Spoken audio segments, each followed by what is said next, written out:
Hi, I'm Chris. We're doing a live stream. I'm probably going to be tinkering with Godot stuff today, and I'm going to catch you up on the things that I've been doing in a sort of week of unwinding and not pushing so hard on the plugins. We've got a planned plugin for this coming weekend, and I've got stuff to do over here regarding making my fire go.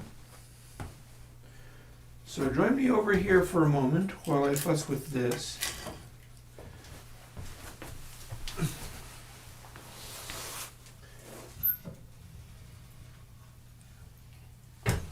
It's probably pretty ready to get going, but it's just struggling a bit.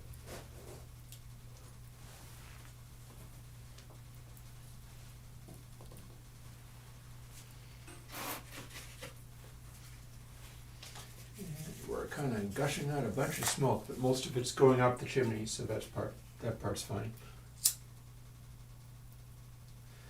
I might need to go and get a paper bag to use as kindling. Ooh, we keep hovering around, not being entirely, and the fire's going out, but the smoke is going strong.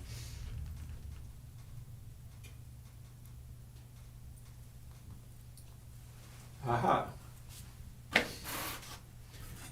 then we've got some other pieces of wood ready to put in there, and then I gotta grab a whole bunch more of them and put them into this empty fireplace rack.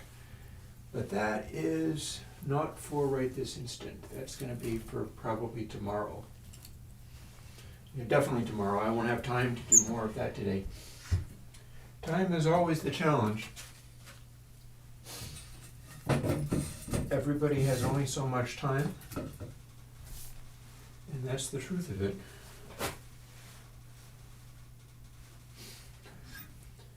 Okay, one of the things I can do is crack this open, and it makes the airflow act different.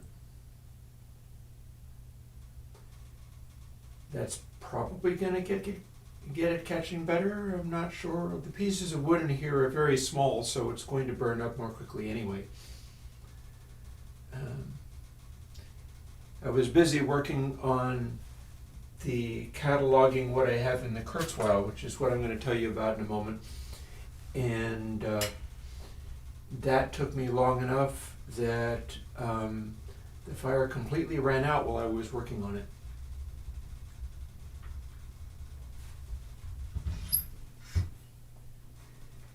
But I believe this is a sign that it's up and going again.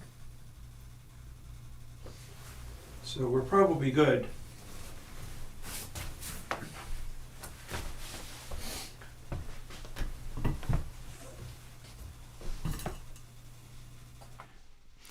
I'll be peeking back at that periodically, I think. When I'm working on the main studio computer, the easiest way for me to check on how the fire's doing is boop, over to the fireplace cam.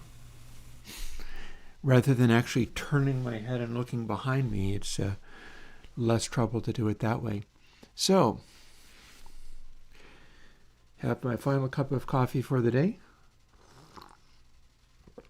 This is also going to be a fine day for if people would like to be pestering me with questions and getting answers for things, because it's not a fundamentally plugin coding day. The backlog that I have is enormous, and so I can start working through it, starting with Dynamics 2 this coming weekend.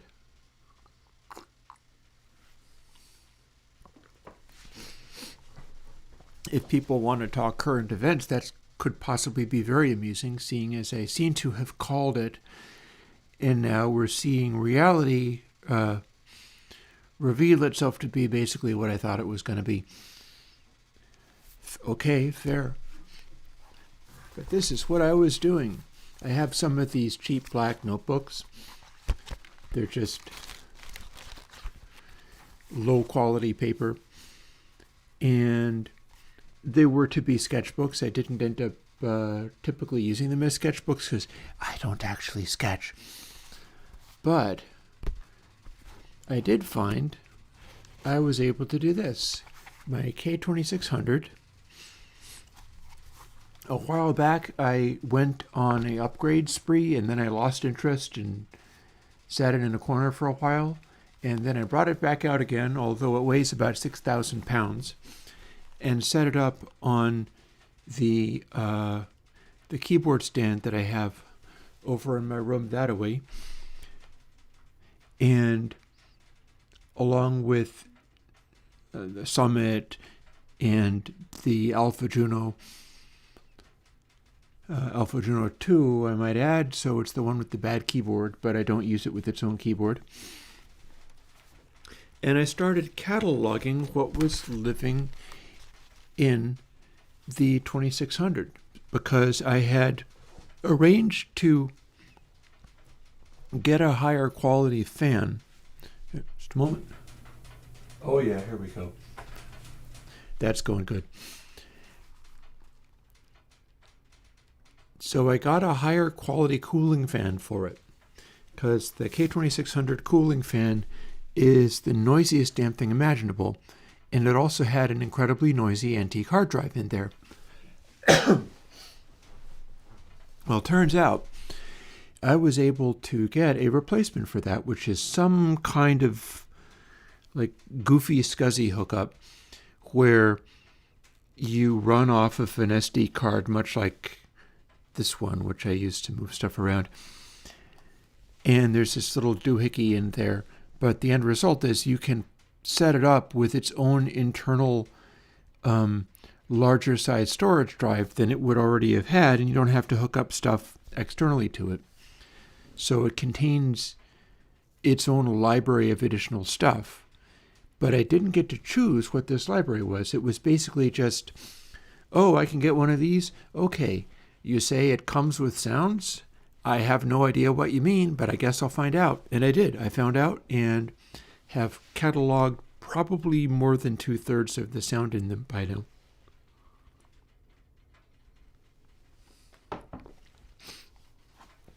Starting with, there was an entire category for bass guitars, which I'm not likely to need because I would prefer to play my bass for anything rather than play keyboard bass. But it had all of these, and it turns out they have many different articulations, like different dynamic levels and stuff. And there's a wide range between lousy ones and actually good ones. So, for example, and they're all named with this extremely short DOS-like nomenclature. So you have to decode the DOS-like nomenclature. So yeah, there was a fretless, boring 5-string, meaning that it didn't really sound like anything useful. Whenever it says lots, that means this was somebody or other who was doing libraries, and they've got like Alembic and jazz bass, something that they called Motown, which I guess is like P bass with flats, and hopefully they tried to play it a certain way, but it also goes through an amp. There's the Precision Bass 65 and 79. There's Padulas, a Pilot, whatever a Pilot bass is. Looks like I'm saying GLD Pilot or something like that. And then Tyro, turns out there is a very decent stand-up acoustic bass to be played with like fingers rather than just bowed. And it's a small scale acoustic bass because it's what they call Tyrolean. So what that means is I've got a fairly decent upright bass sample on tap for in case I wanted to do anything. And then the significant one is the category called classical. So what that means is if I just randomly sit down and want to make music of some kind, this is the range of things that I've got with side notes for which one seemed like they included useful things. So there's a decent horn, an English horn, plus orch means you can also have a bunch of orchestral stuff tucked away in there. Same with French horn. There's different sort of orchestrations around it, but it gives you these fuller textures with a bunch of strings and things. Jacob Martin, Jaguar bass. Yeah, fair. I feel you on that one. Legato violins, you have to know there's legato violins to get to that. But that's why I've made these lists so I can look over things, because if you look over them in the K2600, you have to go to all the individual directories with the complicated button pressing thing. And then you can only see about 5 of these at a time. So I wanted to be able to see them properly. There's a Mercado violin, which is a staccato and very close sound, so that could have its own thing going on. Less strings, all ensembles. Nylon guitar has velocity switching in it, although anything that I would want to do with a guitar, I'd probably want to do with a guitar rather than a pretend one like that. But there could be reasons for using that in some way. Notably, I do have this device I've showed off before. It is an axolotl, which they don't make these anymore, but you can get a thing called a KSolotl, which is similar. And it's a little sort of music computer that you program on your computer and then manage MIDI in and out and a digital audio in and out, which is fairly decent. It's like 41K, 24-bit. It's fairly decent as far as this stuff goes. And, we've also got a USB jack. There are things that one could do with this. People have built these into their own homemade synthesizers and fulfilled things like you see on this edge. There's a bunch of little spaces where you can put wires. So it will let you build a synthesizer, program it, and then run wires to potentiometers, and then your program reads those and runs with it. It's neat stuff. There's a lot of things like this. For instance, the Electrosmith Daisy does stuff like this. Bass parts is guitar DI, run it through an audio to MIDI. Be aware that you can get a really good box for doing that if you need a way of getting MIDI in very clearly. So you could probably do what you're doing even better with the, although granted I'm just telling you to get another box, so that might be a non-starter. The Sonus G2M is the thing that I use for that purpose. And when I use it, like I can show it, I think. I'll have to unhook it, but that's fine. Give me a second.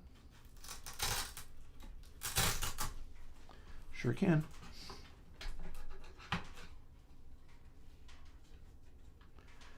Don't mind me, I'm trying to not lose the power cable. Hey. These are things you can get, possibly cheaper than getting a Fender Jaguar bass. And the deal with this, which I like, I've always just had to buy them. They don't know who I am. They're not endorsing me. When people do something to help me, like the microphone manufacturer that fixed my mic for free for me, I make a big fuss of endorsing it. These people are not endorsing me. But Sonus came up with this, and it is a essentially lead guitar to MIDI converter. And the fact that it's lead is extremely important.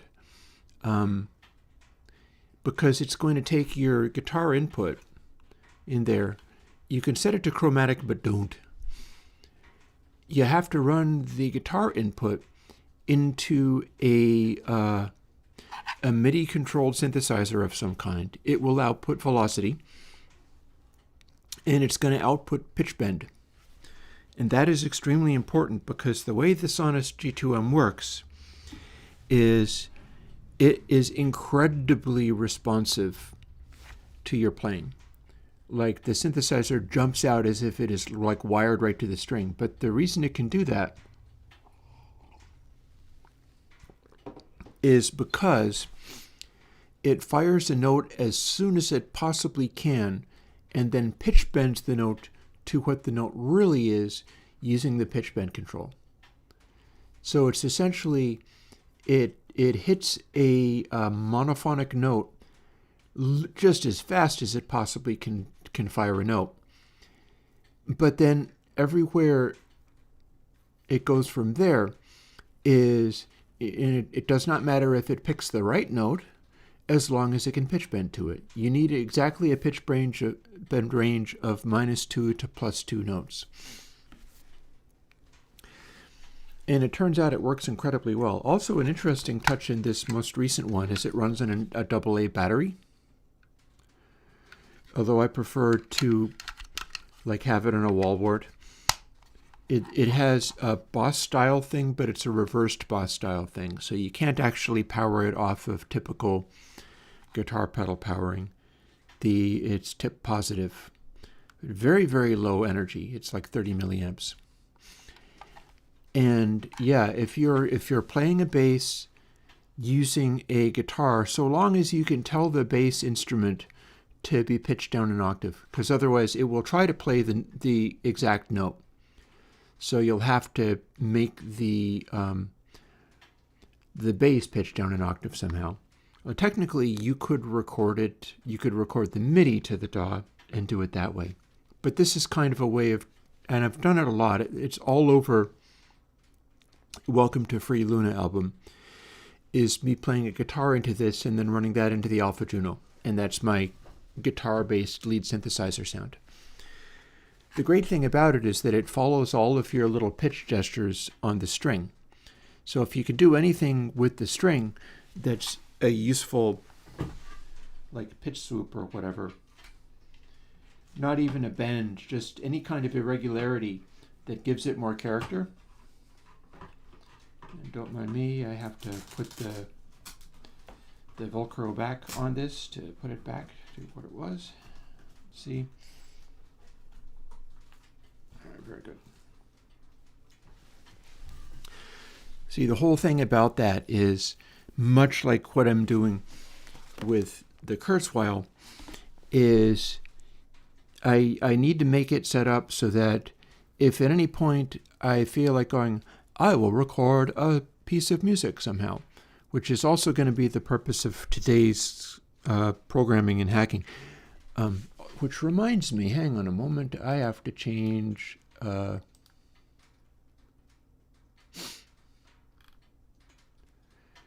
the thumbnail. We're not on Minecraft today. We are on to something else. And I'm going to call it Godot, because we're going to get back into that arrangement program.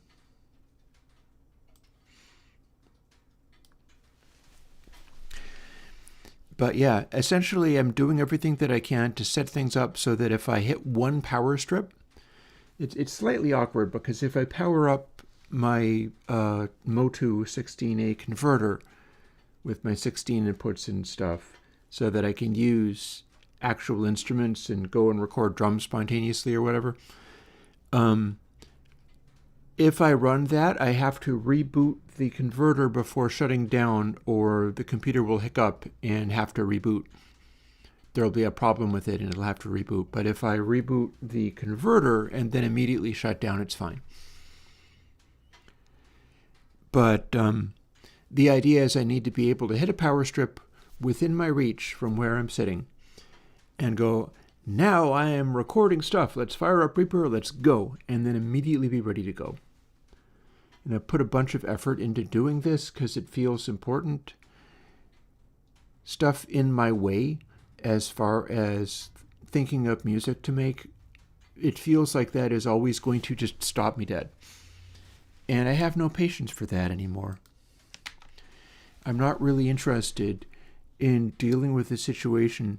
I mean, in a situation where I could go to a website and push a button, type a prompt, and have AI spit out some dumb thing that's going to be really weak and characterless, very easily I do not want sitting down in my studio and doing something for reals to be incredibly difficult. I don't want to maximize the difference between how easy not actually doing the thing is, or literally not doing it at all, versus how difficult it is to sit down and actually do the thing, grapple with not only the self-doubt of, oh, I could do this, but it would be terrible, but also the cumbersome nature of now I got to hook up all these wires and everything. And yeah, that's where I got to this. This is like what was sitting in the hard drive that I got, the replacement that I got for the internal hard drive of the Kurzweil, to replace all of the incredibly noisy, whiny Kurzweil internal stuff, the fan, the physical hard drive. It was all incredibly antique, and it'd be like, and I can't imagine like making music with that. It would be like having an old PC whirring away in the corner. And I've got interesting things like, for instance, the piccolo doesn't sound that much like a piccolo, although it does contain orchestrations. It has this breathy whiff to it where it sounds like badly played flute. It sounds like old Tull, of not, overdoing it or not actually being good at getting the notes out and doing it anyway. So that's voicing that I have on tap, much like somebody in a hip-hop studio would need to have a good understanding of their record library and the kinds of things that they could do to start making some kind of beat out of found sound. Because essentially that's what it is. It's like the old collage of classic electronic music. Sampling is nothing but found sound. I've never really warmed to the idea of going through my record collection and not wildly transforming it, for instance. Mind you, with Console H coming along as well as it is, I do have the option of transforming things pretty wildly, but I don't tend to think in terms of that stuff. But I'm very interested in terms of, if I have a pile of instruments, what are the kinds of sounds that these instruments want to make? And so I've got this list, and it's like, okay, this orchestra type stuff, these are the things that it can do. Like if I wanted a single violin that sounded very exposed and like King Crimson's Lark's Tongues in Aspic, where maybe you've got just a violin line, but it really sounds dry and not romantic in any way. Well, that would be this violin 3 dry. Or violin 1 is more for lead lines, and I could plug the guitar MIDI converter into that and see what I could do with that, because it would give me the opportunity to do vibrato with a string vibrato, bends and stuff. And violin 2, passion, I feel as if that one just dug in a little bit harder.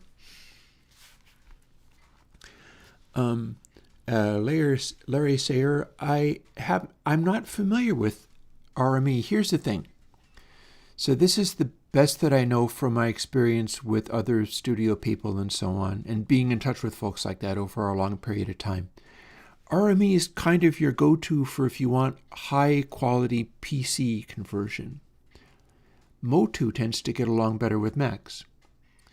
I'm based on Macs, and so the Motu that I'm working, granted, I say it gets along better with Macs, and yet I still have to reboot the interface before shutting down the computer because it's too old and something it's doing is confusing the computer. But when it comes to actually working with it, it's flawless. Yeah, there will be Godot. I'll get to it. And we've got all this stuff here as well. Things like gongs, things like a trombone. The Steinway B, that's interesting because that's what I did this morning, was go through a piano section. This is not so much a choose your piano as it is, can we do a piano part that sounds like it's in the same orchestra as the rest of this stuff? And in fact, it does. It does pretty good. That's why I said hull position. It sounds like it's about 40 feet off. And then we've got all of this stuff. We've got harp glissandos, flutes of various kind. Flute is not as good as ebony flute. I don't know why. It just isn't. And then I got over to, here's another category. I started going through these on the hard drive, and there was no actual instruments there. It was just push any of the keys, and it plays like a 2-minute demo for some other product. There was like nothing there. So that was hilarious and also very irritating. And bar chime is the sort of chime tree. I think that's it shows up in some Steely Dan songs. Sometimes they use that. So if I wanted to go for a chime tree, I would at least be able to go here for that. But everything else is completely, like for instance, this one that says Pink Floyd, all that is somebody who tried to do the track On the Run as a Kurzweil K2600 patch. You push down a button, any of the keys, and it'll start doing the loop. And then all the different controls alter different things about the loop, or like trigger the explosion in the end or whatever. And that is useless. All of this was utterly and completely useless. See, it says add, or loops, or whatever. There was nothing here. So that entire directory was garbage. But this entire directory had stuff in it. I just haven't really gone through it very much.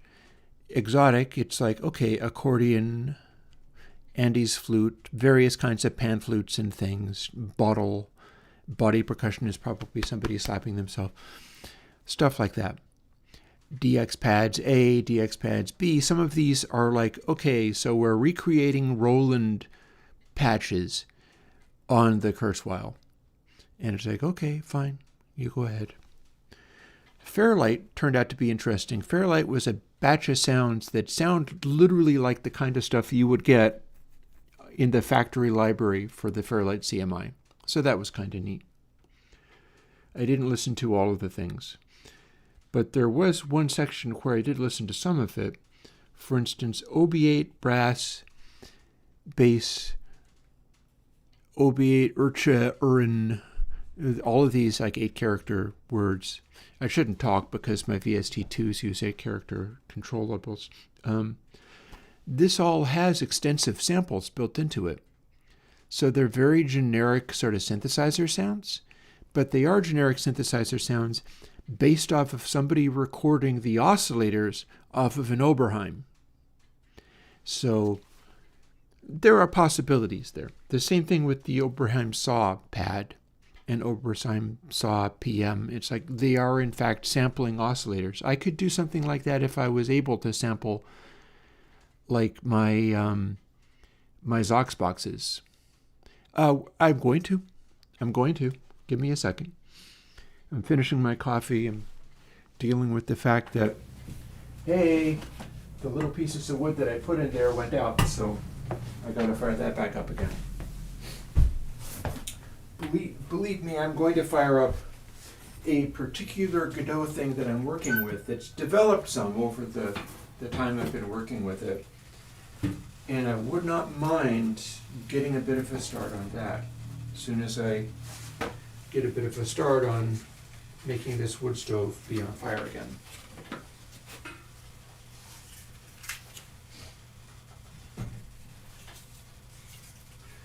Probably don't need this part, but I want to do it anyway.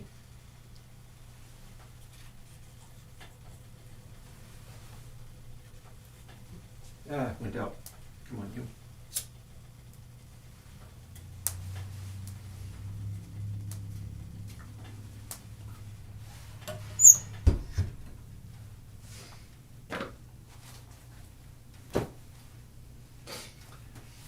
Okay, that ought to get going. One of the things with these streams is, as it gets to be winter, we're going to have to deal with me being in here, keeping the fire going so I do not freeze. It wasn't too bad today, but I let it go out when doing all that Kurzweil measuring.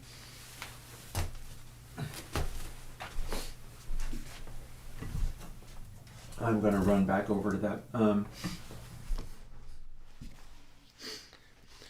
So there was plenty of stuff in exotic, and that was basically all yesterday going through there.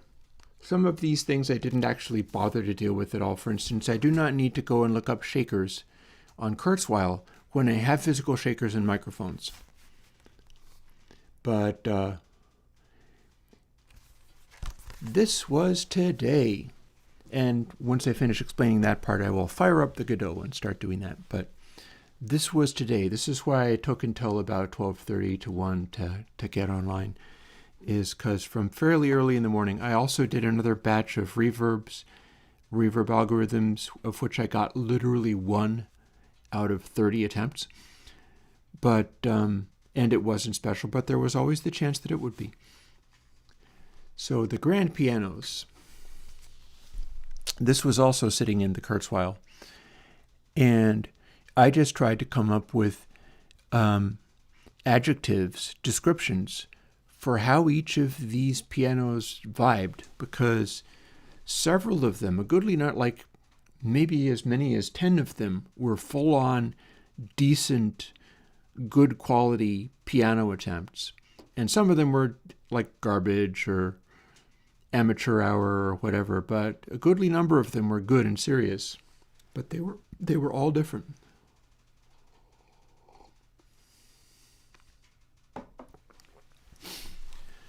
So kind of started out with these two, a ST40.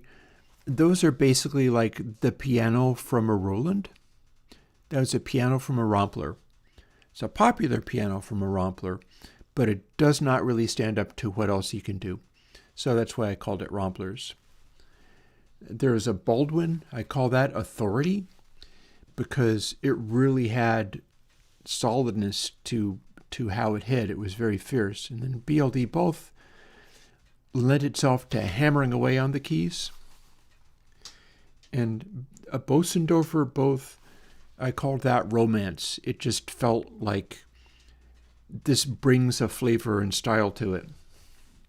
Then there was a BS, I'm not sure what this other, probably another Bosendorfer. One of them came off as fastidious. It was just kind of fussy sounding. And then one of them was slightly charming, but they were all very polite relative to the Steinways and things. And kept going. There was a subdued and a spatial, which were like, I'm not entirely sure what these were, C7, Yamaha pianos these were. There was the electric piano, CP70, I believe, and I called that Tiny Big because it sounded like a toy piano, but it also was pretty spacious, calm, intimate. Another from a Rompler. Fat Rock was a bad quality piano, but it was real shiny. Because with these, you're also getting the entire signal chain.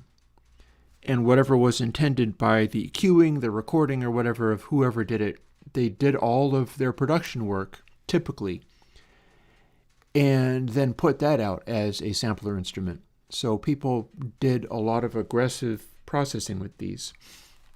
Just after Shiny, there's a Fazioli that just felt posh. It just felt luxurious and kind of flashy, whereas the G3 Rock, that just sounded cheap as hell. Then there's a Hammer P came off like a shiny toy piano. It was really clangy and weird. And then there was one called KM. I have no idea what KM is as far as pianos are concerned, but it felt completely old-timey. It was like 1930s, 1940s sounding. Just this clanky thing going on where it just, this retro vibe, this old-fashioned sounding thing. Then the New Orleans sounded and felt like a gospel piano.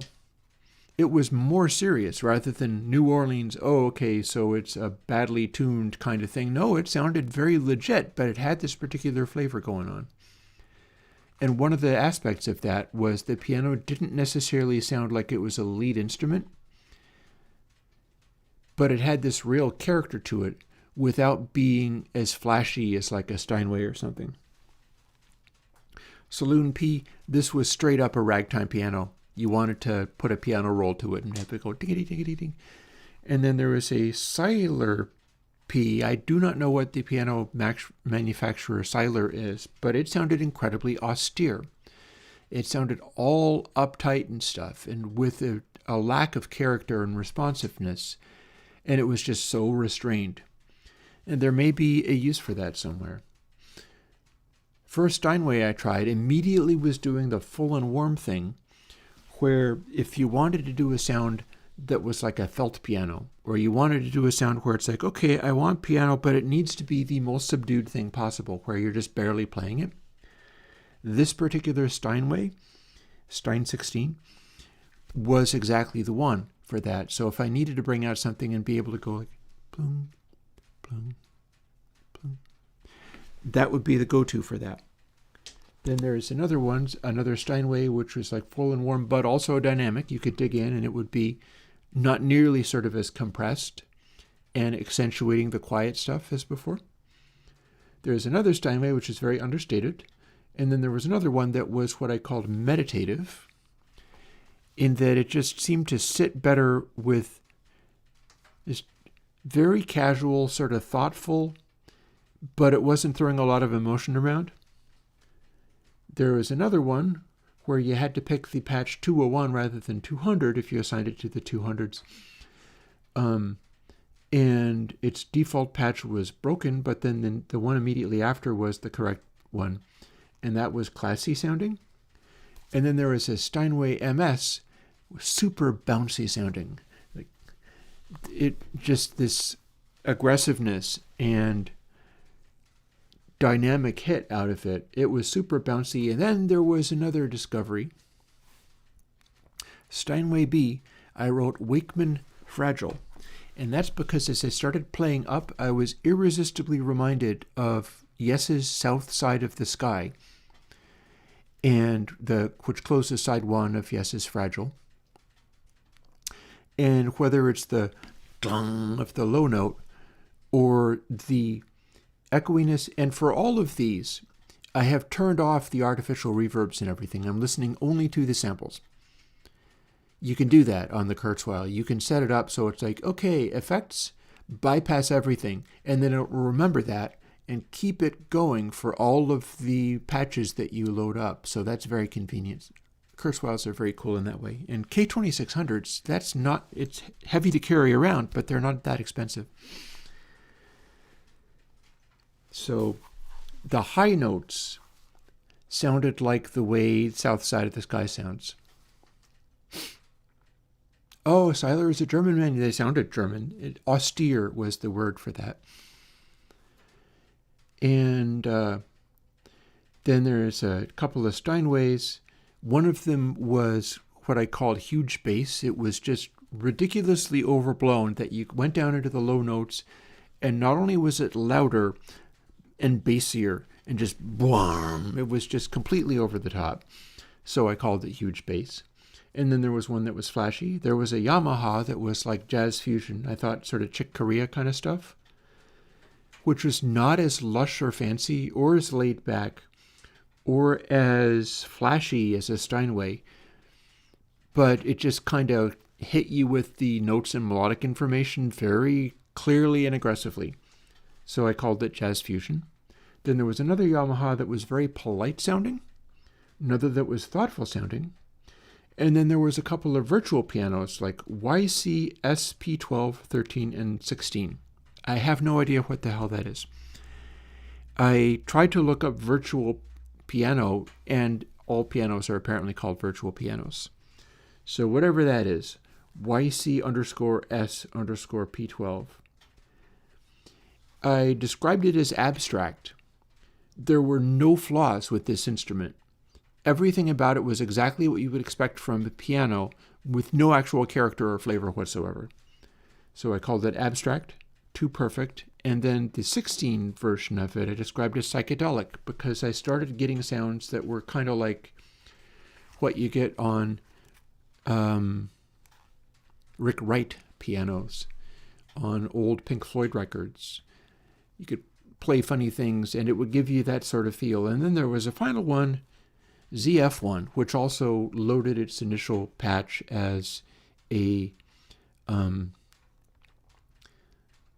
a broken sound. But then when I switched over to the sound that was actually functional, it was very, very, very dry. So if I was going to use a piano to demonstrate a reverb meant for sounding good in pianos, I could go for that one. Not because it was the best sounding piano I had available, but because it was the one where if I switched the reverb off, you would immediately go, oh my God, what happened? It's ruined, because it was so incredibly dry. It was like there was not even any chiminess around the high notes. That's how hardcore it was. That this last one was so dry, you could hit a high note and not hear any resonations in the samples. Just totally dry and dead. So yeah. And that's what I was doing this morning. I'm not done. There were a few more I think I failed to mention. On this page, there's an F7 at the bottom, which is crossed out. That's because there was a whole directory with not really hardly anything in it. And everything in it was broken and didn't load. So the entire F7 directory is useless. And there's another directory like that, which is probably going to do the same thing. But then there is a guitars directory, which is not likely to be useful to me. But I want to go through and catalog what's in there and put it into my book there.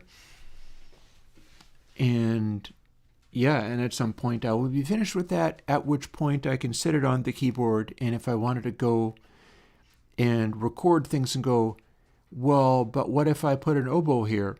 I could go and load that up fairly quickly. I wouldn't have to scroll through and be searching for anything. It would be fairly easy to find whatever it was. So yeah, as advertised, a thing that we can do is fool with Godot. And this is the one that I intend to look into. Although if people want to see any of these other things, I honestly have another plan in mind for Godot, which I do not know whether... There's an update. I do not know whether whether this is a good day for it. But I got some files from... Here, give me a moment, I can show you. I got some files from my GitHub from an old video game that I made called Counterpart. And I would quite like to do a Godot version of this, which I would have to change. Because Counterpart was a Unity program. But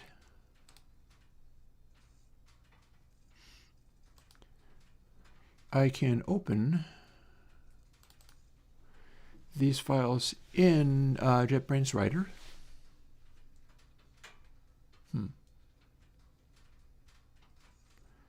Sure, fine. That's literally what I downloaded. I'm glad that it's checking to see whether it's safe. It should. It does so many things. And these are the things I've got out of the Unity thing. I would need to convert these over to Godot. And likely come up and do it in a different way.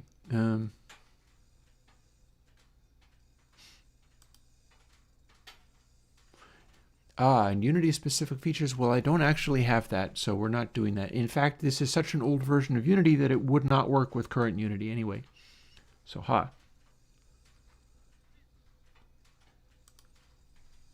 I'm just looking at the C# code. So, for instance, I can look this over. I'm also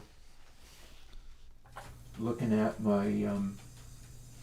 wood stove to make sure I don't simply let that go out again, because I have got a tendency of not getting enough wood in there to keep it going. And it'll be real cold if I do too much of that.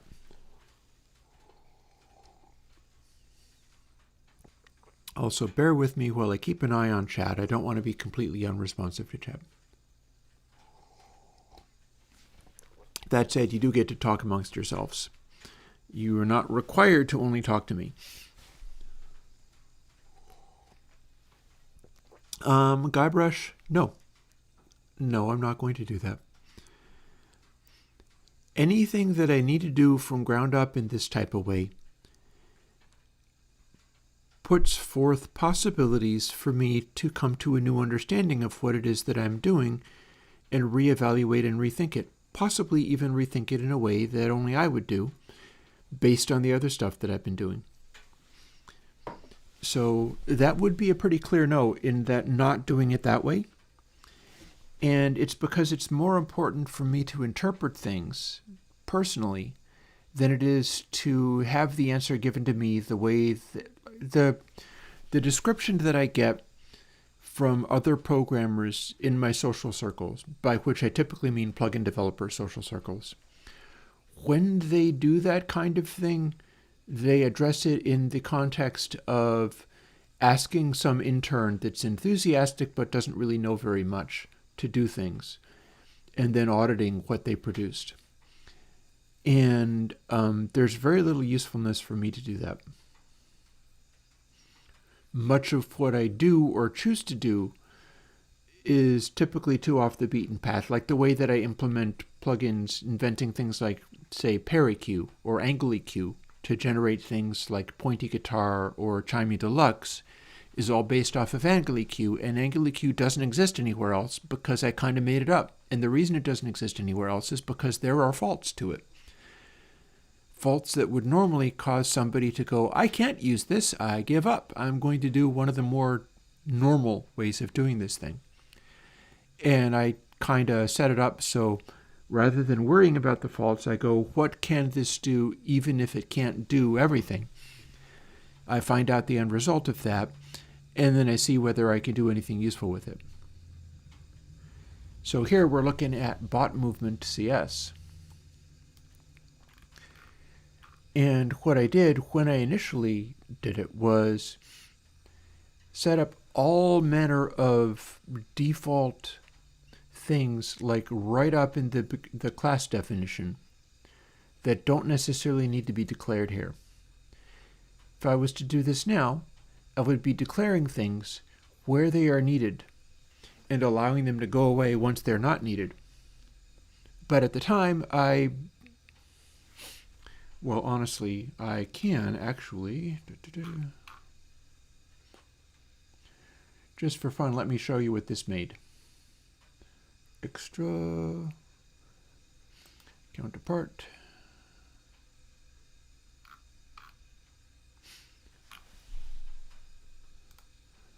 Let's run it windowed. I think that's going to do what I think it does. I'm not entirely sure.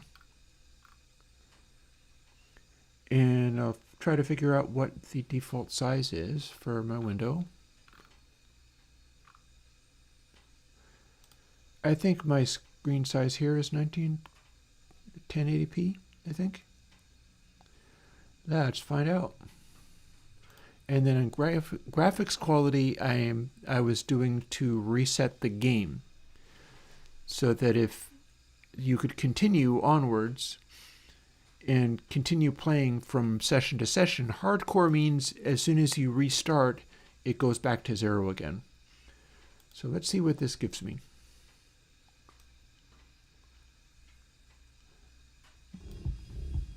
And it just removed. Okay, so that's a problem.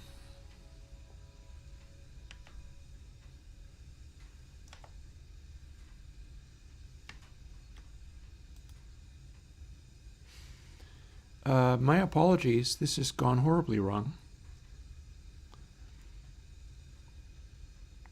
So do you see what has happened? I can't move it around because I can't switch away from the window. So let's quit out of there and see if I can do it again. If not, I can show you kind of part of the, maybe it's because I moved it. I don't understand. And I can't actually go and rehack this because I don't have control over that. So here we have the startup thing. I can tell it to be windowed. I can tell it to be 1080p. That's the correct size for what I'm doing. But then I think what's going to happen, either it's going to be able to position the window in the appropriate place or not. Let's find out.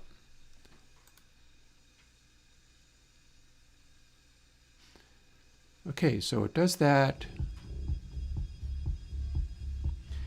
And now it's off screen in another place. So let's continue exploring that and see what we get if we reposition it before it fully kicks in.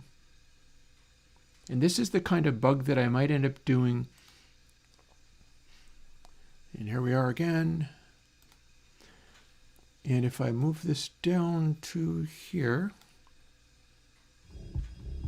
okay, good enough. So this is the game. And the reason I need to do a new version of it is that this wireframe space I've made is completely impossible for like YouTubing. Like everything about this is a complete nightmare for if you were trying to do video compression and stream it. It's an aesthetic. It's very cool and fun to play in live, but you can't stream it because it just makes the compression go completely nuts.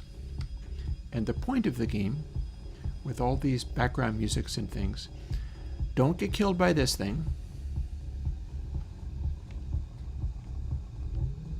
I've got all the audio files for this and stuff.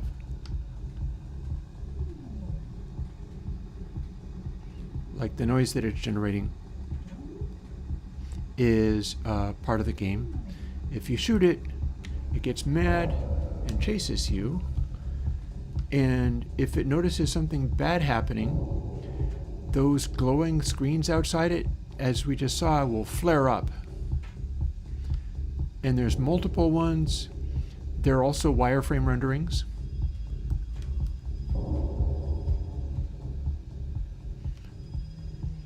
Around the center black hole space of it.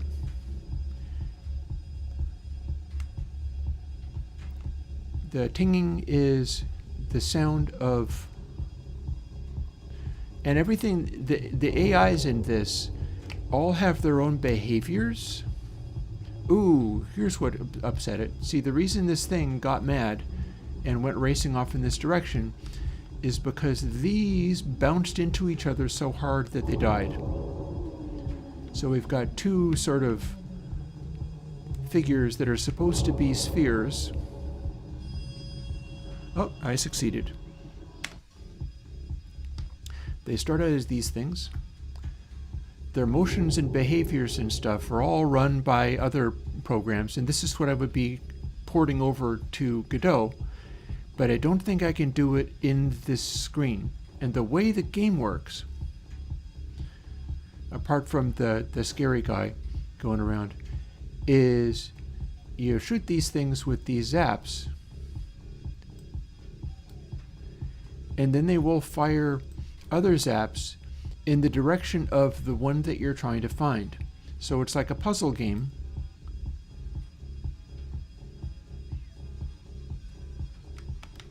Also notice that they're making sounds. A little quiet, granted, but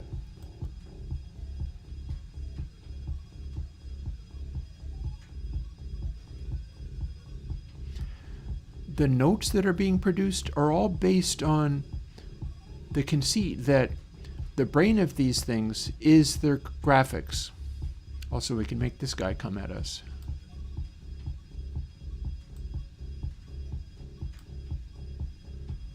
See, I'm firing off into the distance at that thing.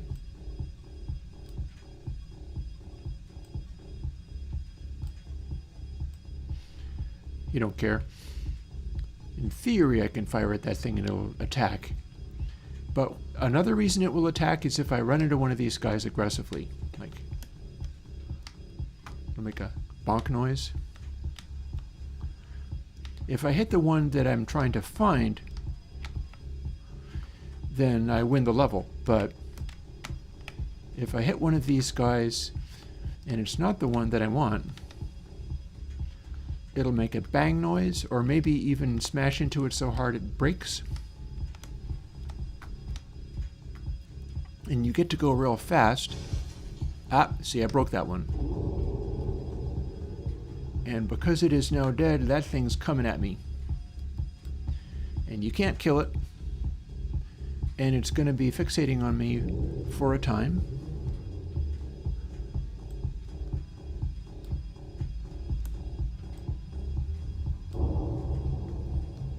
You shoot at it and it only makes it mad.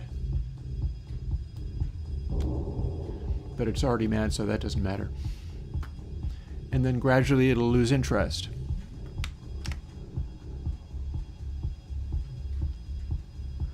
Also, I think in this one you can fall off the edge and die. And then the binging that you can barely hear is like a sonar for how far away I am from the one I'm trying to reach. So there's a whole sort of funny meditative thing going on here. Now I do not know where. I know I'm being chased, but I don't remember where those guys are, so maybe I have to go find them again. Or hop up and look around. See, this is also very... Oh, here we are. This is a very flat area. The guy that hopped, that's the one I need to touch before the big monster touches me. Boom. And I win the level. Having won the level, the guy can't hurt me. And is going off elsewhere. But yeah, this is a Unity game. And it involves like being chased by... Oh, and see... This guy continues to be a sphere, but that's the one that I hit too hard, so it has ceased to be alive. It is no longer letting up or beeping.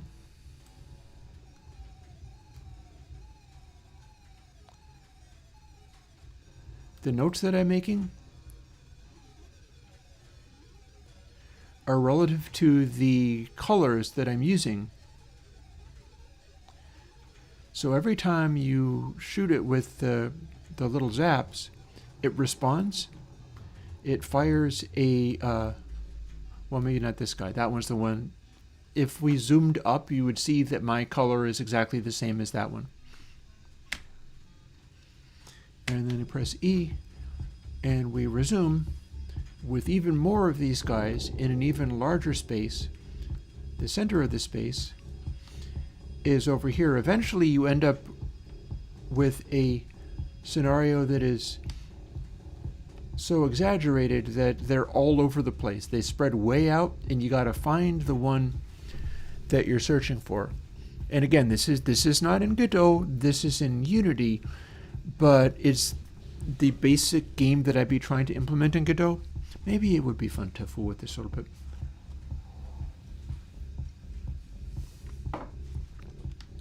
I mean, in theory, I should have meshes in here as some of my resources. There's a terrain, which is having to do with... The terrain is just basically this world, and it's a Unity terrain, so it's sort of... It scales up and down. And one of the things that I'm doing is... Well, let's win this one firstly. One of the things that I'm doing with these shots also is they go very far and very fast. They don't intersect with the wireframe. And the actual bright sparkly dot here that you can see being fired off, the graphics of that is much smaller than the actual visual frame being shot out that intersects with these dots. Like, you have extra range to hit them because the dot part is not actually the size. And see, it's shooting in this direction, meaning that the one that I'm looking for is over here somewhere, and it will hop if I hit it. Well, actually, it's not hopping, but this red color is the one that I want. And then you got a sort of skateboard like zipping around on the plane going really fast. And that's also what makes it such a bad game. There's some reasons why this is an incredibly bad game for live streaming. It's not just that the aesthetic is kind of dark and stuff. There's a particular trick that I did with this wireframe, which is actually terrain with a shader that renders it as a wireframe. See how it like switches in? The resolution gets higher as you get closer, but you get to see what the actual resolution is because you see the additional polys coming in. Whereas if it wasn't drawing the wireframe, you wouldn't see that part. And you can also see that off in the distance, see the additional levers of polys are coming in. We can also see that our little group of dots are chasing me. The bouncy balls are chasing me because I won the level, so they're all very excited and they want to circle around. They can also push you off the edge, so that's a concern.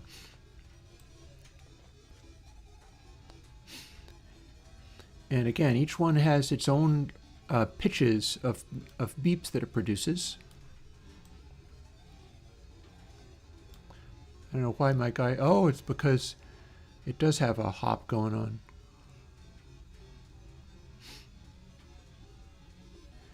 When it does figure out it needs to hop, it is hopping up into the space.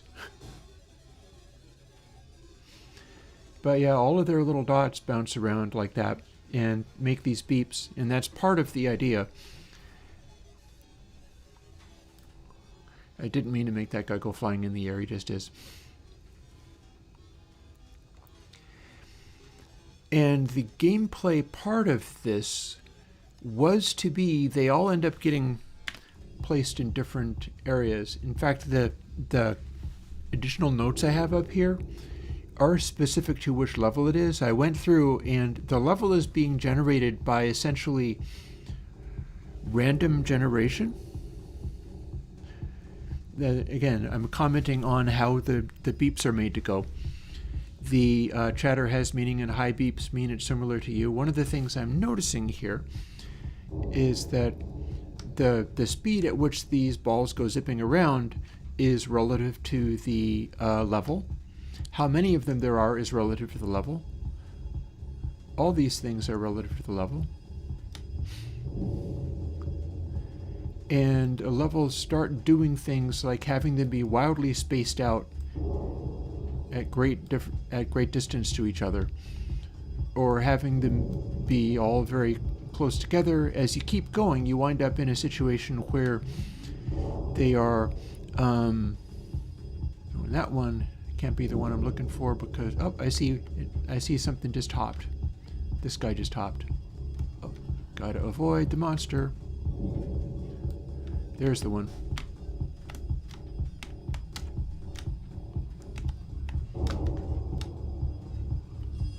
Boom, I win. See how there's more and more of them?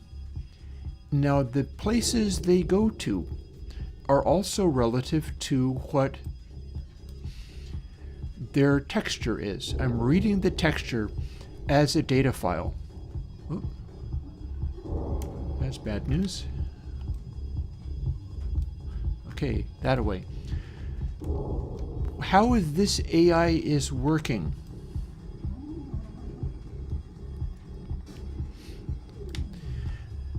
When they are shooting in the direction of... Oh god. Okay, I'm dead. I'm dead. Okay, so we're not going to do more of this. It's playing a low-speed version of the you hit a guy too hard, and then we're also falling out of the universe.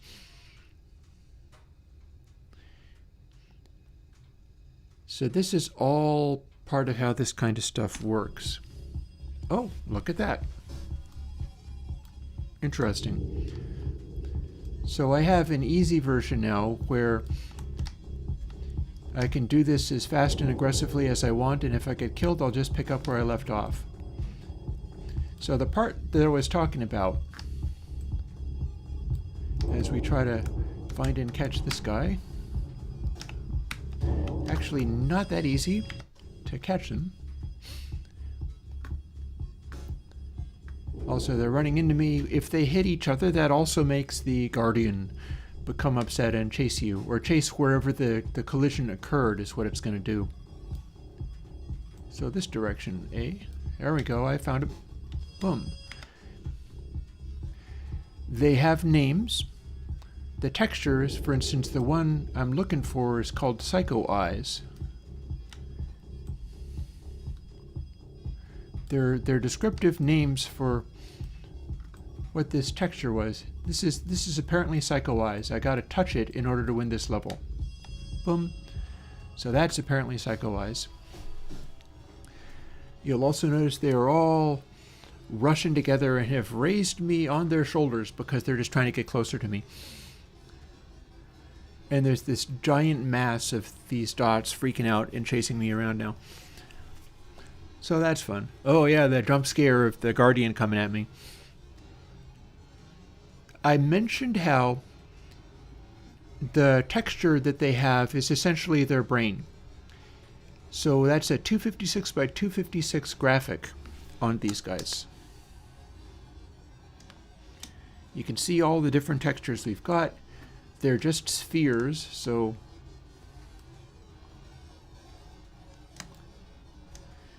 I'm going to try to make it so that they're gathered together.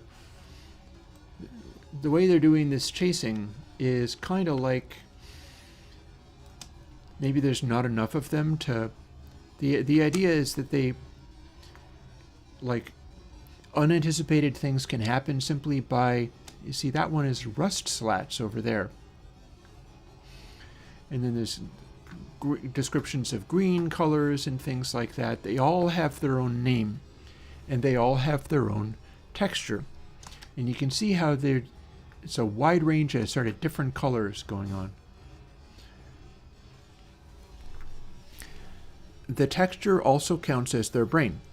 So what they're going to do when left to their own devices and have not finished a level is they're going to start going to each pixel sequentially in their brain. 256 at the top row and then 256 at the next row. And they're going to read the RGB value as a position somehow. And I think these guys are all in the process of pushing me off the cliff. It would be amusing to see how that goes. If you think this is a large number of them, by the way, I beg to differ. Advanced levels of this game, it becomes ridiculous. There's thousands of them. I do not have a version of Unity that will run this, so I can't recode it, but when I was designing it, I had it going on where also if I hit E, I stay in the position that I'm at. But these guys that I'm searching are all somewhere else, apparently. Now this is called Charge of the Bot Brigade. Also, I'm way off towards the edge. See, here's the edge. If I go over this edge, I die. So let's not.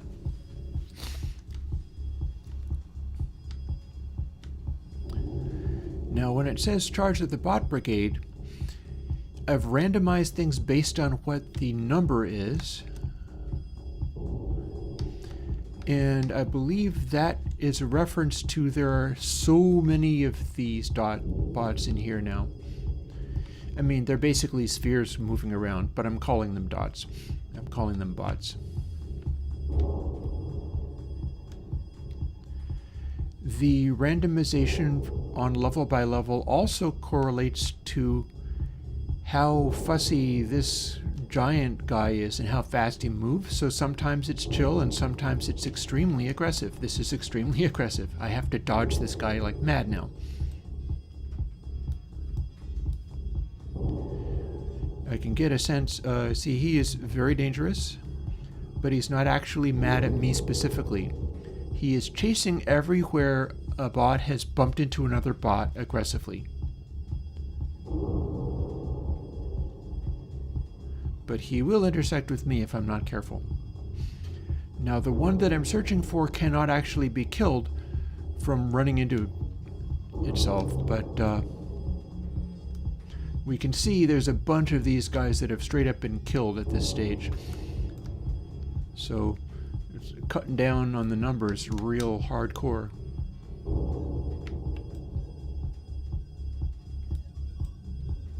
Ah, I see over there, it's this red color. Now one side effect of this, oh boy, coming right at me. Where they go on this plane is relative to the color on them. So in this one, everything was too aggressive, and they ran into each other real hard, and there were too many of them, and they were too eager and too aggressive, and lots of them have been killed from running into each other too hard. I didn't do any of that.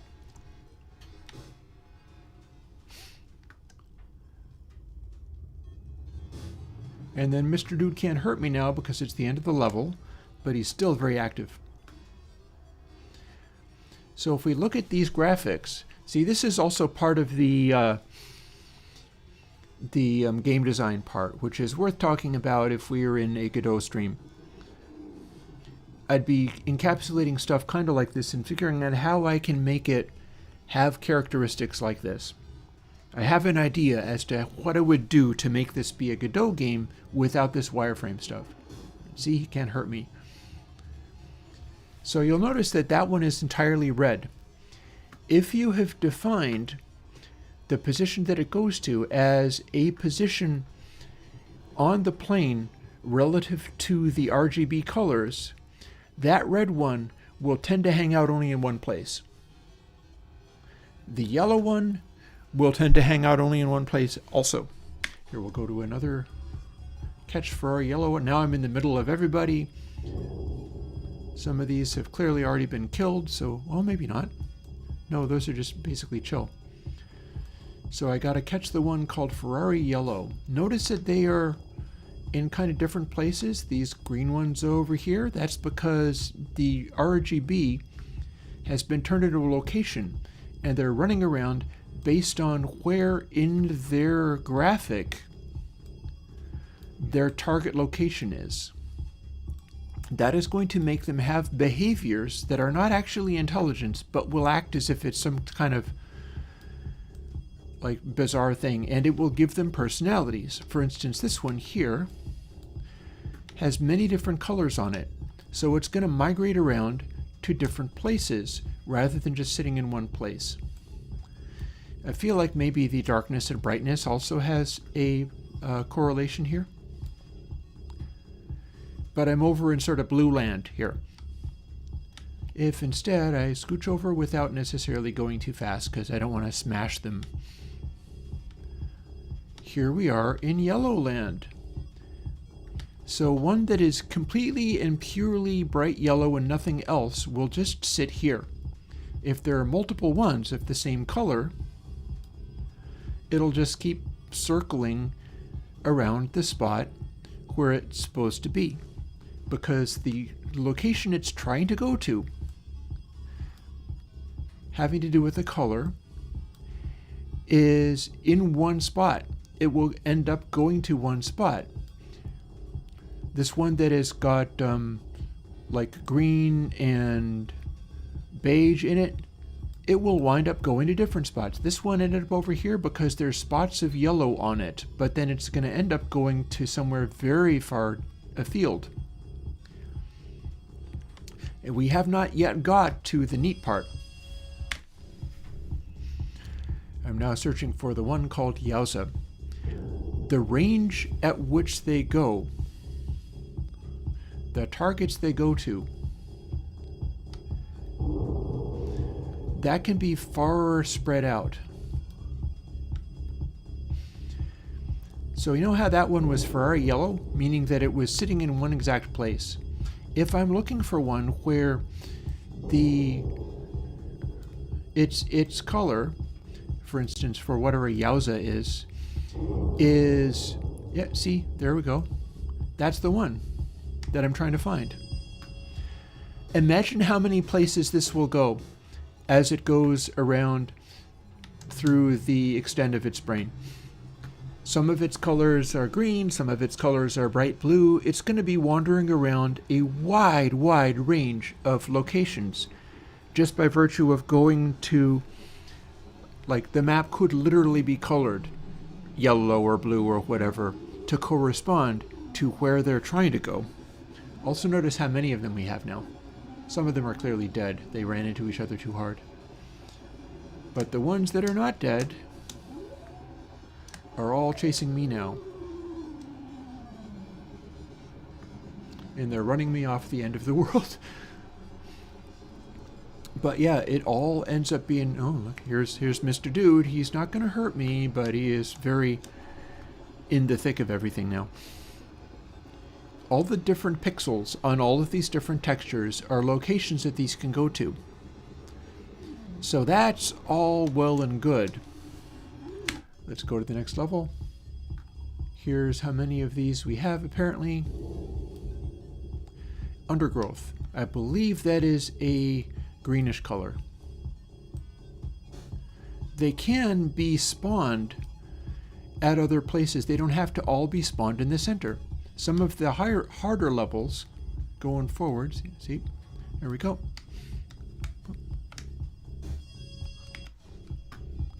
This time it's not undergrowth. We are after Ferrari yellow again.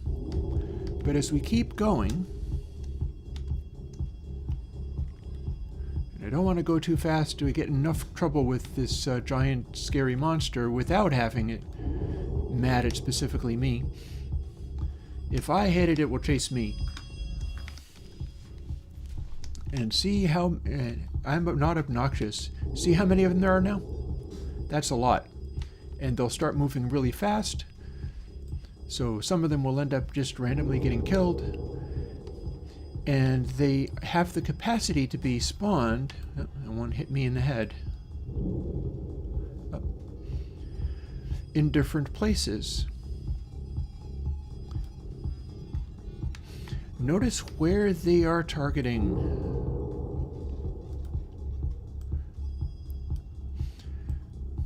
Some of these guys are looking in different places, and I'm going to tell you why. This was very hard to explain in a game that's like Tony Hawk zip around in a skateboard while not smashing glass light-up spheres. Oh, my target is right near me now. There it is.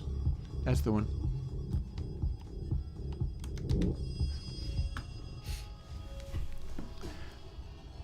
And now they're all going to rush together. I'm going to try to get into the center here because it's going to get out of control real fast.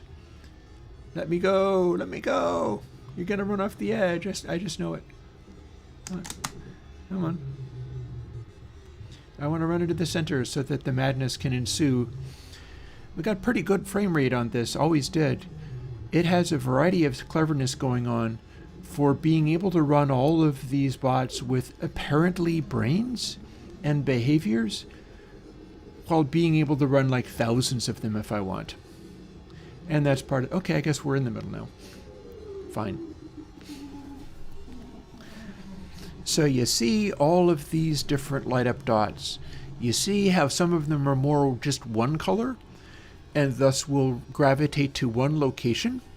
And some of them have lots of colors, meaning you can't tell where they're going to go. They're going to try to go to every location. Oh, God. There. So there they are now, still all chasing me.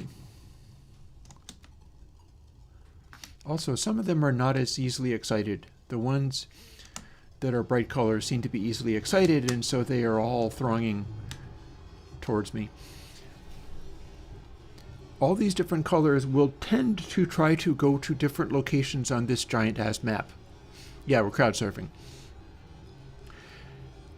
What would happen if they got spawned all over the map and the one that I fire at has not seen the one that is its counterpart? So it's supposed to be you're looking for the singleton that is the same color as you, but you can't see yourself, so you're basically trying to figure out, how do I find my way to the one that I need to find? Part of it is the beeping that they make.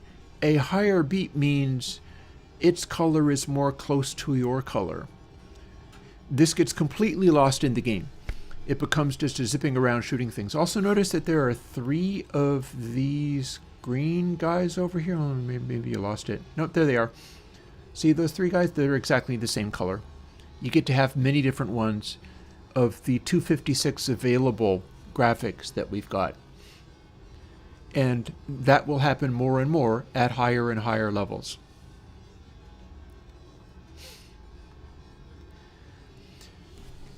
Let's try a different level. Yeah. We got all these little comments going on. The instruction manual is like while you play the game. And now we see that they are already far afield. Some of them are more towards the center. Like the non-bright colors seem to be like that, but so it says it's seen the one that I'm looking for over there. Let's go somewhere else and find out whether we can find guys that are sort of tucked away over here. The terrain is such that they can't actually get out of this area, so this is as close as they can get to where they want to be, but they're not able to climb this hill.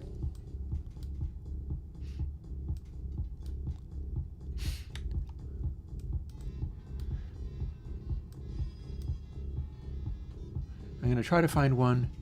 See, if I shoot this guy, he does not send out a stream of dots, but if I shoot this one, it does. That's because at some point, this one saw the one that looked like me. It was in a place where it had line of sight between itself and the one I'm pursuing. Notice how that is continuing to fire in one place?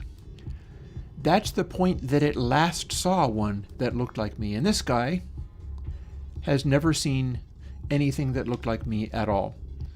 So it covers many colors, but it hasn't gone anywhere. And it has never even seen one with the same colors as mine. And these guys, they are not... See, a stray shot hit one of the other bots, but the last they saw one that looked like me, it was going out of sight at that spot. If I went to that spot, I would not find the counterpart. That's just where it was last seen. So these guys can lie or not know where to direct me. That becomes part of the game too. Hey, Math Mage. And that's the kind of thing which I would like to be able to do a new version of the game. We've also got some sound effects in here, which are Airwindows audio and reverb, but I don't think the reverb is Airwindows. I think this reverb is just a Unity reverb. I'd like to bring all of my plugins. So this one has last seen the one that looks like me over this away somewhere, off past this horizon. So I'm going to, without hitting anybody, I'm going to leap over here and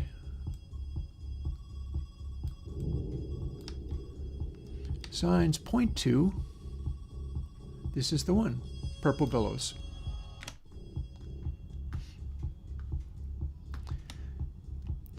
So the intended game here did not come across. Instead, it became a scrum. It became, oh my god, these guys are running around all like crazy, and they seem to congregate with other colors like them. But that is somewhat arbitrary. And other ones are crazier and wilder, and those are the ones where they have very different color patterns.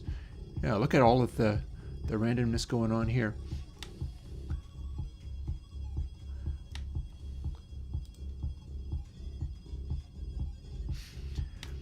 So angular, and they're going that away, but that one's aiming that away. You end up doing sort of detective work because they can't always see the one you're looking for. So it's like, well, the last I saw that one, it was here. And meanwhile, it's just gone somewhere else. Some of the ones that are standing in one place could be continuing to focus in this one spot, but then if the one I'm actually looking for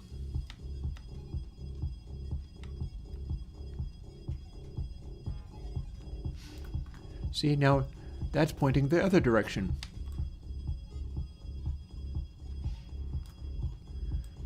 So it becomes a little confusing when you've got a bunch of different ones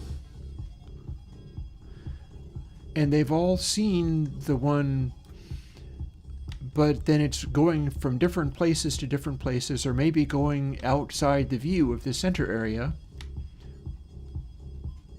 Yep. And now I got to turn around because we're going this way now, apparently. And meanwhile, this guy says, no, back this way. That means it can't be within line of sight of that one, so it's got to be somewhere else. Angular happens to be a bot color or bot brain with an awful lot of different colored areas, so it's all over the place. It's making really high speed as far as going literally everywhere. They don't have a line of sight distance restriction, but I believe that the terrain will get in the way. So it's not necessarily... there we go. This was Angular. So Angular can be found in many different places because it's... See, there it is. Yeah, we are together now. Yay! Or we are making it levitate by having these other guys shoot up at it so much. Boop. So that's what I looked like this time. And the color palette of this texture really means that it was going all different places. Not sure you can play this game if you're colorblind, but you can play it by following the advice from the other bots. Here, let us go to level 17 now. This was sort of the noisy middle section. It says things should be getting hectic by now. Yup, kinda. So as the levels increase, they wind up being farther spread out. So where I'm going needs to be in this direction, unless it's one of those ones with so many different colors that it could be found literally anywhere. The name of this one is What Me Clash. And everybody seems to have seen it over the edge of this rift. And the sonar is telling me that it's very nearby. What Me Clash, apparently. So it was last seen going that away. Yep. Oh, except for that guy now thinks we have two different opinions as to where it was actually. So, and the sonar is starting to give me more of a result. What Me Clash probably means strikingly different color patterns. Up, I think we see it on the horizon over here. Jump. Was not enough of a jump, so I didn't make it up that.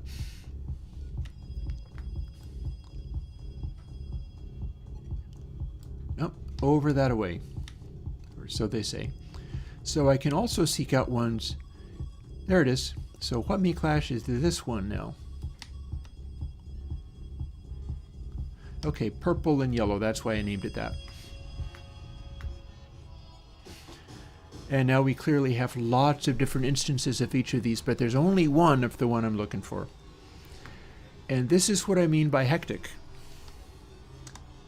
The idea of this game was you're seeking a particular one out of all of these other ones, and they're all zipping around doing their own thing. And if you question them by firing these zaps at them, firing zaps doesn't hurt them. But if they have an awareness of where the one you seek is, they will fire zaps in turn in the direction of where that one was last seen. So it becomes extremely complicated, and it also becomes extremely hectic when we have lots of these guys around. Arguably too hectic.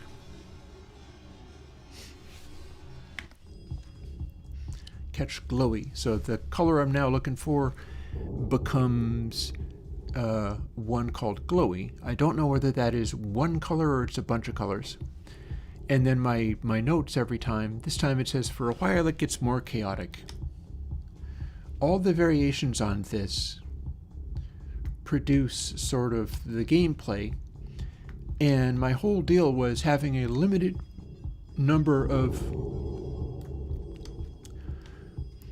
resources and just 256 of these colored textures, these brightly colored textures out of a desktop pattern generator on the Mac back in the day. The System 8 Mac decorator. Okay, so what constitutes glowy?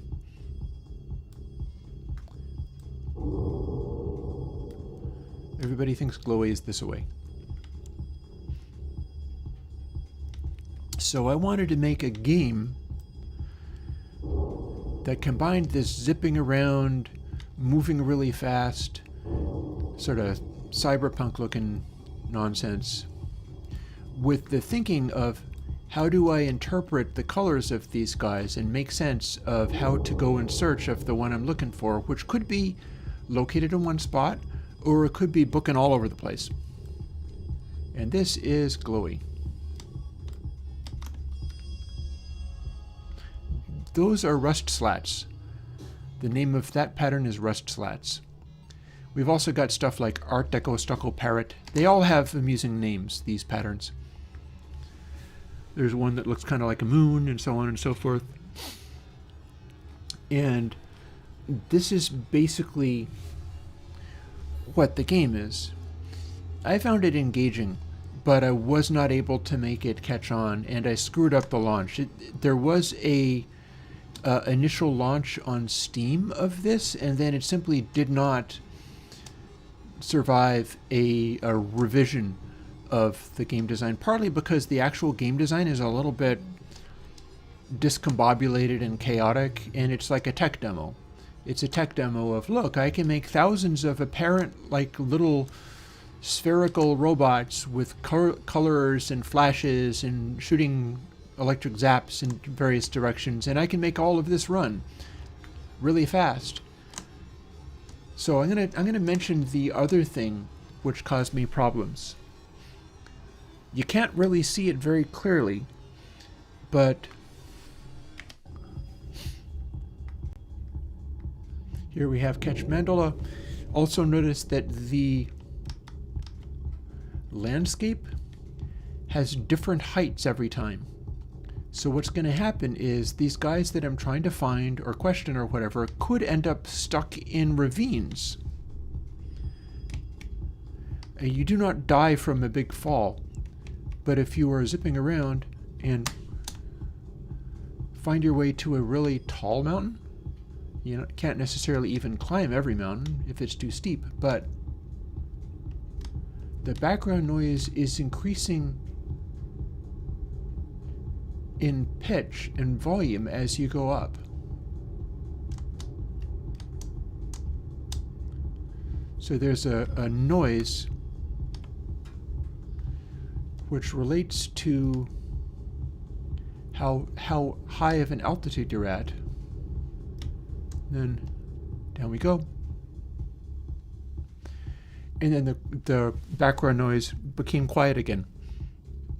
Actually, I think the noise is Airwindows code because it's my noise generator, and I'm manipulating it in various ways to create the whoosh of going fast. There's a whoosh of moving really fast.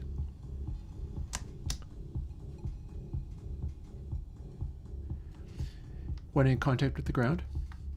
And here's where we get into the gameplay aspect of figuring out how the colors work, and nothing in this game has actually given me much of an indication that you should be doing that. So the game is kind of fighting itself in a sense. So when I fire zaps at these guys, they're making noises, but they're not firing off any zaps. So the beeps, the pitch of the beeps does have to do with how close I am to their color. And then it also has to do with the beeps are being driven by the texture on them as well. So that's a 256 by 256 melody being played. Technically, if you were really, I don't know, shrewd somehow, you could play the game while you were blind by going with the beeps. But I don't think that's actually possible. What I do know is that this area is not going to help because nobody has seen the one I'm looking for. So I question, like this guy, who has clearly gone to more places because its color is more varied, but it hasn't seen my counterpart either. So we're really in the wrong position here. But who can say whether maybe one of them has been somewhere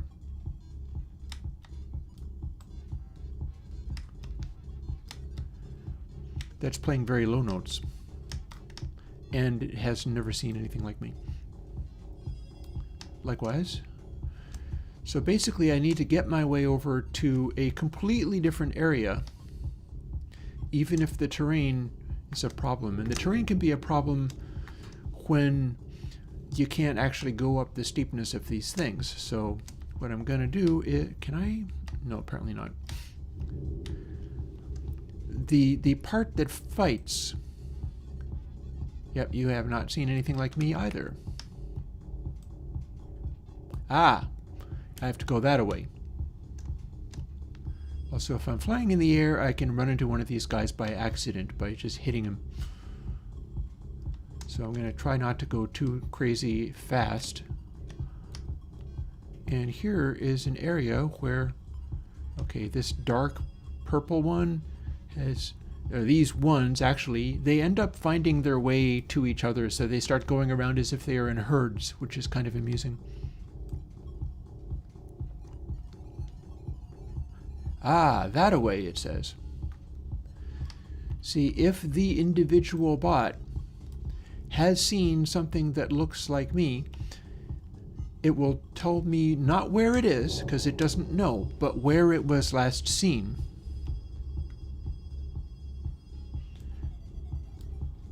And sure enough, more this way.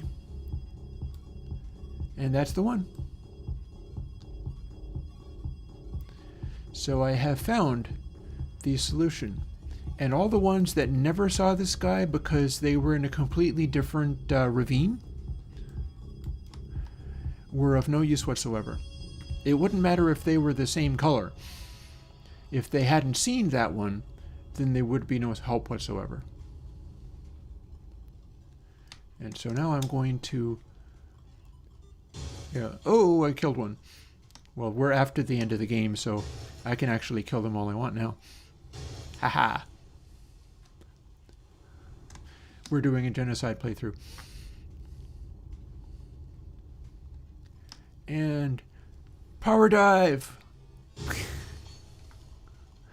We're going to cut down on the number of these bots one way or another. I do have to take quite a run up to actually nail them, though. That was a big smash. That's a dead one. Completely dark. If you hit the dead ones, nothing happens. And now we see how many of these there are.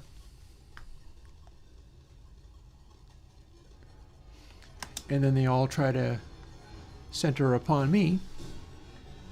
And this wave of bots gets huger and huger and huger as it goes.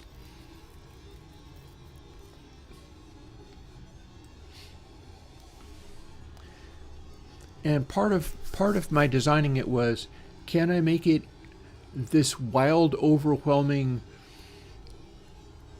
like, situational awareness destroying thing where there was so much going on? And I did that, and then it turned out that wasn't fun. And managing the zipping around with the style of zipping around I was doing was not fun, combined with you have to pay attention to the colors of these things.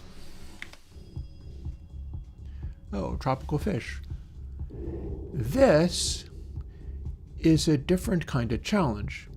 So one of the things that I did do with this game was these levels are basically generated out of randomness generators. So it is not a random number so much as it's using some of my randomizer functions like quadratic residue sequences. Let's see if we can... Okay, we are right at the edge.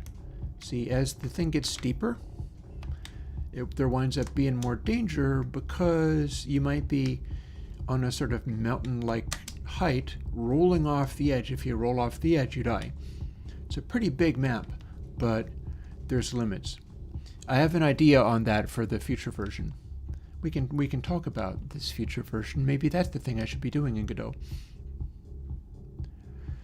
So it says level 20, catch tropical fish, and sometimes you're just searching for a lone bot somewhere. In this level, the random functions combined so that there was a very tall terrain, but the number of bots it puts out is literally 1. This also counts as not necessarily fun if you think it's about, oh hey, the overload of zipping around all this craziness. All of a sudden, that's not the game anymore. All of a sudden, I'm alone in all of here, trying to do sort of mantling these mountains.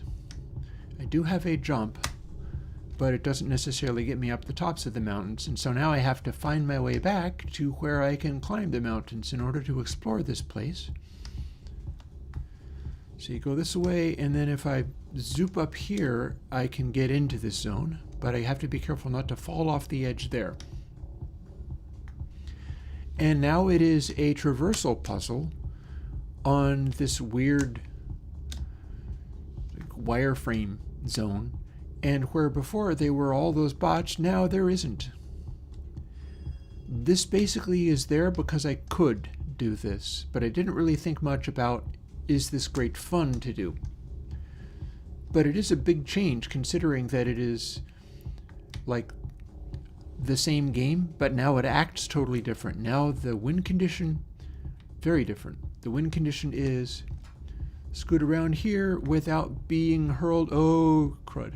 Okay, I stand corrected. I thought you could go off the edge, but no.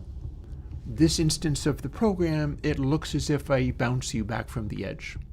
Probably because it wasn't fun to go, whee, yeah, I'm zipping around. See, this is also an area where the underlying terrain was very noisy at this stage, so the underlying terrain is weirdly bumpy and crunchy. You can't actually get up a good run of speed this way. If the entire terrain was scaled down to be flatter, this wouldn't be as much of a concern. Like here we have an area that's a little flatter. So I zip around over to here. And we gradually begin seeing more of the terrain. And here's where I would fall off, except for... No, I bounced. I barely saw it, but I did. Here's more Badlands. One thing I should point out. See all these little wireframes? There's a thing that is part of this rendering that is giving major problems with the bitrate. And it makes the game impossible to play on stream properly. Granted, I'm doing it, but still. These lines jitter based on depth. So if we are very close to the line, you see it's kind of drawing a double line. Those are being drawn like every 60th of a second. So sometimes it's this line, and sometimes it's this line. Get close enough, and you can see that they're double lines. Then at a certain distance, they are clearly a brightly colored single line, and then you go a little farther and they're getting grayed out, and they're getting grayed out because the position is jittering slightly between frames. This is terrible for frame rate. It's worse than having dense foliage in a normal FPS, because this entire neatly drawn wireframe is being neatly drawn and then jittered every frame. So not only is it incredibly expensive to calculate how to compress that, and as soon as you move, you literally have to recalculate every pixel every frame, but even if you stay still, it still has to calculate every pixel every frame. So this was a terrible graphical decision. And you'll notice that although we can go and find this guy, we've still not seen a damn sign of the bot. And that's because I have to search this entire ginormous area to work out where it'll be. And the only real... Ooh, double bounce. The only real thing I can do to simplify that... now I'm stuck in a valley again. Is listen for that sonar ping. And if the sonar ping happens more often... There I go, bouncing back again. It means I'm in the vicinity. Yeah, this is a game that I literally programmed in Unity. I am talking about it and considering the idea of doing something like it in Godot. And what I'm basically doing now is trying to pass this level. This level turns out to be a boring, frustrating, and annoying level. And that is because zooping around with all of this stuff, the bot is not going to be in the center of one of these mountains. It's going to be in some kind of pit somewhere. But I basically have to sort of go by the sonar and zero in on whether I'm nearby or very far away. I maybe possibly can see it off in the distance somewhere, but probably not. Only thing I have going for me is that I don't have to die just because I fall off the edge because I bounce. See, there's the edge again, and I bounced. That at least I don't have to worry about. But now I have to traverse all of this terrain to look for one bot in one location, probably stuck in a hole somewhere. If it was a flat terrain, it would be a little bit... I did in fact make all of the things. The graphics, I did the graphical design, the audio, the sound design, the sounds, all of the things. This is a video game that I made a bunch of years ago. This is, in fact, literally the game.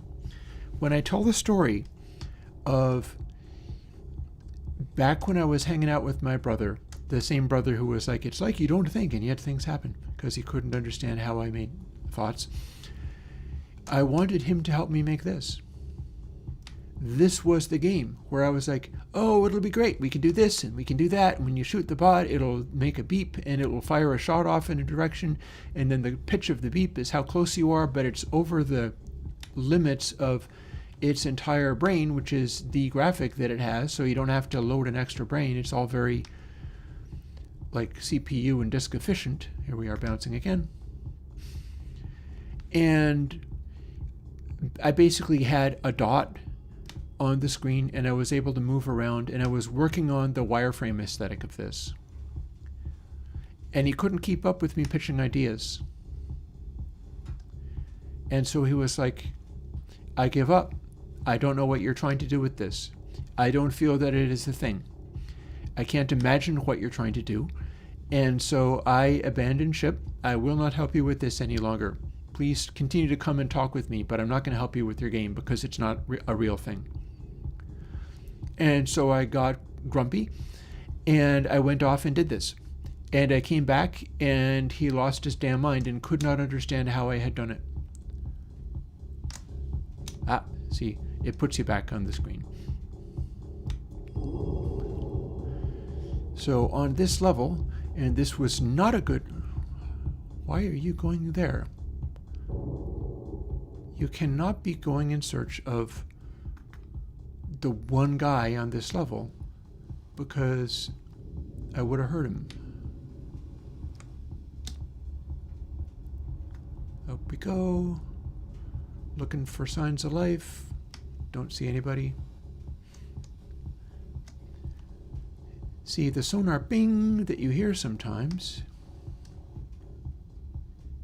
is indication that I'm close to the guy that I seek. And I've been going around the outside edge and I ain't running across him at all, but this is a big terrain.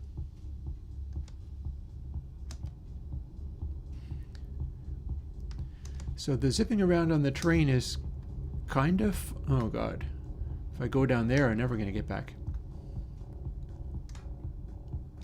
Tropical fish, that looked like the kind of pattern I'd want, but I think that was just my guardian dude, and that's not very helpful at all.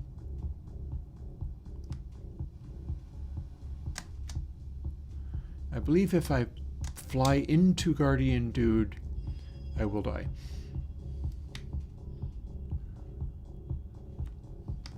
So another possibility is he went over to where the one I'm seeking was. I don't see it though. So the sound, there's a hiss that is me in contact with the ground going faster or slower. There's also a lower frequency whoosh, and that is the sound of me being high in the air or not. And there's this dude who will try to attack me. At least that would be something happening. This is why this level was not a good choice for the game.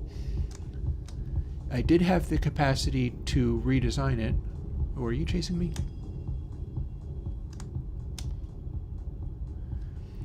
But my problem with this level is I have yet to even... I can see through the wireframe, and that's not helping.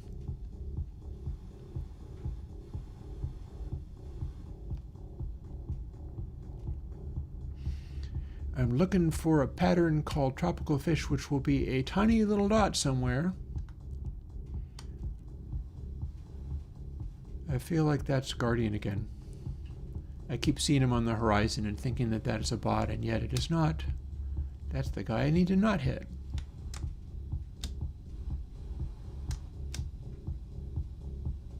He's hanging out over here for some reason.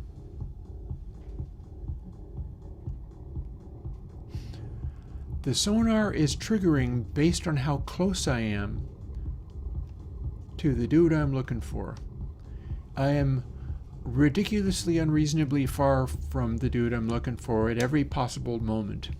And that is kind of annoying, because it is somewhat randomized. The parts that are not randomized... Oh, managed to make that jump. Cool. Are like the steepness of all of this, how tall it is, how many of these guys are out there. See, there's another sonar, so he's somewhere. I gotta search for one called tropical fish. It will show through this wireframe, but I've yet to see anything. And that's why this level is bad. In particular, if you wanted to make a game about looking around, now I've got my heart set on finding him, because this is super annoying. This is one of the ones where it can be annoying, and this is being super annoying. Okay, making a good head of steam.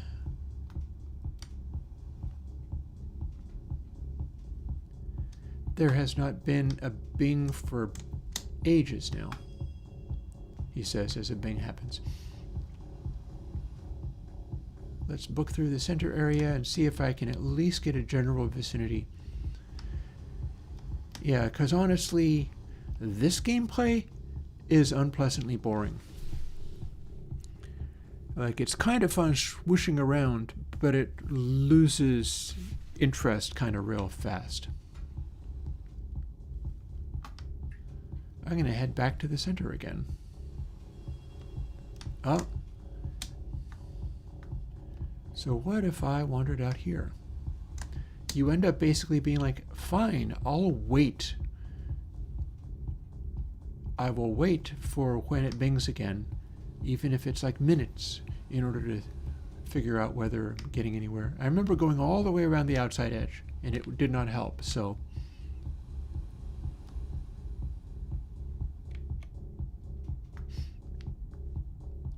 I hear nothing. Wishing back. It's like miles wide, this is. Wishing back. Here we have another bing.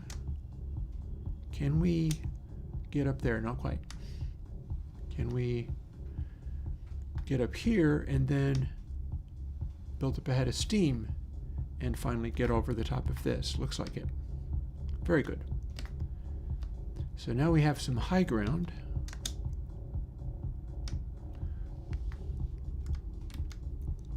But we're not actually near, he says, and then it immediately bings again. Okay.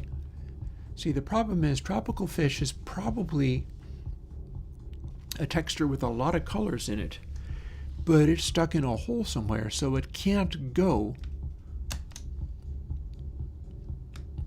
Have I just missed? Yeah, I just fell into the hole.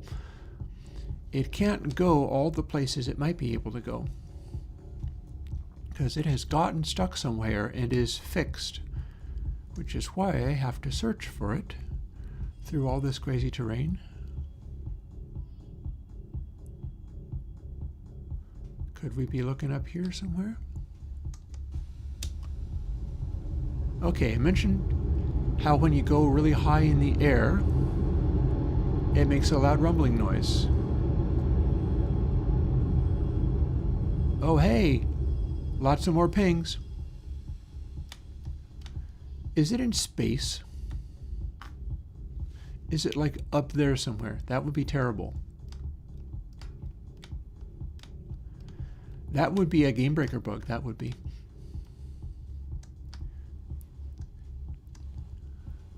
Bounce. So what just happened was I did a thing with scooting up on this terrain, and I essentially bounced, and it sent me flying high in the air. And when I went high in the air, the sonar was firing off more.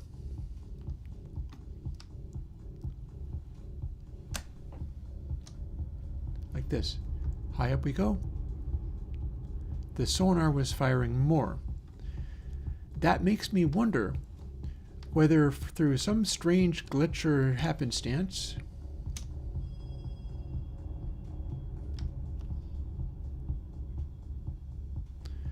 the dude I'm looking for is actually flying in the air somewhere, unreachable.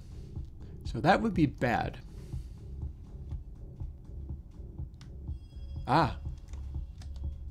But now I hear him. Hang on. Whoa, Nelly. Stop. Kind of is. You can download it. I think it is. So I'm hearing bings, and I heard a beep, which was the idle noise of the one bot that is here. You can't really hear it very well, I'm afraid. I'd have to patch it through.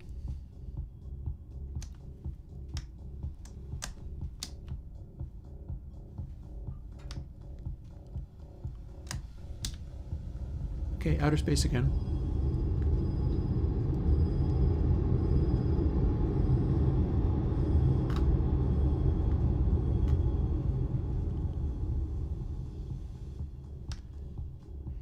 I think that is my problem.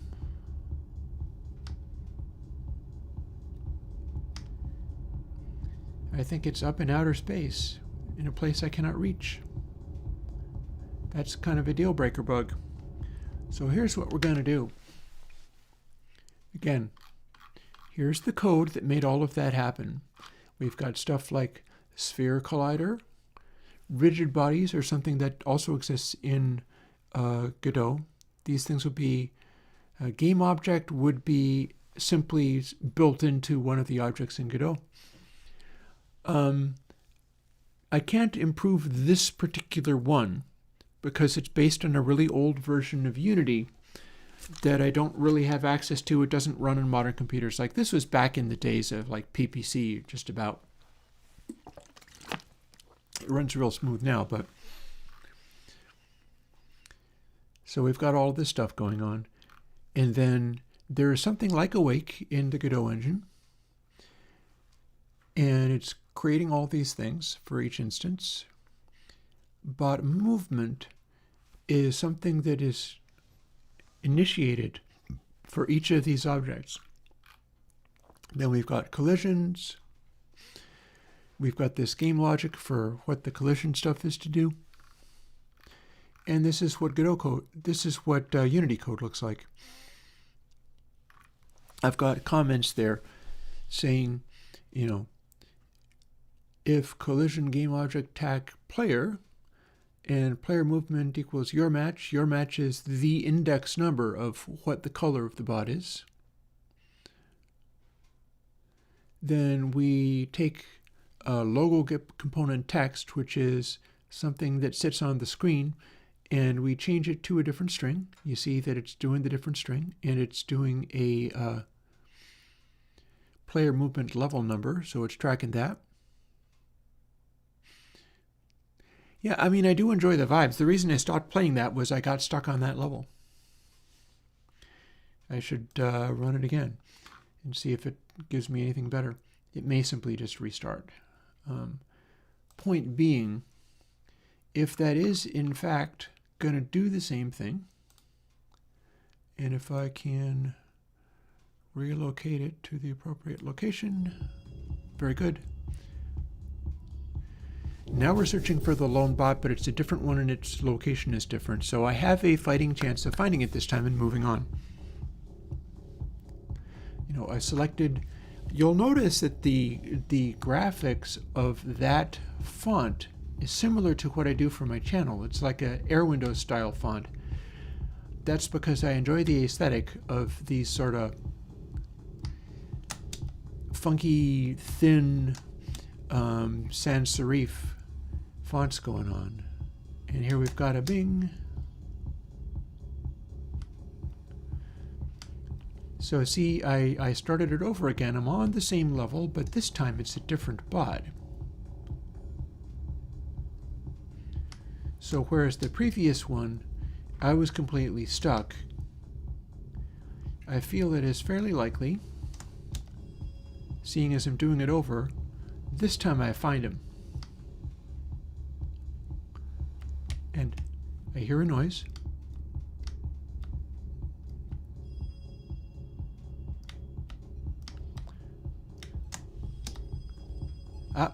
And I see him. So this is what I was trying to do the first time.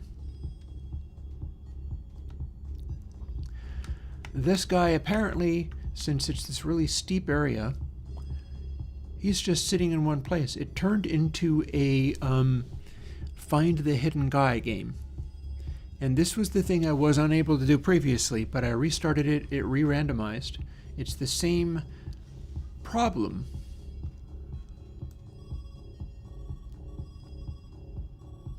Up you come.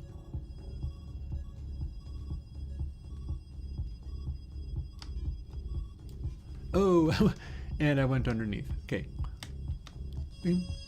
And I win. So here's our high altitude sound. Here's our really crazy. You'll notice that it's exactly the same terrain each time. It's just that the height aspect gets exaggerated or minimized.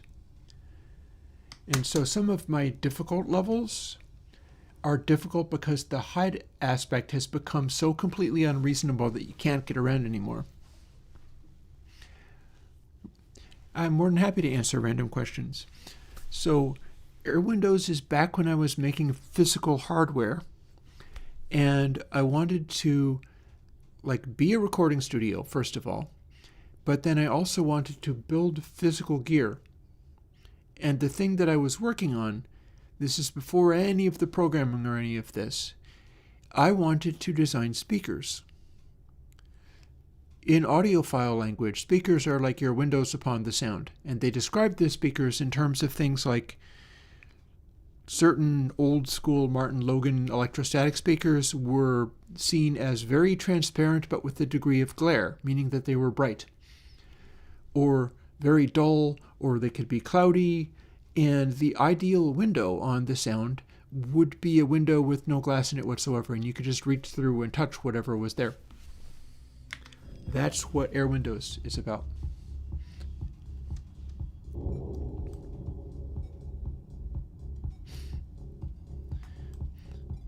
And so here we are with this game again. And I'm questioning this guy who has seen, now he has seen, over here. Okay, so the one I'm seeking is coming towards me now. The pinging is suggesting he's that away. So for now he's that away. And that's what rich purple deco looks like. It's that pattern. So we're chasing this guy.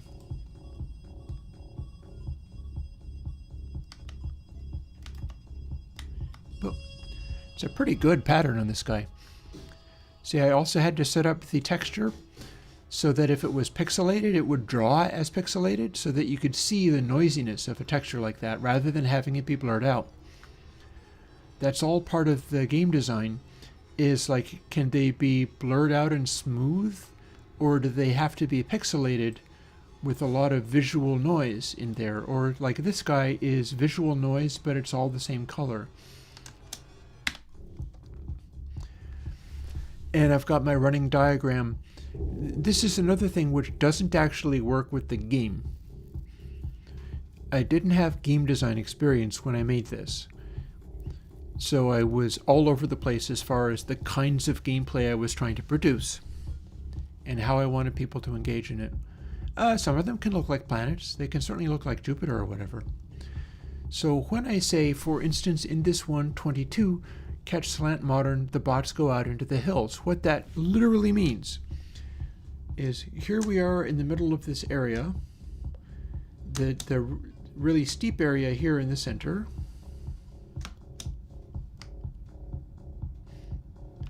in the middle of these sort of caverns. I think there's a center area that's down lower. The steepness of the terrain is different each time, but the shape of the terrain is always the same. So if we are in the center of the map, we're mostly not going to see anybody, because when I say the bots go out into the hills, what that literally means for game programming purposes is the directions from these guys, the locations that they're going, which are a factor of the pattern that is on them, the colors that they go, it describes like where they go on this plane. And see, that's not necessarily moving because that's he saw the one looked like me vanishing over a hill. Oh, and now saw it in the distance over there somewhere. They have gone far out towards the edge.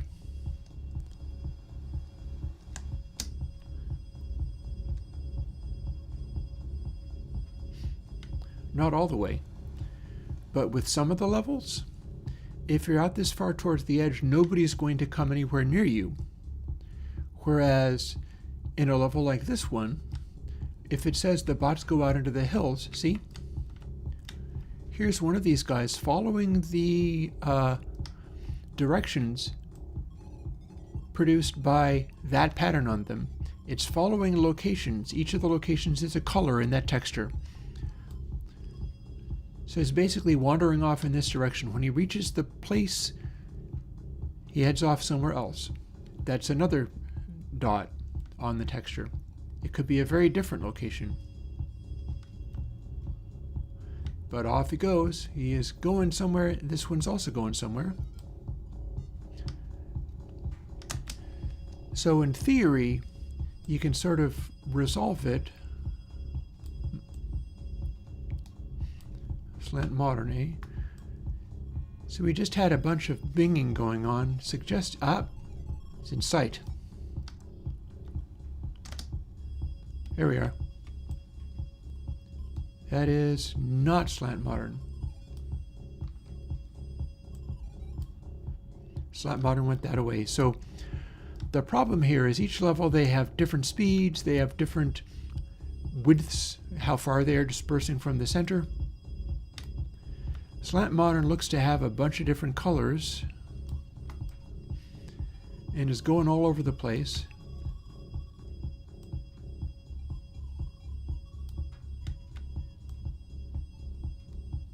See, are we still lost track of you?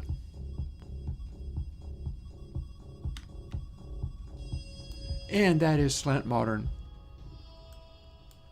This is apparently what I called slant modern, visualization-wise. And then we hit the randomization again. And this is just another randomly not easy level. I could have literally drawn all of, oh hi, obnoxious oranges. I happen to be in exactly the right place. So we're chasing this one.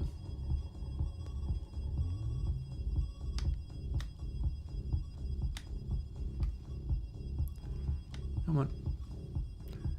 Gotta touch him. Boom.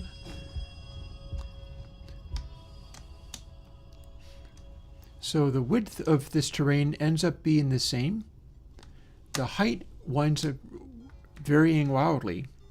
It's all based on like echolocating for the number of these guys. And the reason this area is so extremely large is because I mean to have it. Oh, I killed that guy, sorry. I meant to have it so that as you continue to play this game, you wind up with these widely divergent areas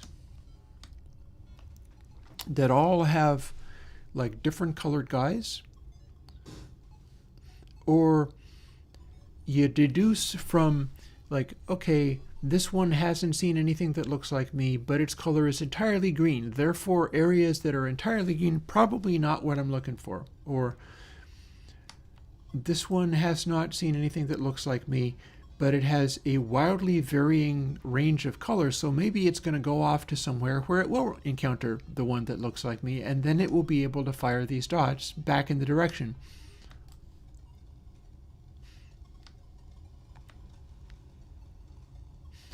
The reverb depth also has to do with how things are. Like they're all right next to me, so the beeping is much quieter, is not as heavily reverbed. And yeah, the idea was that you would end up with an incomprehensible number of these guys that you'd be wandering around questioning by firing the little zap zap. So that's a separate issue, really, from zipping around and hitting these guys or hitting them too hard or breaking them or not breaking them or whatever. Hit E again. So dripping blue. Now if I had a reference for where the color blue goes in with this terrain, I could go in the direction of the blue and maybe find the one that I'm looking for, because I'd be looking in terms of where blue was. That said, dripping blue might also have very different colors on it. Like these guys have not seen. So this is my failed game, which is, however, kind of functional, and it is at least on the unique side in that nobody has done anything quite like that. And considering it's a video game, that's astonishing. Oh. Hi.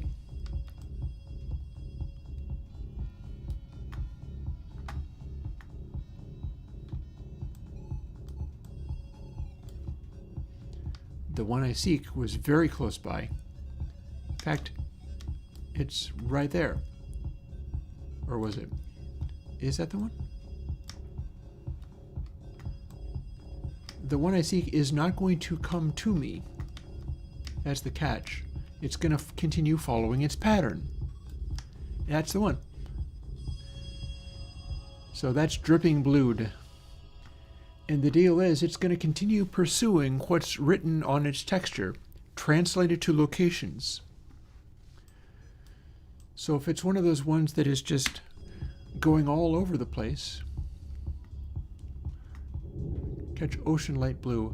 I'm pretty sure that level 54 is horrible, because I was making these observations between levels.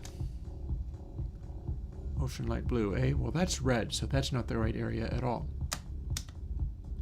And I'm going to hop around.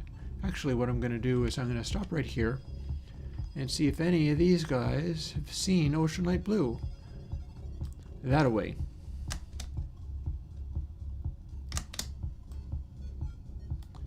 That-a-way. No, apparently back... Okay, these are giving me opposite... This is the gameplay that I had in mind. See, they're lying. They're telling opposite directions. The trick is, that's because they both saw where I should go at different places. And that is probably where I'm after. See? There it is.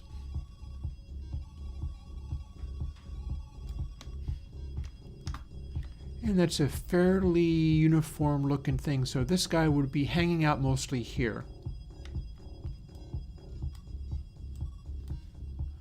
It's a little speckly. It moves around a bit. If there was, for instance, a large area of like pink, then it could very well take a siesta and go over towards Pinkland for a while. Okay, here we have another level. This is described as a scrum level. In this game, what that means is they're moving around rapidly, probably all centered. I bet they're all in the center. I don't see any of them around here.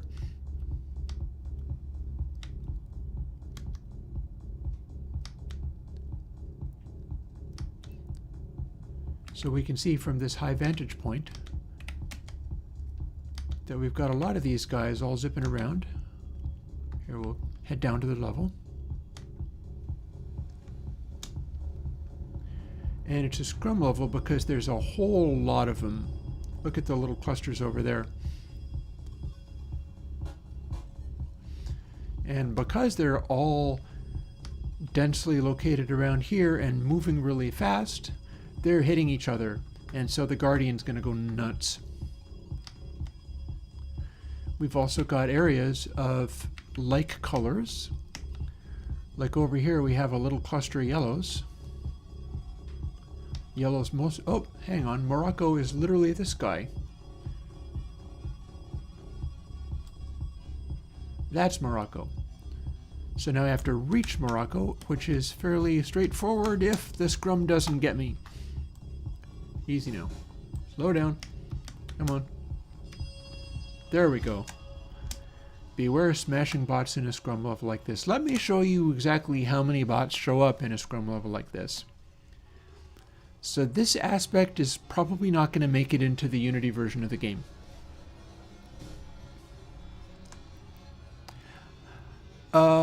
Kritish Parken? Yeah, that's me. I mean, I made the audio for this game, so go figure. So when I called this a scrum level, this is kind of what I meant. Their energy of zipping around is rather high in velocity. And we have a very large number of these bots.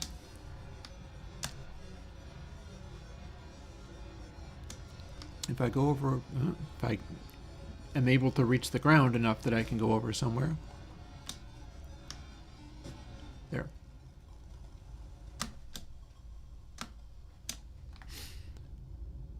That's a large group of bots that are chasing me now. You get a good view of them sometimes. So yeah, we've got all of these. They all have sort of like an AI, not really, but a little bit of one. But we have a rather large number. And I'm going to go to some other places just to lure in more that might be tucked away in various places. They'll all be trying to go towards me, but geometry might get in their way. Then up we go. The wind of being high up in the air is also my audio code. Yeah, Scrum can be like a gang of football players punching each other and just in a big pile. Like this. This is a Scrum. It is a pile of the dots, which I call bots. That's what I call a Scrum. You see that some of them match. Their locations and rotations and stuff also follow the texture written on them. So they're meant to have a great deal of activity in terms of moving, pivoting, moving around physically, blinking, all of that kind of stuff. But it's all basically driven by, pseudo AI, which is actually very primitive. Look at this guy here. It's black and white and bright, vivid colors. As we are scanning from line to line on, say, this guy right there. Or better still, let's pick this one. This green one. If we're scanning vertically, there's going to be like minutes on end where the dots that it goes to are just a green color. And then you hit this red band up on the top. While you're traversing the vertical band of this red color on this one that I'm making light up, it's going to go to a red area. It's going to go to and stay at a red area. And then the green, it'll go to green. And then this band across the middle, there's going to be a period where it goes to this red area because that's what its little bot brain is going to talk about. And then, of course, one like this that I'm lighting up now is just like a speckled chaos of random colors. So that one's going to go to weird random places. This one's going to be largely in the middle. Or what am I talking about, the middle? The one that has a lot of red on it will go to a red area. This one's going to be largely a sort of blue-gray, and so it's going to congregate in one particular area. This one's largely black, but it has bands of deep purple in there, and we've got another one right behind it, which is the same. That one looks like a wall with fern on it. I think that's fern-covered wall, that one is. And then they are all very excited to keep this. Oh, and here comes the Guardian, the black hole.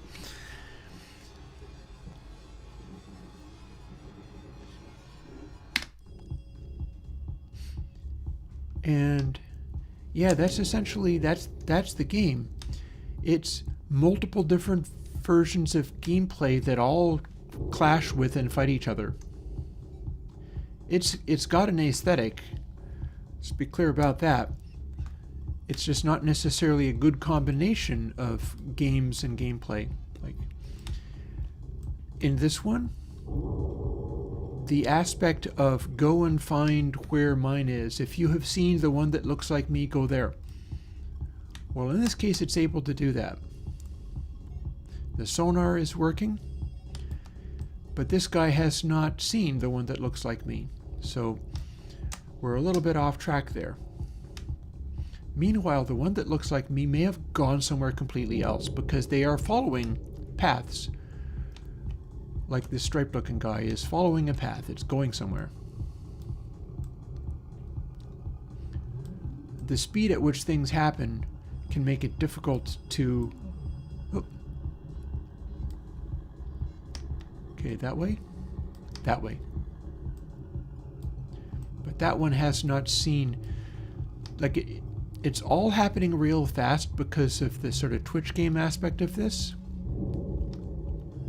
And I just saw something jump in the air. That indicates that's the one I want.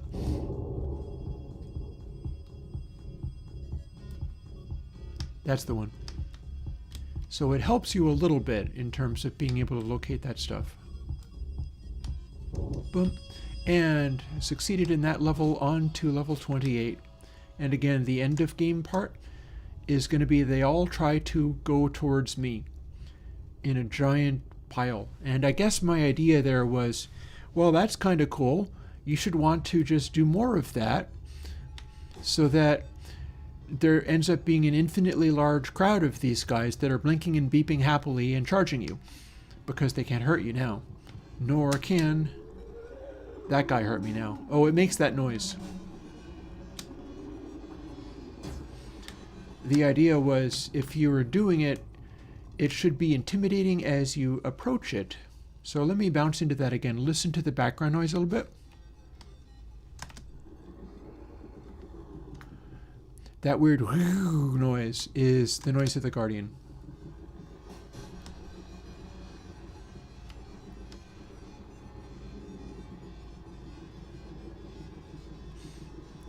I'm trying to get closer to him. So the way it goes up in pitch and then back down, it's this weird sort of grungy noise. It ramps up in volume if it is angry and chasing somebody or something. And there's this weird in the middle of it. And it also slows down in pitch until it's just a subsonic noise. In this case, it is saying the Guardian doesn't like crashes, which is probably a tip that this level has the Guardian being real hyperactive. It's booking around very rapidly. It will pursue the locations where the bots hit each other, but if you hit one of the bots, it straight up chases you. And you can only steer when you're touching the ground, so that can be problematic.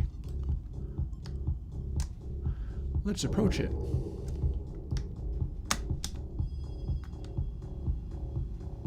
Let's go over it. Whee.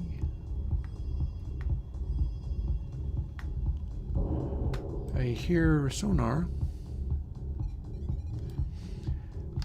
When it goes bing, bing, bow-dow, that's part of the track. The sound of the sonar is actually a continuing guitar riff. Boy, and nobody has found Lilac Ripple, says they.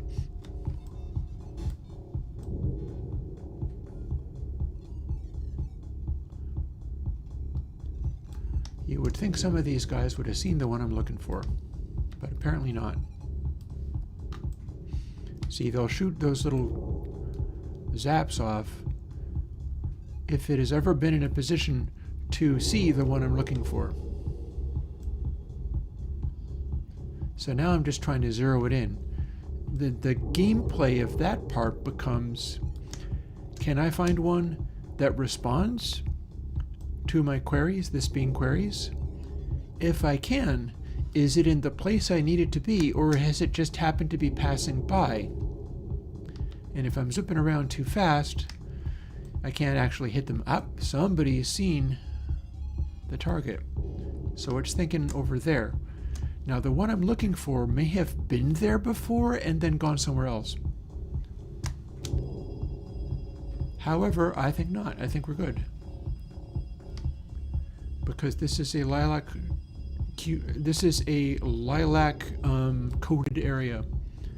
All the guys in this vicinity look to be purple or lilac colored. So we're gonna go up this way. And then I bet it's this one. Yep, this is the one.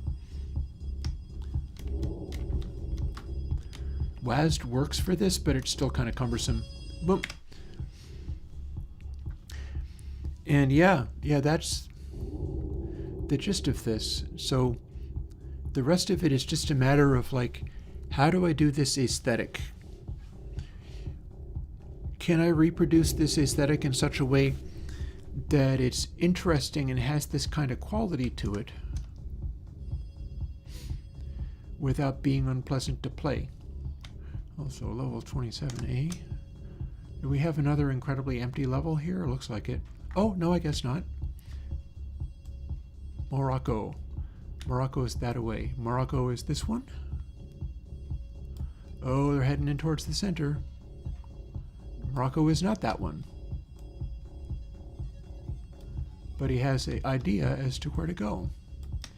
If Morocco's hanging out in the middle here, then there's going to be lots of them with a clear idea of where it is. It went that way. It went that way. That's the one. Boom. So that's Morocco.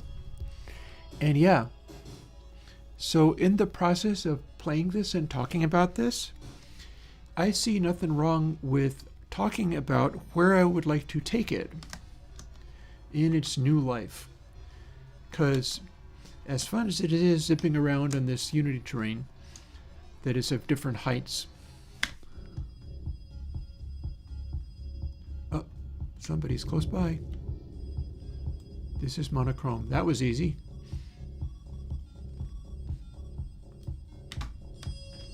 I don't know if there were any other ones. I think maybe it was just that one. Great show. Okay, that's probably also centered.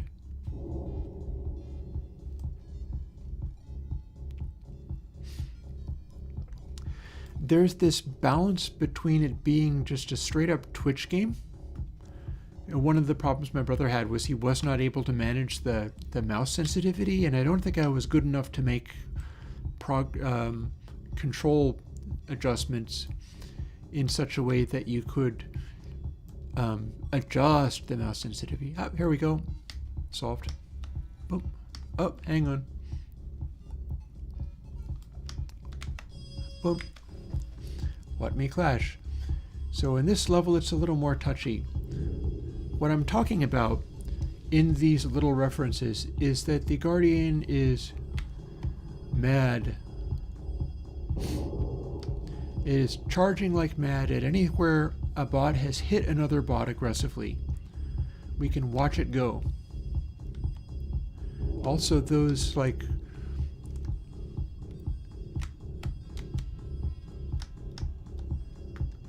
these sort of sensor arrays there outside the blackness of the center sphere. Those are meant to be pretty. They don't hurt you, or if they touch you, nothing happens. But they're supposed to flare out aggressively if it has become excited and started chasing something. If it calms down, they contract back to the center sphere. This is a graphic that I absolutely could use in a future game of the same quality. We're watching the behavior of the Guardian now. And it's basically rushing around. And now it's zooped past me without actually hitting me, thankfully. Although it wouldn't matter if it did, because I'd just restart the game. Also, if you shoot it, it becomes upset. But I'm not having a lot of luck shooting it. But yeah, this is the enemy. This is the threat. And it's running around because this is also a level where the bots are zipping around more aggressively. And they're hitting each other. And when they hit each other, bad things happen. So the Guardian is more sensitive. So it's racing around like a madman. I'm going to lower down to the level of the floor so that I have to dodge. And we can see that some of these guys, like this one, that's dead. That's a dead bot. It's not animated at all. And the Guardian flies over my head. Only if I hit one will it go chasing after specifically me. But it can be in my area in a way that's bad news. Although if I hide behind the dead bot, it'll bounce off of that and not hit me.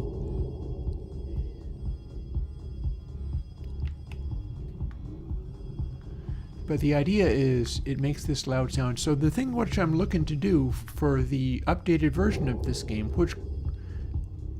oh boy. Over it goes. Oh, I heard a bang, and in fact it's attacking. If I just sit here not doing anything, it's a possibility that the Guardian will freak out and wind up hitting me by accident and killing me.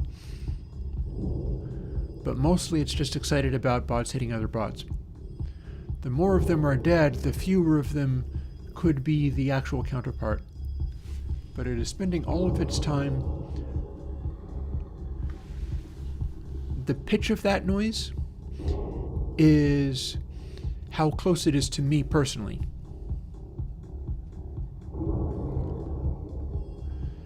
So if you have a really narrow escape, it's supposed to be an exaggerated sound, like a whew. Actually, you know what? We can push that up. Let's make it good and loud. So now you can kind of hear the game. Oh, somebody hit me again. Now you can hear the sound of the roaring Guardian coming at me.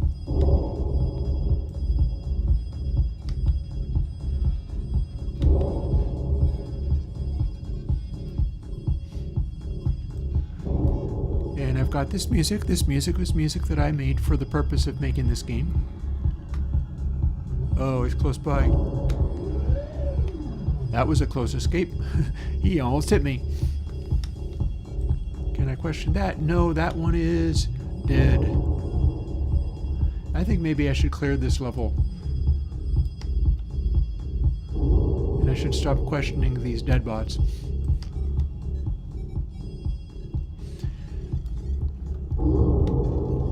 So what I'm thinking of is coming up with a way to do it in 3D space. There you go that way. In 3D space, it'd be fairly straightforward to be able to find these guys. Oh, did you just hop? Are you the one? This is another fast-paced level, so that's a challenge. And you can't question dead bots. Dead bots are dead bots. This is no longer useful.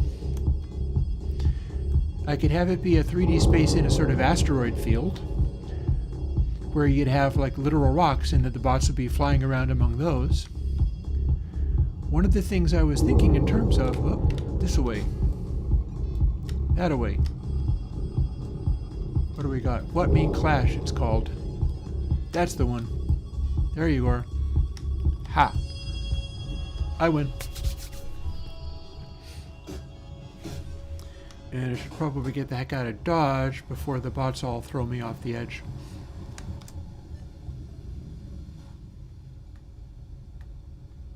Yeah, that's back to the edge again. So things like the look of the Guardian and the sounds of it and stuff, I would... Oh, I just killed a bunch of them. I would want to retain. The way that those glowing things go shooting out when the Guardian becomes alerted, that's cool. That's also a warning sign that it's somewhere in the vicinity. It's not just a black hole, but it lights up and gets mad. See over here, we see it sitting over here being nothing very much. But then if bots hit other bots, see, there it is. And then if we do this, the surrounding layers of mesh light up brighter and expand outwards. So it gives you an indication of its emotional state by its special effects. And the sound that it makes is relative to how close you are to it.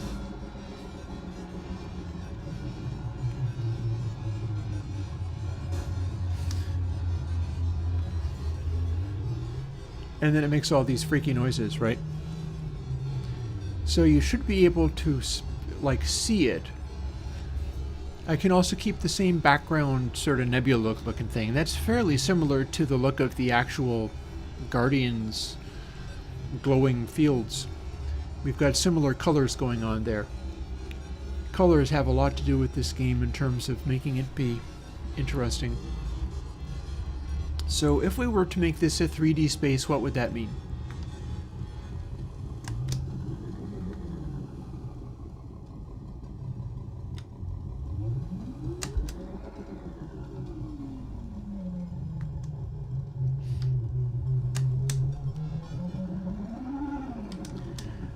Well, those noises are cool.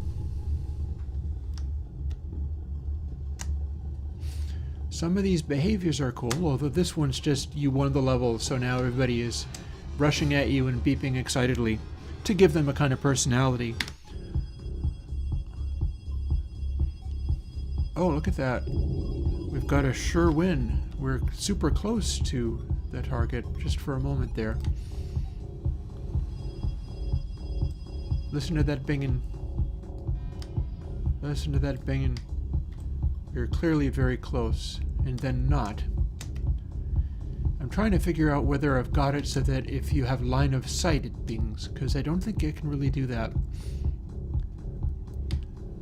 However, what I do note is that I know there's many of these guys.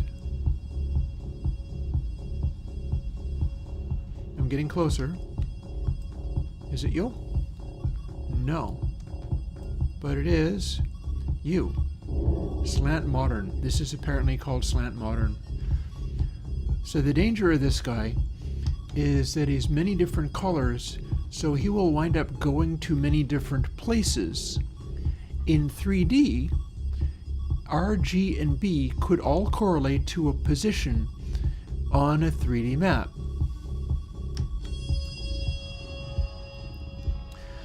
So you'll see that is many different locations to go to. Now, how you implement something like that? Here, let me pass over. Oh, we've got a advice having to do with the Guardian, where the Guardian is essentially super touchy on this level, which is a fairly flat level, it looks like. So everybody is able to zip around very freely. Yeah, it's not very steep. So these bots that have to zip around in physical space, they're fairly spread out. But they can get up a good head of steam because they're not stuck in valleys. In a space version of this, there would be no valleys. They would be moving around in 3D space. The challenge there is, how do you move around in 3D space? With this one, we're moving around like it's a giant skate park. And that was part of the concept here. Let's find an area where we can watch the Guardian becoming very upset and rushing about. It's not mad at me, but it's very active. And we can see over here that we've got several of these bots that are already dead because they ran into something too hard. Here's one of the more brightly colored ones, but no longer. And so the Guardian is real mad, and it's racing to every location where a bot hit another bot and broke it. And there's a lot of that. No questioning dead bots. If I hit a bot, it'll become particularly mad at me, which I'm tending to do a little bit, but perhaps not all that much. And my accuracy, I'm no like Counter-Strike guy, so my accuracy on this stuff is not great. But I can chase where the dots went. The trouble is, on a level like this, see, I'm being told to find neon curtains. There's neon curtains, and neon curtains has many different colors in it, so it's going to go to many different places. If I was just following this one around to all the places it would go, well, then it would be going even on this level. Oh boy. And again, Guardian doesn't care if a bot runs you over.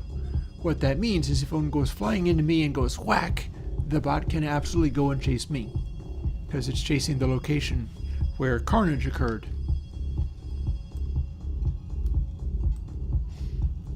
A lot of the soundscape of this game has to do with all that reverb and stuff. Just all these different parameters going on. So if I was to do one in 3D space... Oh look, I can fire off in this direction and have a bunch of these guys just going over here, but it's slightly randomized because they don't necessarily have the clearest idea of where they saw the one. So what's Mother of Parrot? It's that away, or at least it was the last that bot saw it. That's the level of gameplay I wanted to accentuate, was think on your feet, figure out what it means.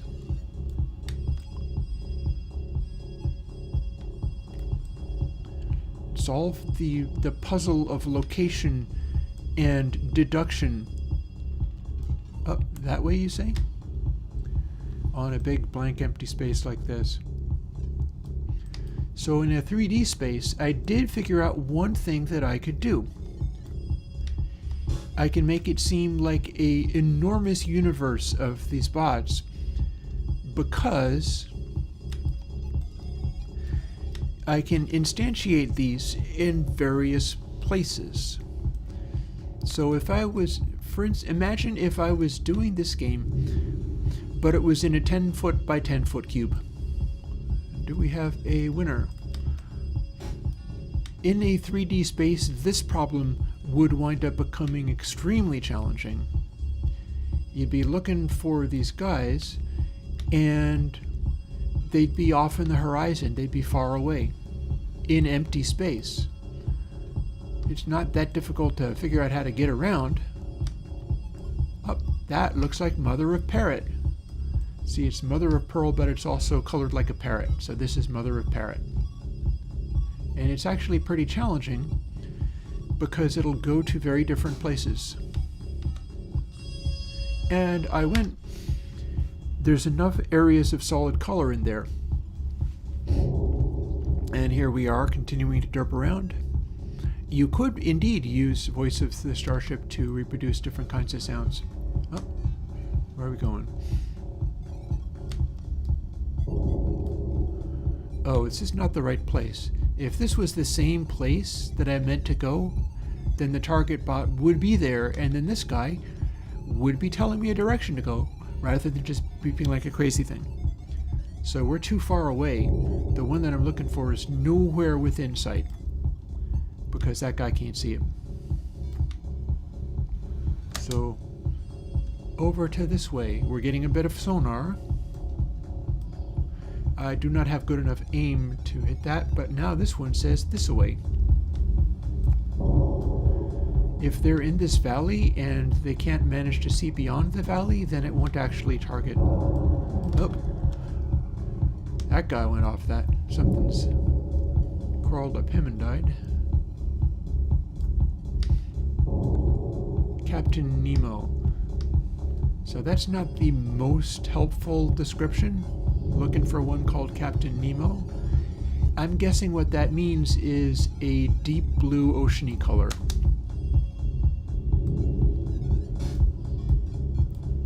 I don't know why they would have seen him over here and then I can't.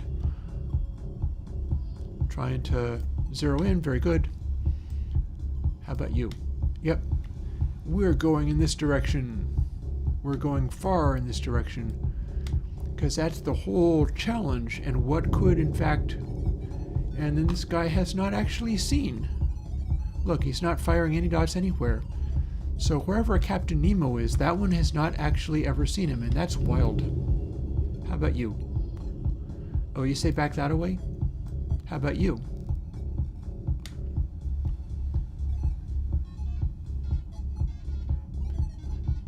I think I also set it up so that if you were sufficiently different from it, it won't answer. You need to find the ones that are close to the color that you are, and then they cooperate. See, that one says that away.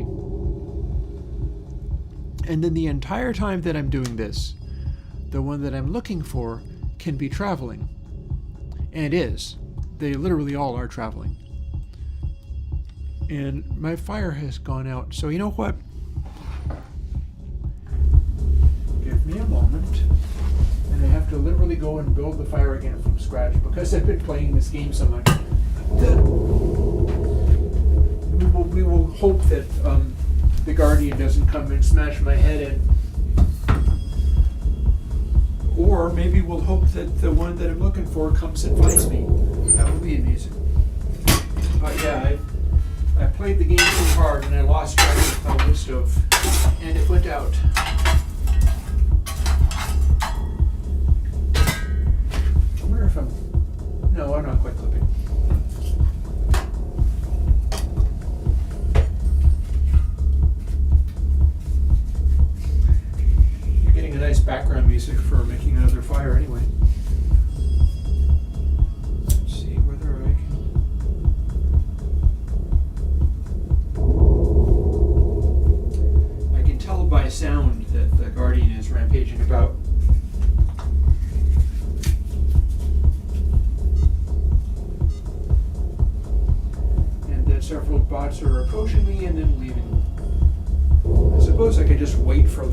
seek to come to me. Seems like a possible thing to try. It's boring gameplay though.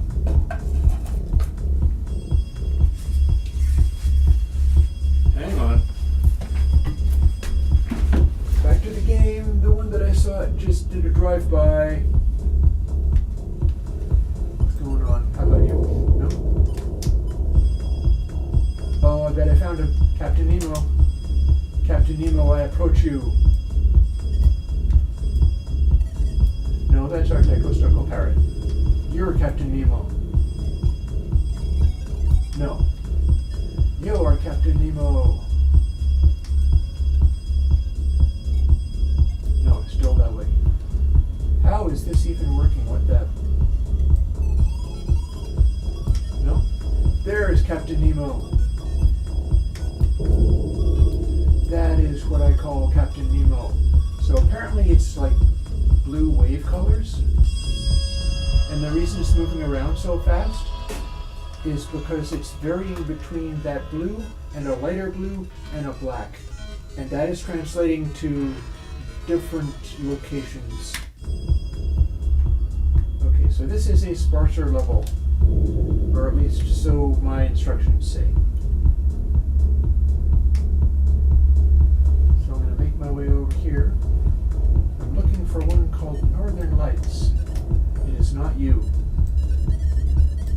But good for you. And I'm also going to get that fire going again.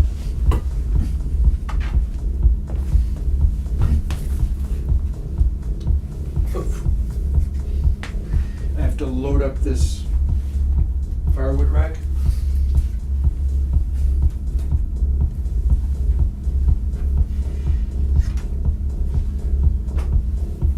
Let's get that rolling.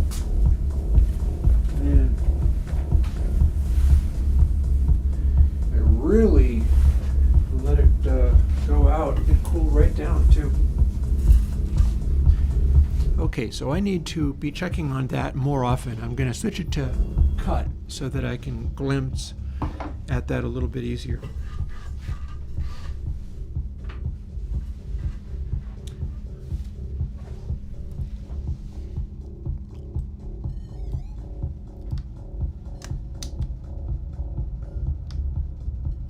High ground.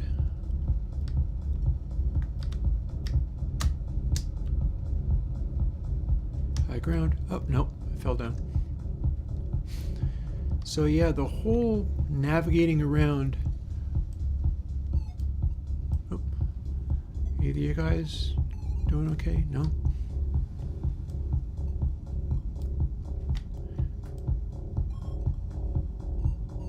Aha! That one has seen my target. It is that away somehow. I can't climb to the top of that. I will go around. Said the last I saw him, he was that away. Doesn't necessarily mean he still is, but... How about you? Did it go this way? No. No response.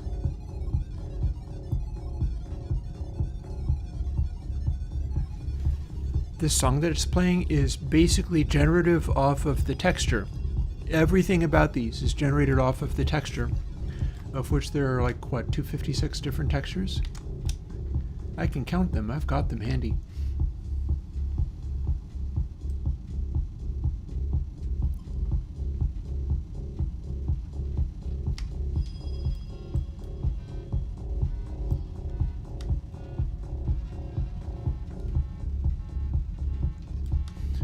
So a funny side effect.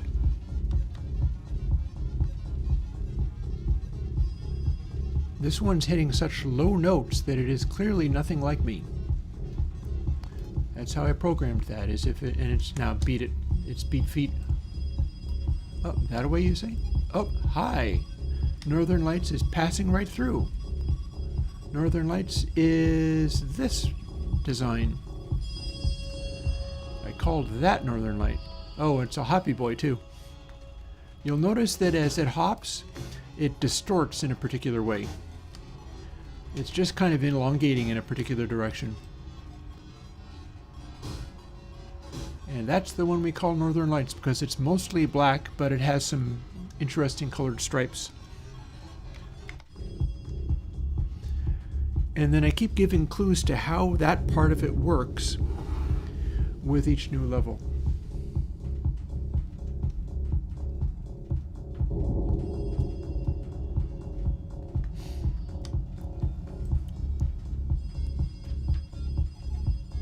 Oh, no. Well, it was right nearby. Which one is it? This one? Oh, there's line of sight. Did you notice that the binging slowed right down until this was visible again? So if it's line of sight, the binging increases in rate.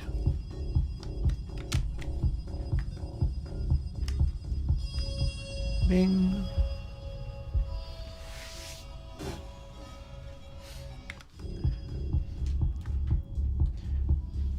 And yeah, I have this entire language for this that never really got very well implemented.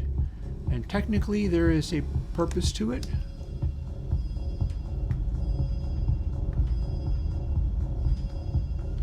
Notice how they're all far-flung now?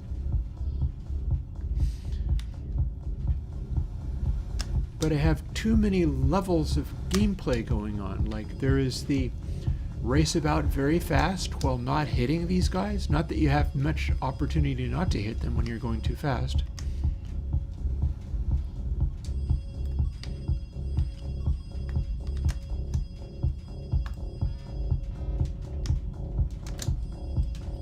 Must be you. Or perhaps not. Okay. No, it wants to go that way now.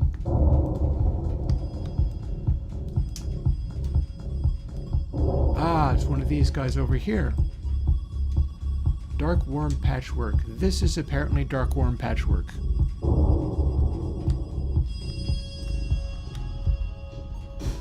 Although I don't... It looked like there was more than one of them. No, the one that I was looking for is still hopping. It's similar to, but not exactly the same as the other one. Bye, Guybrush. You know what? This is another one of those really obnoxious terrains. I'm going to go over here just to show you it, but then I am going to switch over to something else. So here we have our thumping noise. This is the central area. And here is where the steepness of it becomes impossibly difficult to deal with. If you can get to the top of these, you hear a loud rushing noise as if on the top of a high mountain with loud wind blowing around.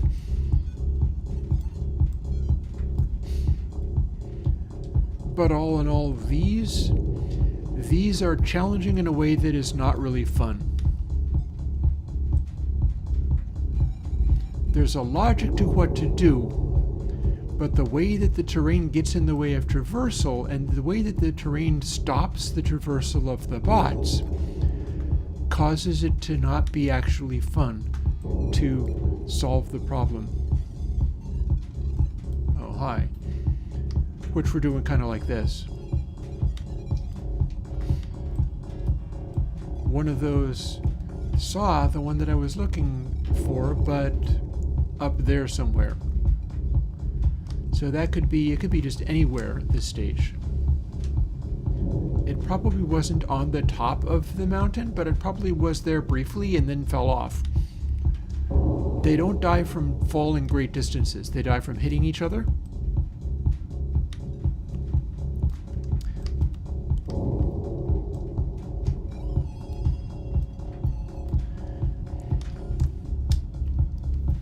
But the logic of it is not as easily worked out when, like, the terrain, it's consistent, but it's not necessarily, it's sort of fun to zoom around on, but it's not as controllable as you might want. Or you get into situations where it's like, okay, I kind of know what I'm doing moving myself around here, but at the same time, now the one that I'm looking for is tucked away in some hole somewhere and can't even move. And so my ability to figure out where to go is compromised. See, bounce over here, fall off. Smack that guy. Question these ones. So in a 3D space rather than a not really 2D but moving around on a plane, a very bumpy plane space, on a 3D space they would have more room to move without hitting each other, but locating anything would be more challenging. But they would be moving in more interesting patterns. But there would be no obstacles, so they would just be out in the middle of space and you'd be kind of drifting around looking at these rapidly moving constellations. So that's kind of cool, but oh, that a way you say? Aha. So you'd be doing this kind of puzzle solving. Going, how do okay, I can't get back up there, I have to try that again now. So zoop across here and then up. Now I can get over here. And that away looks like a very good choice. So we'll look up here. Sonar is firing a little better, but that just said up over, it saw it like literally up here. Any of these spots corresponds to a particular color in the graphics. And now I've just fallen back down from here again.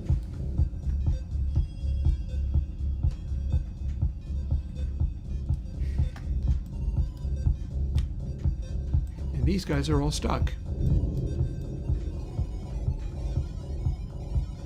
And they have wildly varying opinions about where my target is supposed to be. Because they're stuck and they haven't been anywhere lately.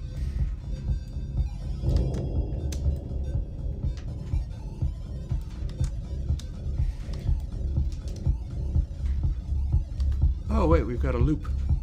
Check that out. We have a boop loop.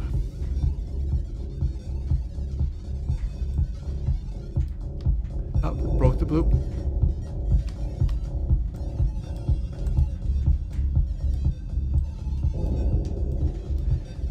See, they're feeding back because they are both claiming that they saw the one I'm looking for in the opposite direction.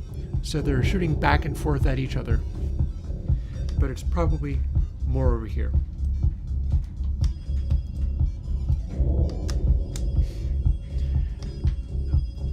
And I hear pinging. Could they be over here? Could they be over here? No, it thinks it was this away.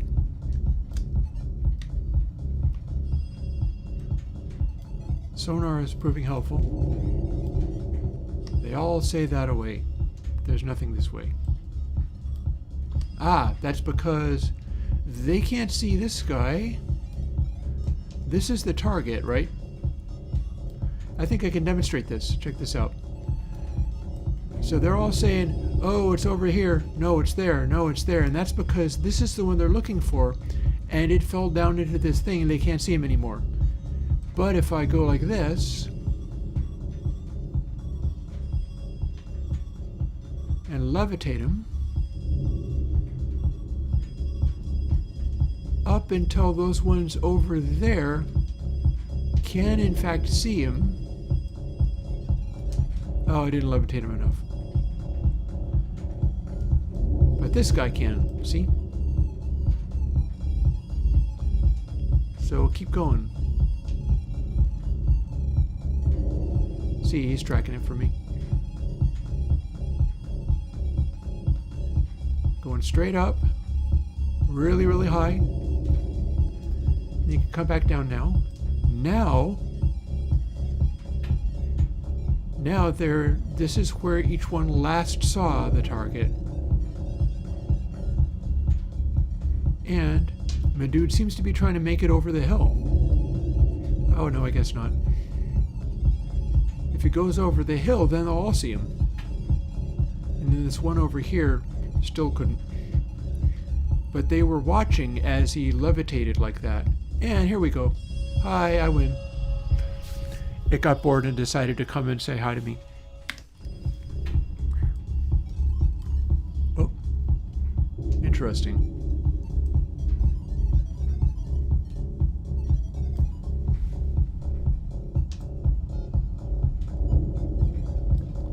Okay, those are very contradictory reports. That's the idea, is be able to make it so that you're figuring out which one to listen to. See, they're doing literally the opposite advice. And that one has not seen my target at all. And we have a glitch. We have a glitch. We're going off into space. I think it will come back. Yes. So that is Glitch Town. It kicked me up really very fast and high. And so that's what how that glitch worked.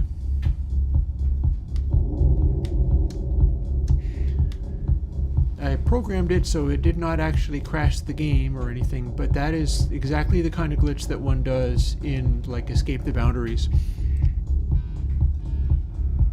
None of these guys have seen my target. Oh, no, you would, because you were Purple Billows. Purple, it would have been in the vicinity of purple, because it has purple areas. So we're going this way. And we can hear the sonar. We can fire a bunch of zaps in hopes of being directed. It says further that way. I'm willing to believe it. Still that way. Of course, if it loses the one I'm looking for and can't see it anymore, it will, again, like I demonstrated just before, it will tell me where it was last seen, which could be a completely different story. And there we go. This qualifies as Purple Billows. It's actually red and blue billows, but who's counting? And all the different colors. See this group of these guys? Look at all these guys. We've got a little troop of various different red-colored balls. There are about 5 of them that are all exactly the same. It was like a super bounce from the old Halo 2 days. Here's 3 orange guys coming. Here's a bunch of lilac ones. Here's the black hole being very upset and very aggressive. So this is going to be one of those ones where there's a whole bunch of bots, and this is the idea of having this game become more interesting, challenging, and difficult. I'm going to gather together. This is my final thing before I start tinkering with Godot and the actual game-making side of things. Look at how many of those are.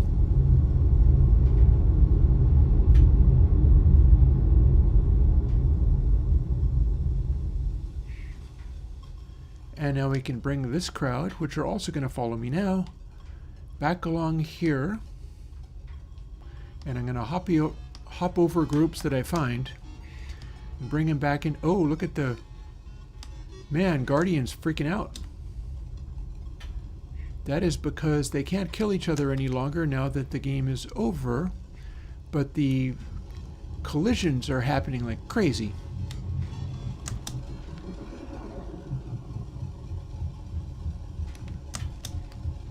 So I'm being followed. This was the idea.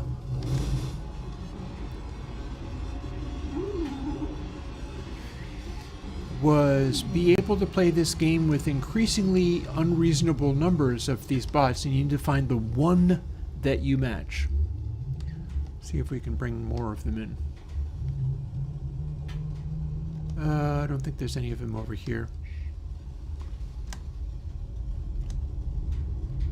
However, we can... Yeah, check this out.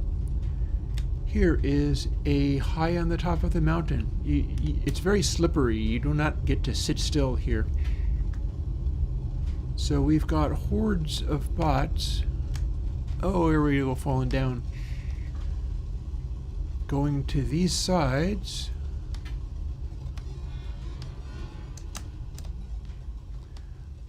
And then back to the center. They're actually fairly quick, these guys. And the intention of the game is to be doing this type of stuff that I've been doing, but with the challenge. And now I'm going to go into the center and allow them all to congregate. It's going to become ridiculous. Oh, and they're being so violent that the Guardian is completely freaked out.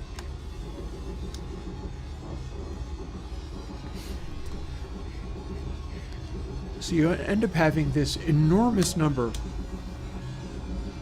They might be stacking up several deep at this stage. Well, maybe not.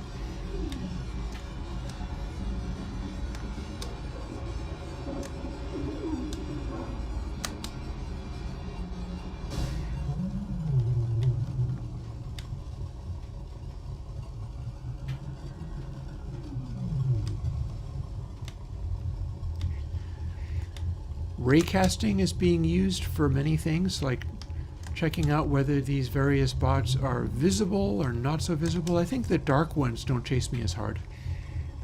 It certainly is acting like the dark ones do not chase me as hard. Light-colored ones, though, hoo boy.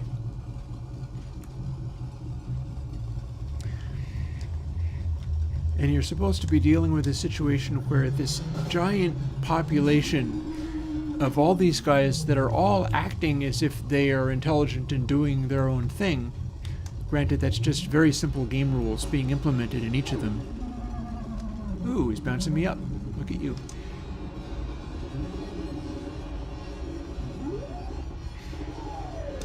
Ideally, you have it set up in such a way where... Oh, now we're being buried with them. Okay. So I think we're going to call it at this stage. The idea being you're moving around in this ginormous population of those things, and they're just flying about like mad, and you're trying to make some sense out of the sort of visual chaos and social chaos, and get them to tell you where to go along those rules of they will send a little shot in the direction where you would want to look, but it's not actually telling you that it's seen the one. I could have like giant asteroid fields in there as well. So the thing that I was talking about, do we have Godot open? We do.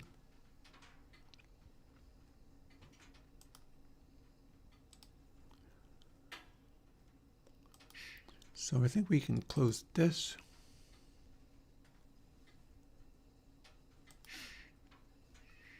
Tell you what.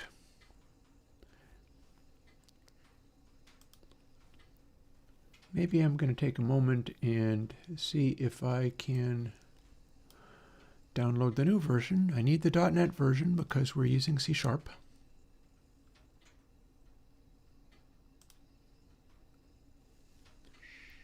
This open source stuff is pretty easy to do.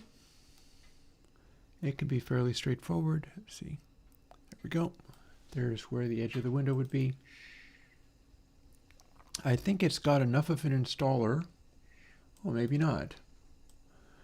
No, it does not. This is the effective installer. So what I need to do is go to my applications folder, and I'm going to need to first close Godot Mono and then replace it. I believe it shows up here. GHI. There's the old Godot Mono. Here's the new one. And older option, replace. There we go. In theory, that'll work. In theory, they have fixed enough things. I do not know whether that's going to actually launch the new one. I guess it does. Sure enough. So we're good.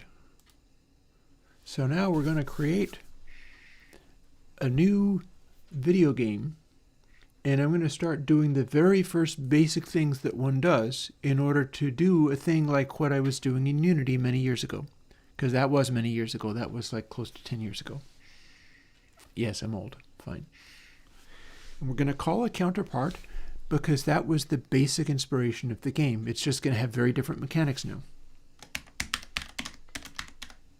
No, not Counterpart. Cuomo part. No!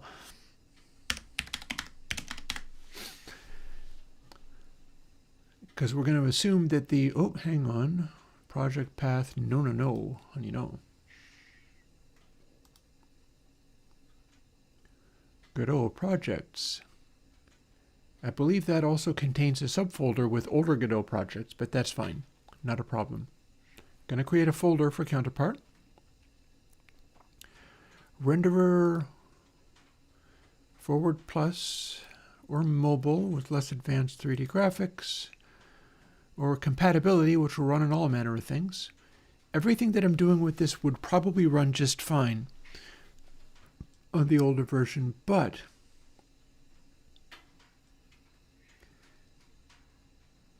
renderer may be changed later. That's good. I like that.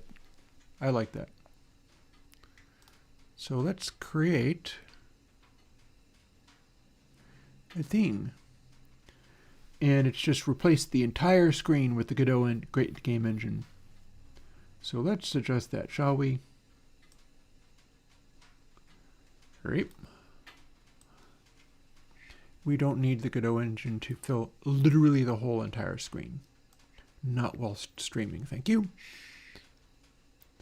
We'll fill a bunch of the screen.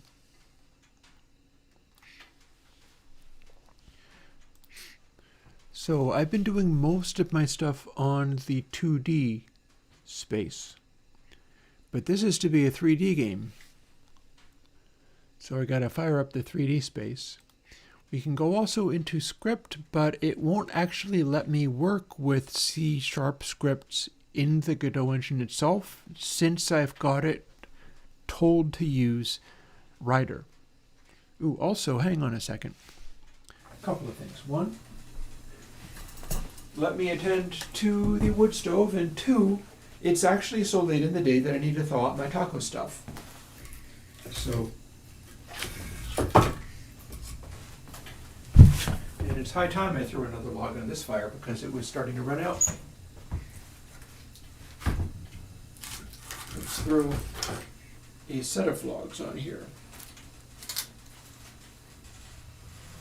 There we go. Then I can engage the damper and go on from there. That's probably related to stuff like game programming or programming something too hard or getting...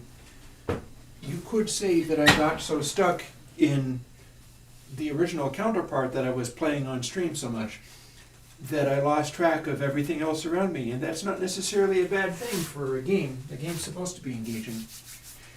My hope is that I can figure out some way of... So here's... Let me talk you through the idea, but first I must go and thaw out some food. Be right back.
check the... Okay, very good. Check that I remember to turn the oven on.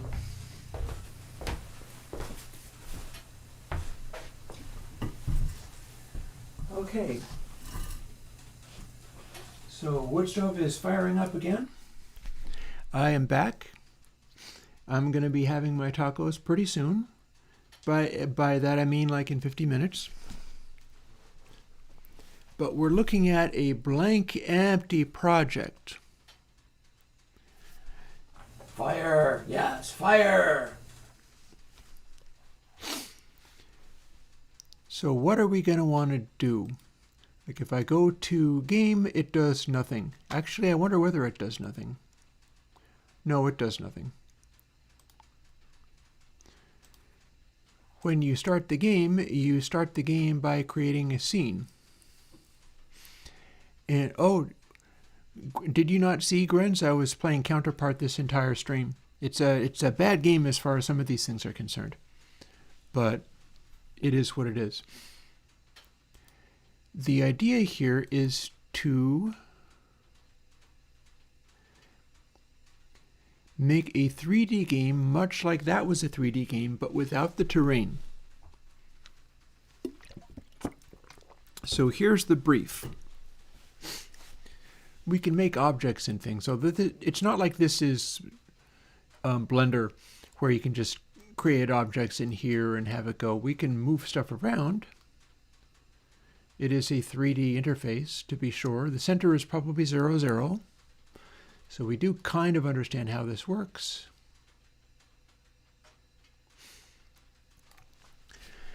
Anything that we do is relative to the scaling of the stuff that we put in.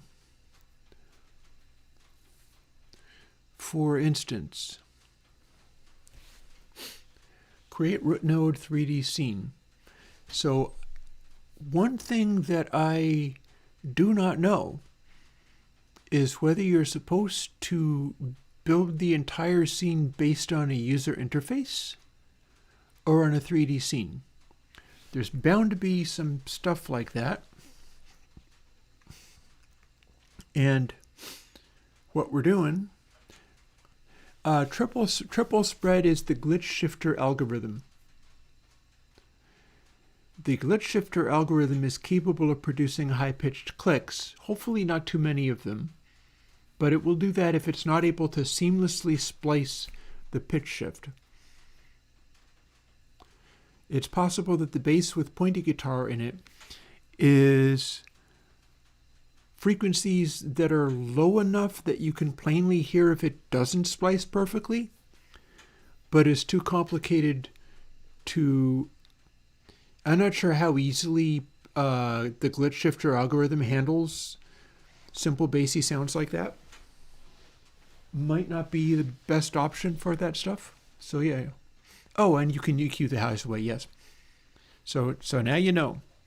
There's a variety of different ways you can EQ highs away too. Also, fire. That's going pretty well. So, one possibility is, of course, simply to ask. So what I'm going to do is bounce back over to Chromium and open a new window.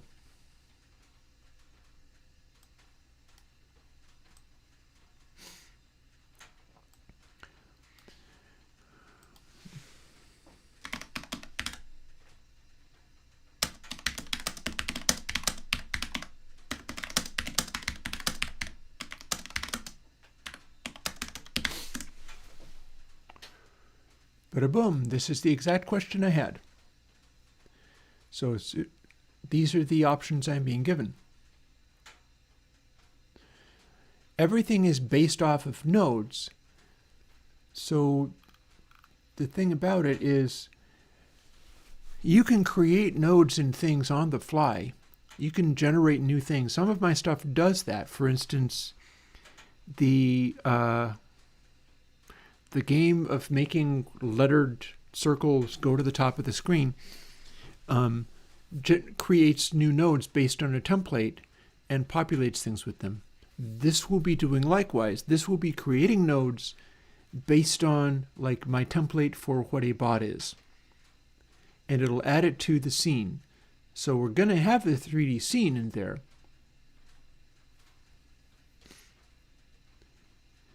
Everything inside the 3D scene needs to be able to talk to each other and understand what they are. You can have the entire game state based on, like, this is all making good sense. I knew about some of this stuff. We can probably, if we're lucky, we can get a object of some kind into this scene by the time I'm actually done with stream. If not, it was harder than we thought, but we'll find out.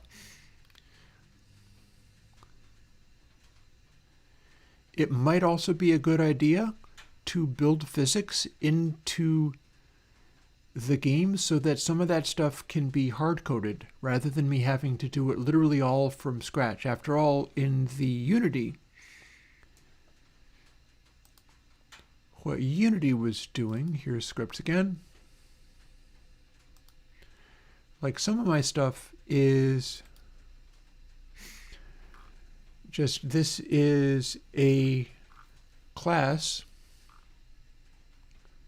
what's that dot dot dot, okay. And it's basically one of my plugins, but in Unity speak. Settle down. I know I don't have Unity installed. And we've got things that'll be spelled differently in Godot, but it's basically the same kind of deal. It's a version of my noise generator. And these are stuff that gets modulated by the actual game. We have one noise generator in the game, but it's doing all these various things.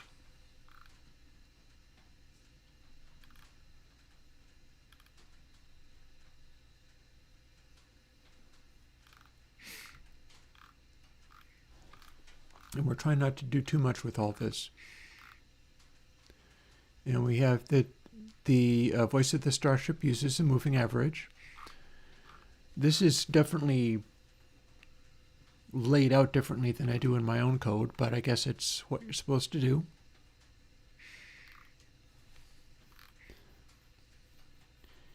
And then I believe this would be the audio code.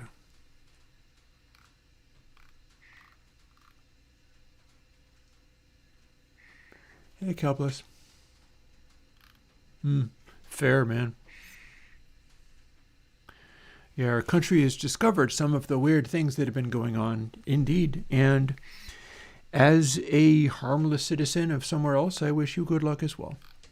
And don't get stuck in any dangerous situations.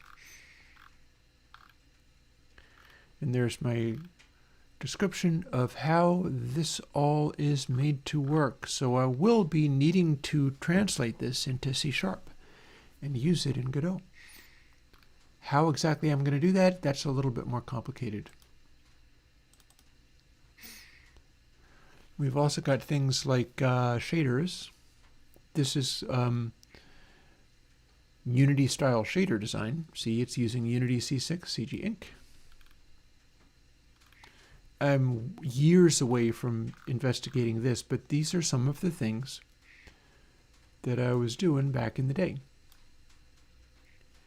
Like cube map transparent. So I would have learned how to do this, and that's what makes the background. This might even include the jittering.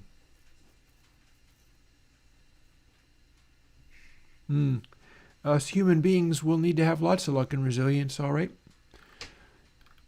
Nasty people literally everywhere and in every country have made a giant mess of the world, and we will do our level best. See, this is how simple this shader is. It's not all that hard. It's not all that complicated.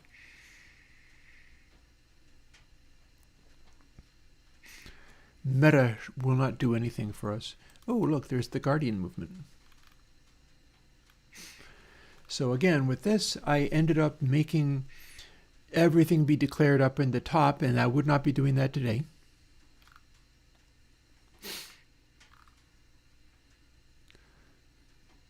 I'm not sure what quantized does, but apparently those are the steps for the quantized effect, whatever that is.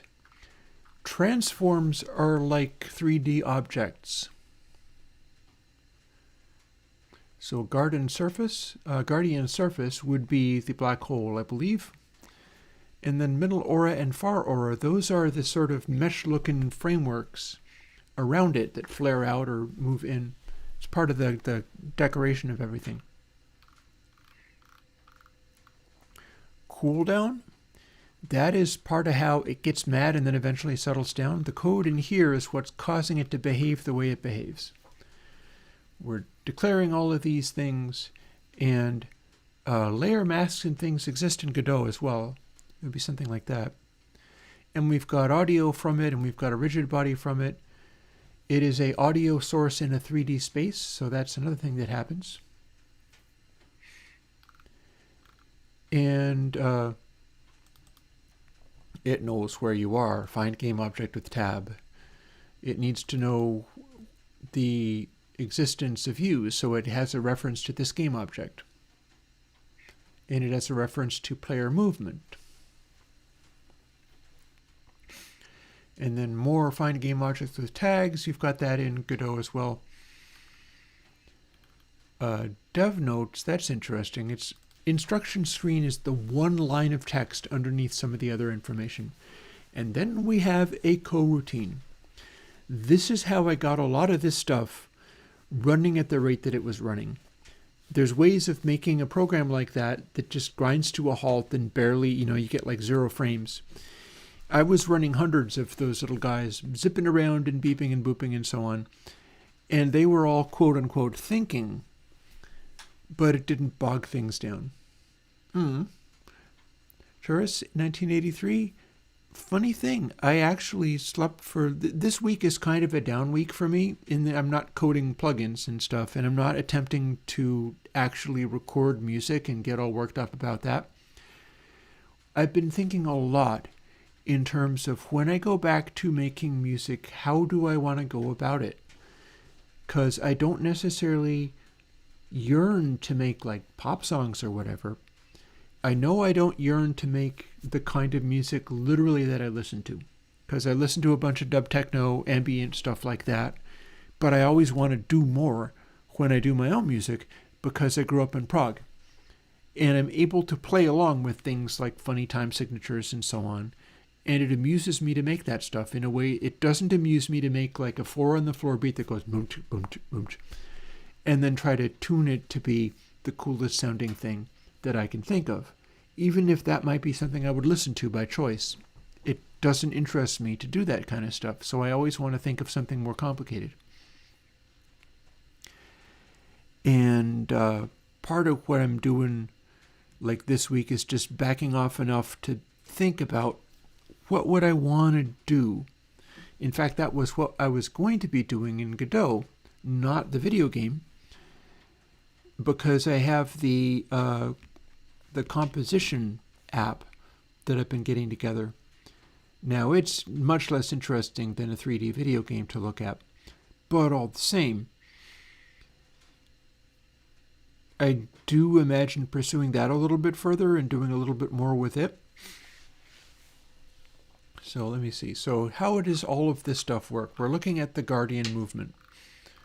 And my motion blur is definitely the part that gave me problems with streaming this. So awake, this runs once. This starts everything up. It starts also a coroutine. Do we have that listed in here somewhere? We do. So a coroutine is code that doesn't run constantly and all the time. Fixed update, this is what we have to do every frame. We always have to check out like the scale of it. We're checking out a physics raycast and the transform position and velocity. So I'm not entirely... Oh, I know. Out hit only terrains. So that's stopping it from falling through the floor. I'm pretty sure that's what that is. If the raycast of vector 3 up, I think that's raycasting down. I'm not sure why it would be, but the raycast hit is the location of intersecting with something. The maximum length, I think that's going to be maximum length, is a large floating point number. And the only terrains means this only sees the terrain. So this is stopping the Guardian from falling through the floor. There's going to be something like that with the bots as well. So it's doing that all the time. And particle collision, if anything fires one of those zaps at it, Guardian cooldown gets snapped to this, meaning it becomes excited. I believe it goes to 2 from 0. And then if it's shot by player packets, I'm calling those little zaps packets because I want them not to be bullets. Location target, our hero transform position. So if you shoot it with a zap and the zap hits it, cooldown instantly goes to 2 and its destination is you. So shoot it and it attacks. That's how that works. Not a lot of code to do that. That's because it already had location target. We've also got some stuff in here. There's a wake, so we don't need to think about that again. On collision enter, that means it hit something. It's collided with something. Crash scale is the square root of the distance of it and us. So that's going to have to do with the sound ramping up, the pitch of it going.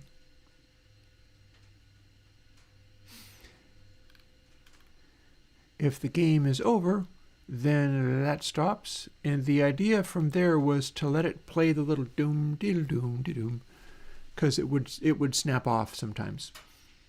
I'm not quite sure why, but it was. And then if it is a collision, I assume this is collision with the ground. Clip earthquakes. Earthquakes is an audio clip. Earthquakes is an array of audio clips. See, it says range 0 and earthquake's length. So it selects a different earthquake noise and it plays that. And crash scale has to do with the distance between you and it. It does a line cast between itself. See, transform position means it, unless you've specified something else like our hero. And if physics line cast between this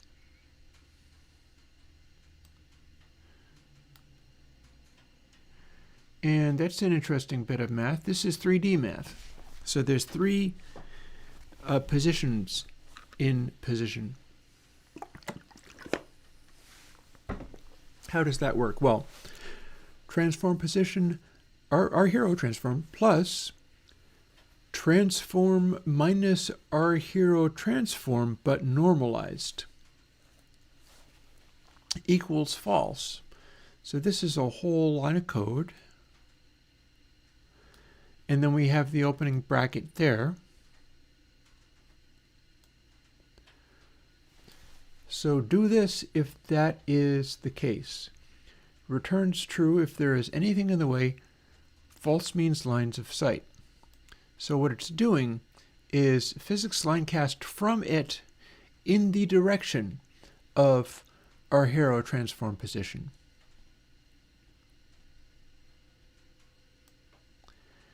What this should be doing, and only thing that changes with this is reverb zone crash scale times this or a slightly larger number, and volume is this or slightly larger volume, or less volume rather. So reverb zone mix and external source volume, this is what's being controlled by this. So if it's crunching into the ground somewhere that is not in line of sight between it and you, you're hearing it quieter and you're hearing it more reverby. So that's all that does. I am pretty sure I can do that in Godot as well, but it wouldn't be a matter because that's not actually how this works. External source priority, that is whether the sound is being played obviously or whether it's being note stolen. In music, it's like that's note stealing on a keyboard. If the priority is too low, it will cease playing that sound. Quantization steps, background music, clip length steps.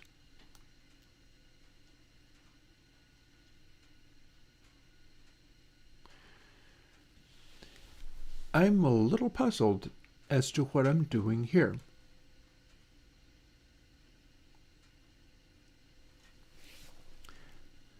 Oh, no, I'm not. Okay, so check this out. I bet you didn't notice it was doing this.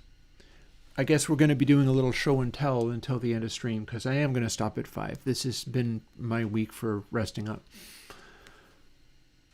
Check this out. External source play delayed is seeking to make those thundery thumps of the distant giant monster hitting the ground. It's trying to play those on beat. There's a lot of stuff in here that it is trying to play on beat. I did that in Godot with the make the circles with letters on them go up off the top of the screen game. That's playing a breakbeat, and it's trying to synchronize a lot of the little interstitial sounds with the beat as it goes. Looks like I was doing it this early, and I was making those thumps and thuds hit on beat with the music rather than having them just hit when they hit. So I'm essentially trying to make parts of the sound synchronize with the boom boom boom groove that's going on. And it looks like I had 32 steps in that groove. I have that groove right here. Not in scripts, but I bet I have it in resources. I don't get to use these spheres, sadly, because they are asset rather than being, well, I don't know. I wonder if I can translate it into something that I can use in Godot. I can look that up. But yeah, so Roblox. Here's some of our sounds. Here's Electric Aura. That was loud.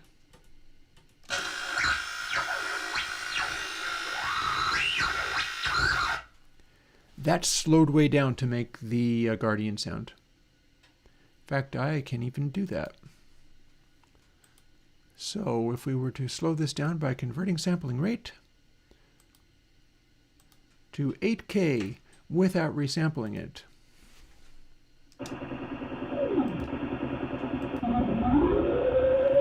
That sounds a little bit more like our Guardian, right?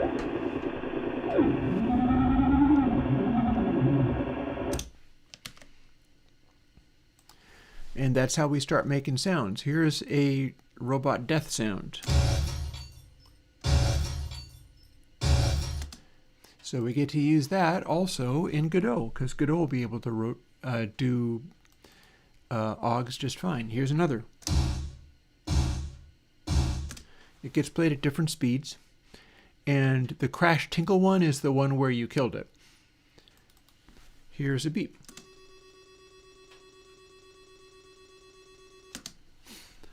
So I guess, and note how that's not full crank either.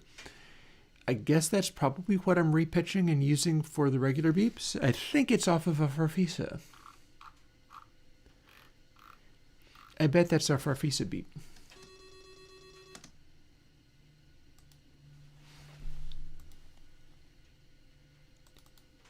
Here's our textures. We've got meta. And we are clearly reading the name of the textures as well as using them all and putting them in some kind of, yeah, see, there's all of the possibilities in there.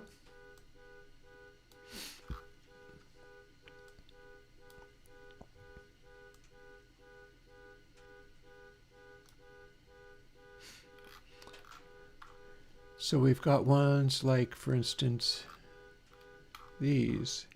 That's not actually a bump map, that's just a gray texture. But up here there was one See, there's angular I was talking about. We have got it scaled up to where it's showing every bit. And if it did not rearrange this, deco, aggro, photo, electro. So if you're scanning from top to bottom and left to right to each of these colors, and you're scanning fairly quickly, that is going to send this one zipping around to all kinds of different places. This is going to go to different places more smoothly. See, it's not as contrasty. This one's going to have some interesting behaviors because it's called electro. If we are scanning from left to right and then from top to bottom, we're going to have entire areas where it's mostly hanging around in this green color. And then you go to white, and then there's this narrow little blip where it's like, I'm all about going to blue, and then it's brown, and then, the variations on it. Plus, not all of these are even identical. Some of these have obvious sections of blue, like this is a double obvious section of blue, and then some of them aren't as obvious at all. And then here we go. That's the one I was going to talk about. So if we run this one as a bot brain, what it's going to do is tend to hang around largely in locations corresponding to kind of dim greenish dark. These areas in here, sort of dim colors. It's going to spend some time in brighter colors. It's not actually scanning in a diagonal, so it's going to kind of oscillate between these colors as it scans on its way. But periodically, it's going to go boop, boop, boop, boop, boop. All of a sudden, they have to be over in red. Never mind. And then it'll be forever before it decides to do that again. Or cycles through here. It needs to be in red. No, it needs to be in red twice, and then yellow, and then never mind. And then over here, we're in bright green. All of those colors are contained within this texture. This texture can serve as the brain of a bot if you work out how to sort of step through it and then figure out how to make that become the behavior. Flashes of green. This is one that slowly migrates from one place to another. It'll go rather smoothly. Also, I had a behavior. I remember I did this, so I'll tell you about this one as well.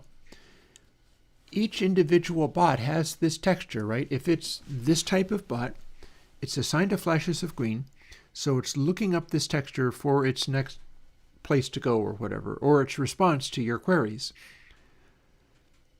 But they start out randomized. So one of them might start out with this pixel here that I'm pointing to, and another one, maybe it starts out at this pixel here, meaning that it's going to be in the green area, but then as it scans over this way, suddenly it needs to jump over to a darker shade of green, and then it gradually wanders back to this shade of green. Or maybe it's in the shade of green and then wanders over to the bluish area and then back again. Or light green, all of a sudden rush over to the dark blue and then go from there. Each one is going to have a slightly different pointer to where its brain is at. And what that means is they're going to be sort of, if this is a 3D racetrack described by red, green, and blue, it doesn't hardly have any red in it at all, so it's not going to be hanging around there. But it's going to be wandering around in a pattern defined, a sort of complicated circle pattern defined by the position of green and blue at each point. That will draw out a little racetrack that it's on, and its brain is nothing but following that racetrack, either just being hardwired to that racetrack, or that's the target that it tries to go to. Then, what I ended up doing was, if two of them touch each other, well, first of all, I think if you shoot it, it makes a beep, and then that scoots its brain pointer over. So you could wind up having one seeming to go along some kind of path, and then you query it with a bunch of zaps, and it seems to become excited and rushes off somewhere else. Well, that would be just changing the pointer. It's not actually thinking of anything. You just presented the appearance of the bot going, oh no, I'm late for a very important date, and zipping off somewhere else because you radically changed where the pointer was sitting. Maybe it was all in one place, and you sat it in a very different place, and now it wants to be somewhere else. If they touch each other, they synchronize. And that's what causes, for certain types of very similar appearance, or ones like this, where it's like greens and blues and stuff, it's a predictable path. If the pointer synchronizes, then you have a little herd of them cruising along. But it's not really a little herd because they're not even aware of each other. But they're acting like they're all following the same path because the pointer has been synchronized. So that's why if I have a bunch of bots or whatever, they've got their pointer. This is a very pretty pattern, Ghosts of Purple.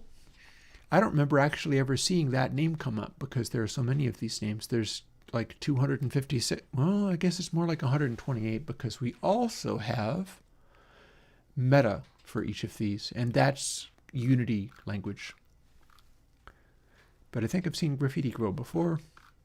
And then here's another blue and green, but this is more hyperactive. It's jumping around more. This is very much just gentle, less contrasty grays. Halloween, I guess it's because it looks like a pumpkin, is certain amounts of contrasting, means it rushes about some, but then there's areas where it's just hanging out in one place. And all of the visual details of these become behaviors as you see them. Like ones like those can move rather smoothly. If they were in herds, the herd would be moving in a predictable way. It would all be kind of hanging out together. If you have one like this, they're very busy running back and forth between contrasting positions. A position of very yellow or a position of very blue. And the fine detail in here has a lot of all of that going on. So they will tend to run back and forth between two places, to the extent where you might not even get what looks like a herd. Instead, you might get a bunch of them and they're all dashing off at different times, or at closely related times, or a pack of them attack something or whatever. This one hangs out mostly in black. Called it mold because what would you call it? It looks like mold. Mother of Parrot, we were pursuing that one earlier. And I need to plot this stuff onto the spheres in such a way that you can make out the details of the pixels, and yet it still has a pleasing quality to it. Noxious oranges. This is one. Ow, that red. This guy's going to hang out almost entirely in a particular spot in red. Plasmoid. So that one's going to jump around a lot. Look at the amount of contrast in there. It's got basically 4 locations, with a 5th that pokes in every now and then, that it wants to be at. So any of them that look like this are going to be in a pink spot or a blue spot or 2 related blue spots or related pink spots. But there's like specific places that they can be, and they can't do anything else other than be there. So the idea, and hang on a moment, let's double check the wood stove. It's been so cold that I feel like making sure the place hasn't got really cold before night comes on. Because if this gets really cold before night comes on, it's going to be really nasty following morning. There.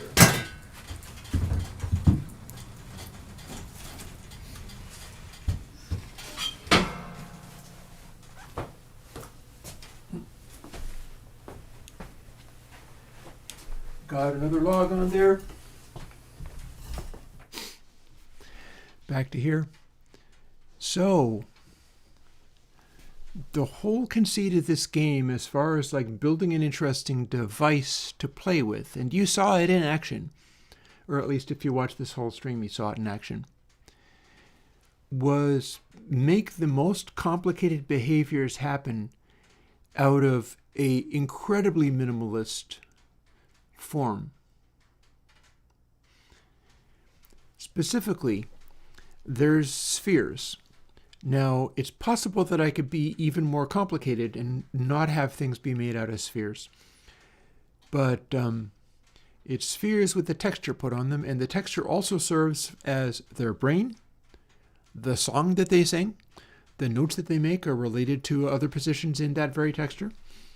All of that stuff runs off of the one texture, meaning that the download of the game is not too overwhelming. This is not like a multiple gig game, and yet there's a great deal of complexity in here. There's purpholstery. It looks like upholstery, but it isn't purple. That one's going to mostly hang around in one place. Rich purple deco, that's going to bounce around all over the place, but it is going to hang around in black a lot. Here's rust slats again.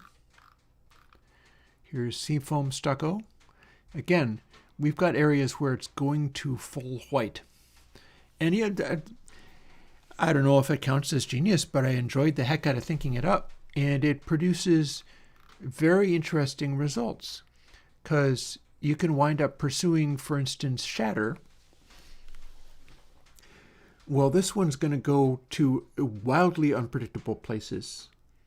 The direction map of where this one would go as its little brain pointer, stepping through each of these things and going on, that is a overwhelmingly complex pattern. It's completely impossible to predict where this one's going to go next. At any given point, like here is a cyan, and then the next pixel is a very intense purple. That's rushing from one place to another. By contrast, slanty grays, it might be going various places, but it's always on a line. There's no color to that, so the only locations this one can live is a diagonal band right down the middle of the space. So they are compelled to make a shape in space that's that diagonal band. Son of aggro. So here's an interesting one. This one's mostly going to hang out either at 100% white or 100% black, but it will take random little vacations to all manner of weird different places and stay there for a fair bit. Like if it goes to this purple place, it'll stay there for some time. Subaqua, this might be where I got the background pictures from. You kind of recognize that's what the background looked like, right? I'm pretty sure that's where I got it. And for instance, not like this. The point is blue. Looks like there's a point and it's all blue. So this one's going to hang around in an axis that is the, if RGB is generated as a 3D space, this is monochromatic. This is going to be hanging out on a particular area, much like this is going to be jittering around among a couple of locations. And this one's going to go all over the place. And again, you don't have to type out an elaborate instruction for you should go here, now here, now here, and now here. You just make the thing go to the location spelled out by the next pixel with whatever constraints or physics are involved. And just generative behavior happens out of that. That's the whole point of doing all this. And again, I didn't make all of these pictures. These are from a desktop picture generator. These are little tiny tiles. But what they'll do is go to places spelled out by like colors coming off of a pixel. So what I have to do also is figure out how fast it goes through the pixels. Because I could make a thing where you've got all these different spheres with all these different textures on them. That's going to be one of the first things that I do. Not on stream, but the first thing that I'll do. And I could have them have no collision and just scan through the positions. And if I made 256 different things zipping around and step into that 3D world, you'll have all of these crazy little spheres zipping around on these weird paths that are predictable. And it'll just be a very chaotic looking thing. So, and this is the bottom of my screen, although not the end story of everything, because I have 3 columns of this. We have even more of these guys. This one was named Ya. This one goes to, again, the deal with this is if it's this posterized look, if it's this look like, wow, that's an incredibly bright red. Incredibly bright red is one position in 3D space if you map RGB to XYZ. And having there be exactly one shade of red means that these guys will tend to go back to that one spot. They'll have like a home base. They'll act like they have a home territory from which they are traveling around. Something like that, if we're scanning through like here, it'll have fairly predictable locations that it goes to periodically, but that's a really wide variety of colors to go to. It includes complete black, complete white. This really covers the gamut. If you were flying around in space and you wanted to question one of these things as it went and go, have you seen my counterpart? And it responds, firing a zap in the direction of where it last saw something like you, if in fact there was something like that. You'd maybe ask one like this because it's been everywhere. It's like the Johnny Cash of texture bots. It's been everywhere. So the chances of it finding you or something like you are fairly high. Like if you're a bright red colored bot, it's been in the vicinity periodically. Whereas if you're a bright red colored bot and you ask this one, well, it's been hanging around in blue and green the entire time. Maybe it's not gone over far enough to see something like you. Or you ask this one, and this is the one that you were looking for because this was your matching color. This was your counterpart. You are one of these. And so there's only one of these in the world. And you're querying these other guys to try to find it. This is what that game was doing. It's just completely confused by the fact that it's a skateboard game of zipping around really fast and maybe smashing these other guys or not. Ooh, tie-dye. Technicolor. Yeah, so if you're the bright red one and you query this, well, this one's probably never seen anything like you because it's been spending its entire time down in the black, which would be most likely a bottom corner. Like black would be one bottom corner, white would be literally the opposite top corner of a 3D space. And these are all positions in XYZ by which all of these find their way to these positions. I'd probably be wanting to have them seek those locations through some sort of physics engine thing of just spawn a bunch of these guys in the way that you could make like a demo with 100,000 ping pong balls and set the physics engine going to have it bounce around like that. Well, maybe with this, what you do is you make a bunch of these and then they have their own little physics engine and they're just kind of gradually going towards the target and working their way around whatever else it is that is in their way. They can simply bounce off of each other. I don't think you'd necessarily want them to be like flying around in free space. It would be cool for them to be flying around in free space, but then at the same time, that becomes unmanageable really quick. If they're little spaceships and they fire rockets in the direction of somewhere they're going to end up going really fast, overshooting, and space is going to be full of these guys going in every direction.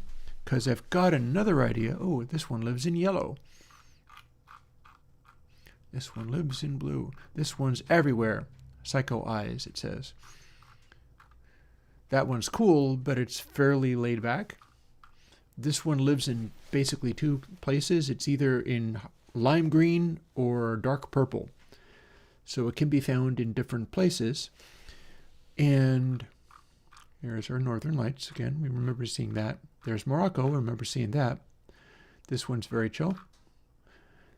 Liquid eye strain. So that's a cool looking texture. That's a desktop picture generator.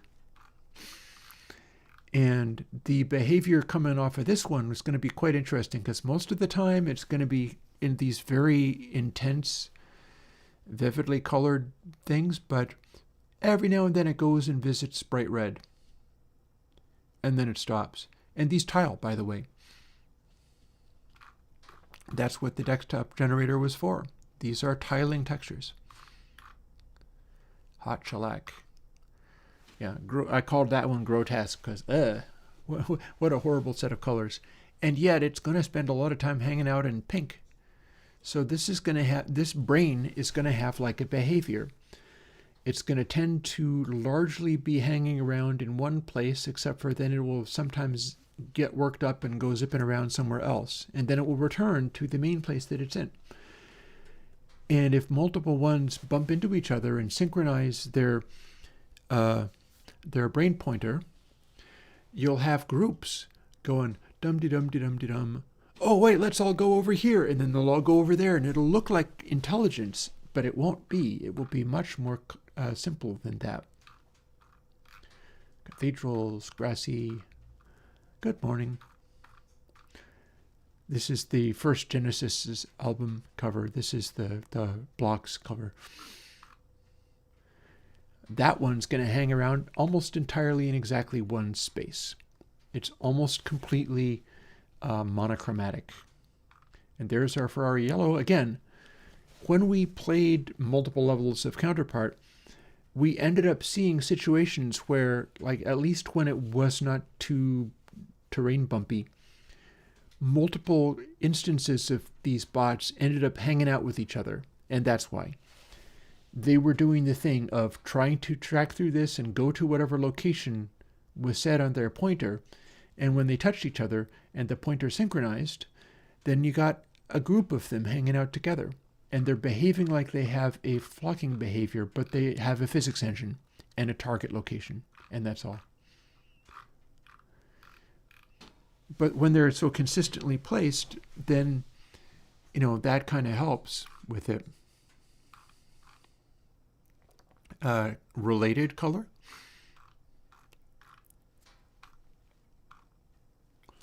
Bubbling protons. This is a cool graphic. Blue wallpaper.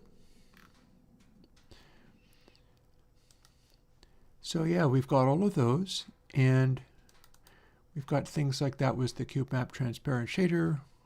Oh, maybe this was my my single blend. This came from somewhere. Somebody had coded this. I put it into use. Oh, set up bots. What do we do here? And yeah, the fundamental question I had was, what root node do I create?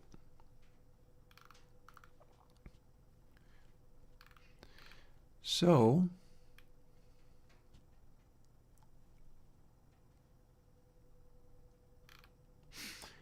here's a bunch of people with different opinions on what to do in my last 3 minutes of stream. Let's at least make the root node before I stop.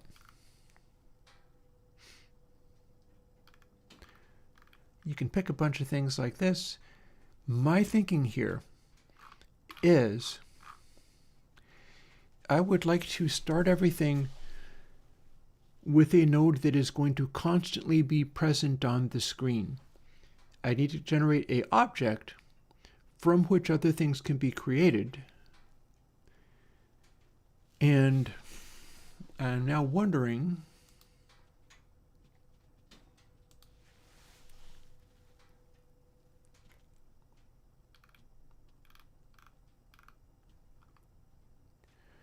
the node is sort of the universe that everything is in. Now, one reason why my circles with letters typed on them game does not continually play the breakbeat groove that it plays is because when I spawn a new level, I need to create a new object which has that node in it. Therefore, the node can't be continuously playing. So if I want anything to be like a continuous background music, through iterations of the game, or through levels rather, what I need to do is have an object that's always there and doesn't go away. We don't restart the scene or remake the scene.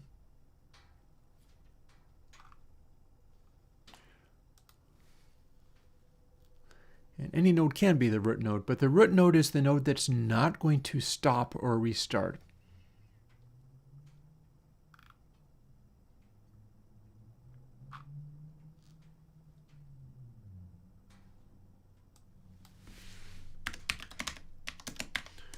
I'm going to ask what's the root node for 3D interface, because that will bring up more things about user interface. Actually, let's add user too.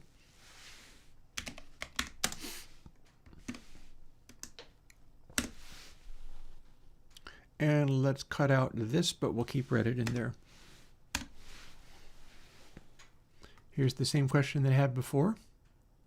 Here's somebody else struggling. I just saw that. They are like prefabs. We have seen prefabs in Unity.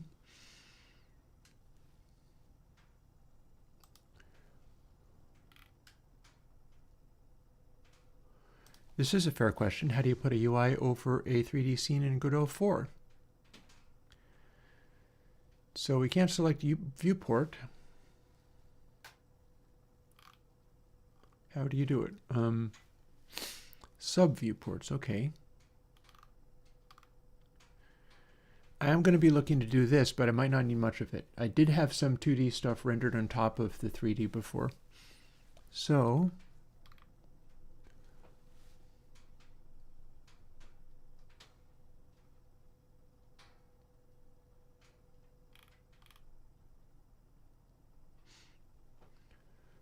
canvas layer presumably is one of the things that I can use. I do not want the root node type to be character body 3D.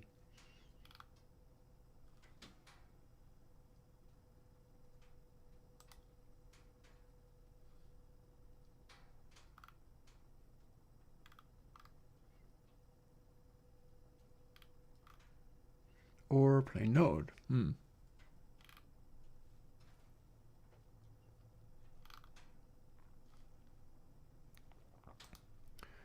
Okay, so, you settle down. You know what? Let us see what happens when we do just plain node 3D.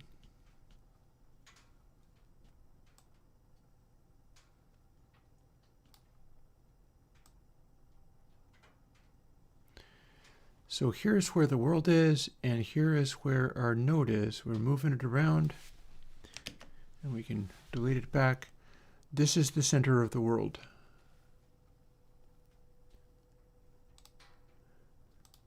And then we add children to it, like, for instance, a viewport.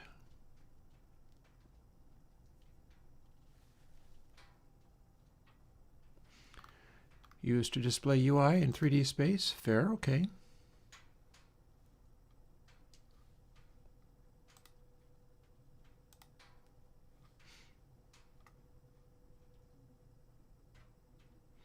Here's a bunch of things about that. And then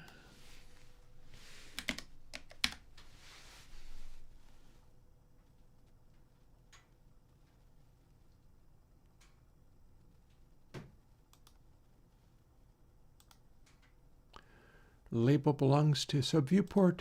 As you can see, we're now looking at a 2D view.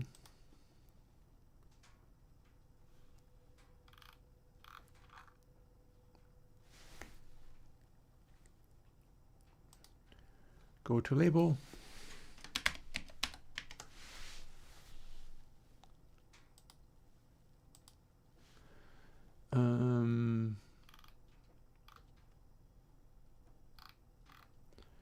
Where's their size and stuff?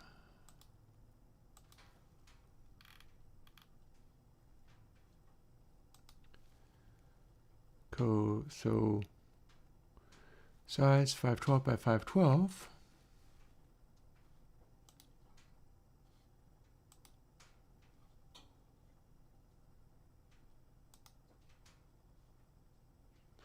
Oh, have we not saved any of our stuff? Okay. Well, that's no good.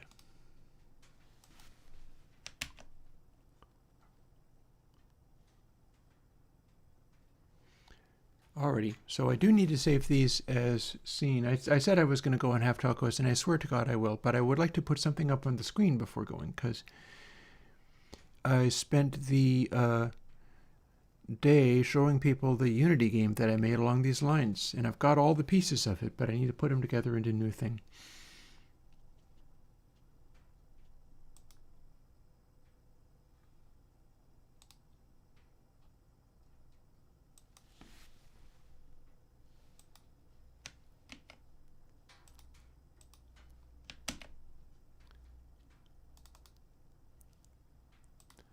Okay, now do we have anything? This is the main scene. Okay, we play it and there is no ability to see anything because we haven't made anything to see. Cool beans. Although we do have a sub viewport. There is that.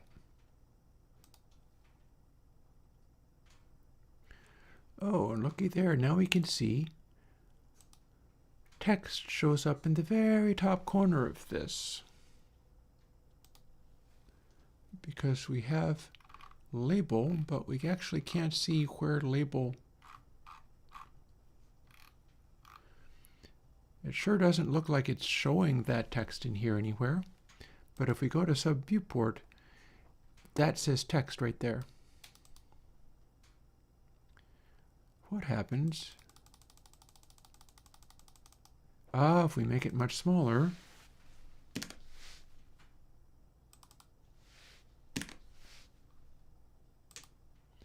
Hey, look at that. I can't make it be visible, mind you, but it depends. Creating games is harder than creating music when you don't know what steps to take to do the next bit.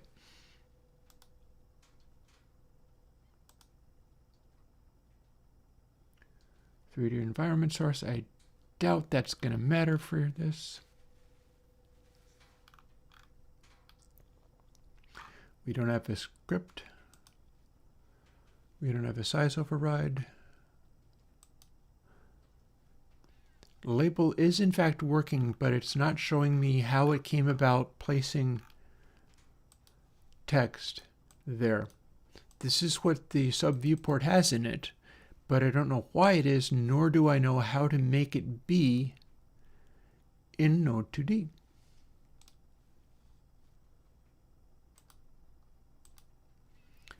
So we can explore a little bit maybe.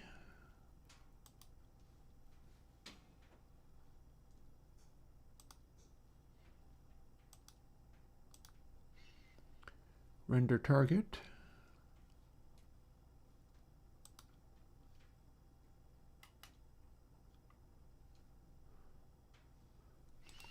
So I wonder if I can put in a background or something.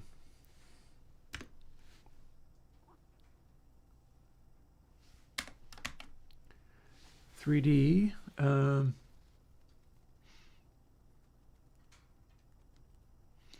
So when I talk about backgrounds, what I'm talking about is some kind of cube map. So let's look for cube map.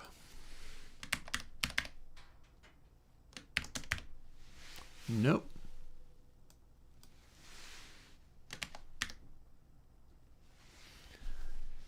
Interesting. CSG torus. So in theory, I could make some kind of object and it would go here. CPU particles. I'm essentially looking for, world environment. Well, that might be good.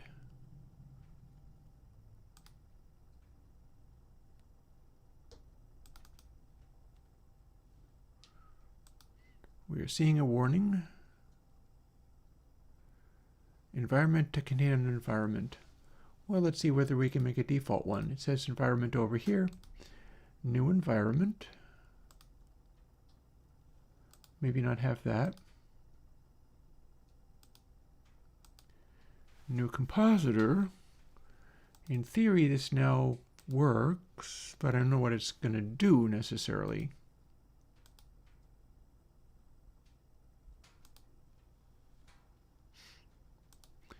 And then let's see, what else can we add? Add a child node. So I got CSG torus 3. So that's a thing. That is an object of some kind. We also have CPU particles 3D.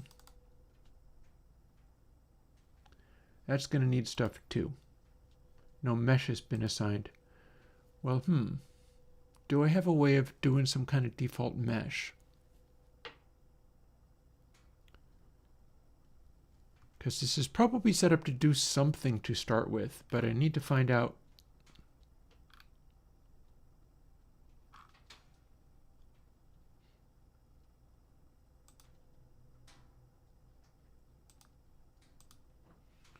Maybe none of those things. All of this is still sitting in the first scene. So we'll need to make another scene to do things like make object or those bots or whatever, or the monster.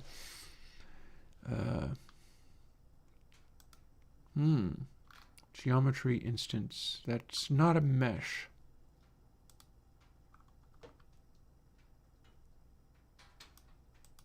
Emission shape, is that a mesh? Hey, we've got spheres, but we still don't have this solved. No mesh has been assigned. Can I define a mesh in here?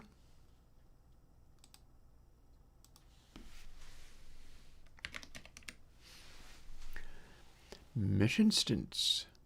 I'm assuming I can come up with some kind of make a default, even though I do not have any meshes. So this is going to come in handy though. Like mesh has to be instanced more than thousands of times at close proximity. I'm going to be looking that stuff up.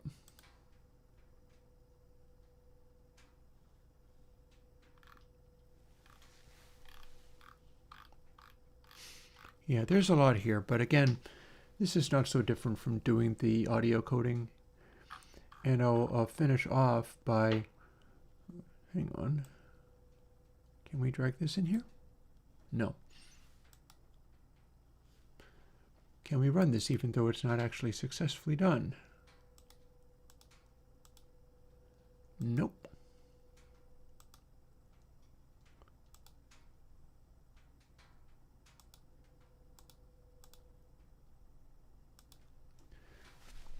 Okay, well, what we can do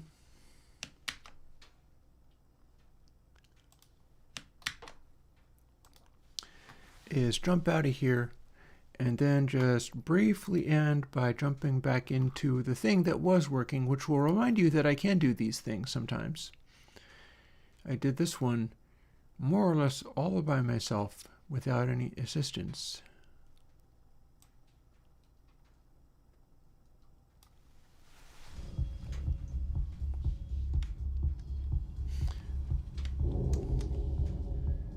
So this terrain, this is essentially a mesh. These triangles, that's what's meant by mesh. This is not a superpopulated level, I'm just saying. These are instances of meshes too. Like that's this round thing, this is a sphere mesh. It has different levels of detail.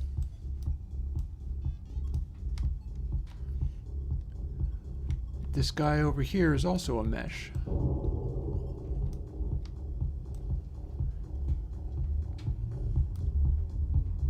Mr. Dude there, he is a mesh. The glowing stuff around him is another layer of mesh that is semi-transparent. And everybody seems to be agreed that well, no, not him, that I'm going that way.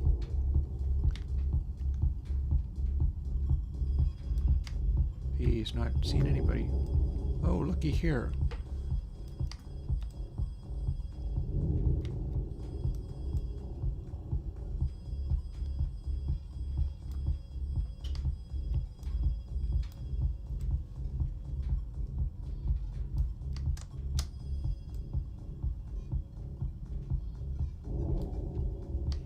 away, you say?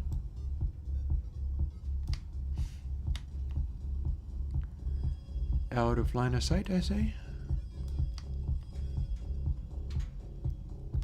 Light show. Your light show. Maybe not. Light show's over this way.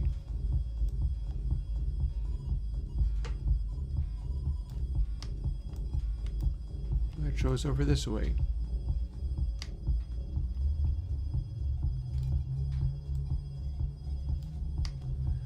Light show is doing the thing I was talking about of moving around a lot. But I just killed a guy. Oops.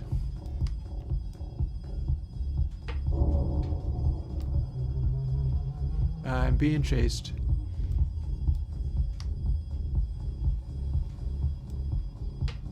That's light show.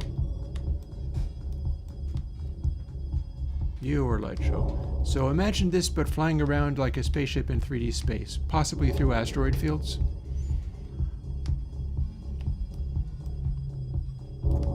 And it is moving around following the path of its graphics. And Mr. Dude here is chasing me. Come on, you. Boom. And I win.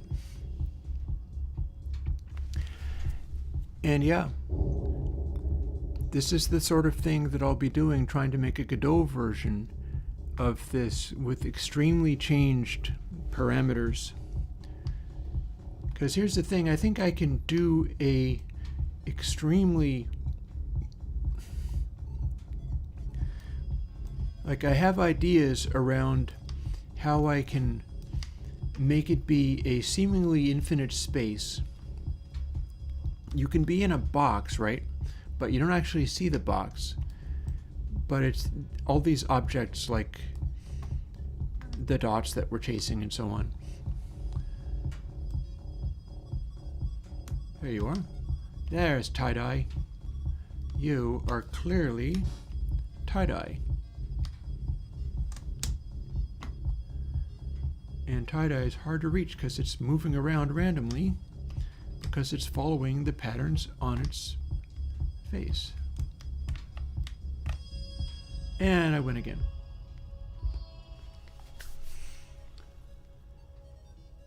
And there we go, really.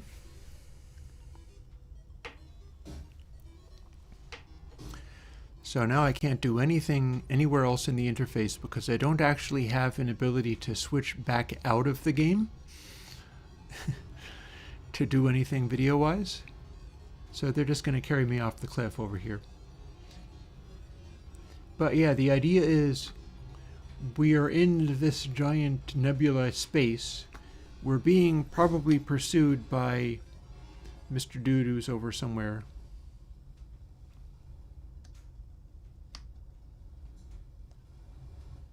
Where'd he go? There he went. So we're in this big nebula space, but without the terrain. You can be pursued by this guy, and all of these little bots are now actually flying around in 3D space, similar to how this dude is flying in 3D space. And lighting up or doing whatever. So you want to not be hit by the black hole. The black hole also gets out of, it impedes your ability to see the other guys. But the trick with doing that, oh look, it went over towards where there's a dead guy. Or maybe not.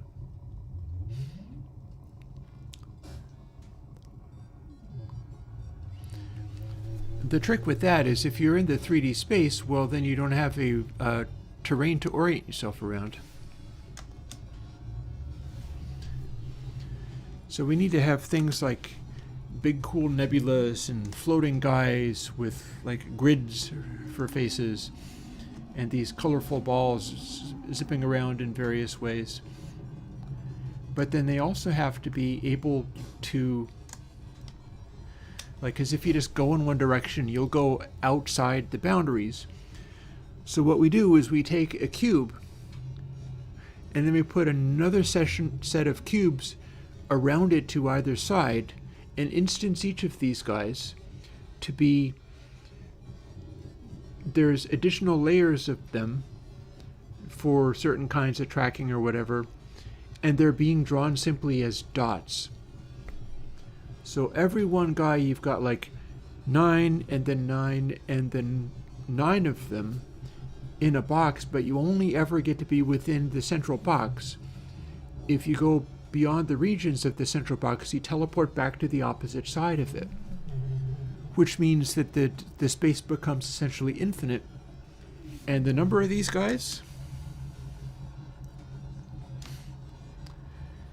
it renders a bunch of other ones off in the distance that you can never reach.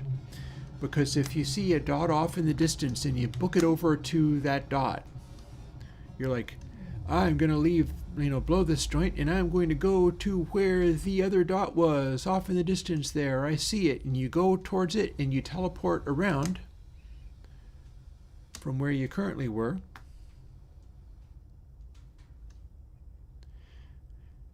And then as you go forwards,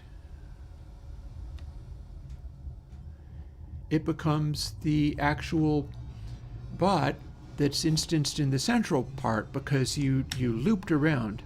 You were chasing the phantasm of the dot by going towards where you see it to be, but in going towards where you see it to be, you're going through the cube and then teleporting back in the beginning of the cube, at which point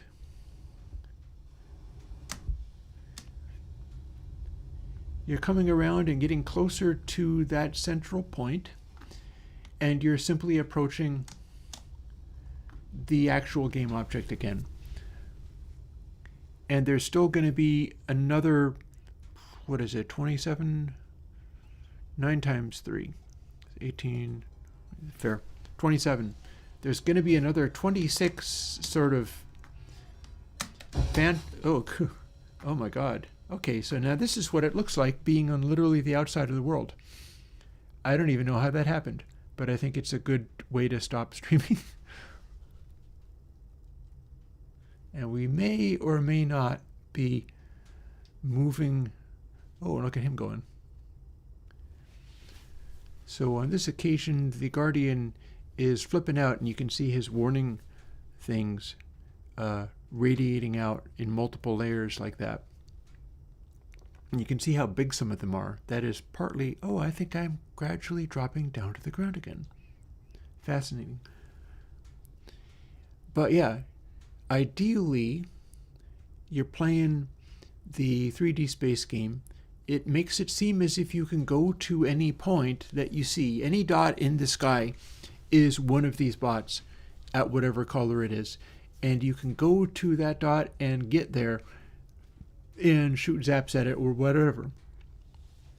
But it's all calculated on the center cube, and the 26 cubes surrounding it are just for graphics. They're just for appearances. And every single one of these guys is instanced 27 times, which might cut down on the... I might be able to come up with a way of doing it better. But the idea is that you approach them. Can we shoot this? I shoot you. Become angry. Attack me by jumping up into the sky. We are definitely drifting down to the ground, aren't we? And see with the, oh yeah, look at that. So we are essentially, this is the actual skybox. That's what it is. It's a skybox. And then some of my decorations here are simply more spheres around the play surface. And this is one of them. So you kind of get a sense of a visual texture that looks like polys. It looks like grids and stuff and triangles.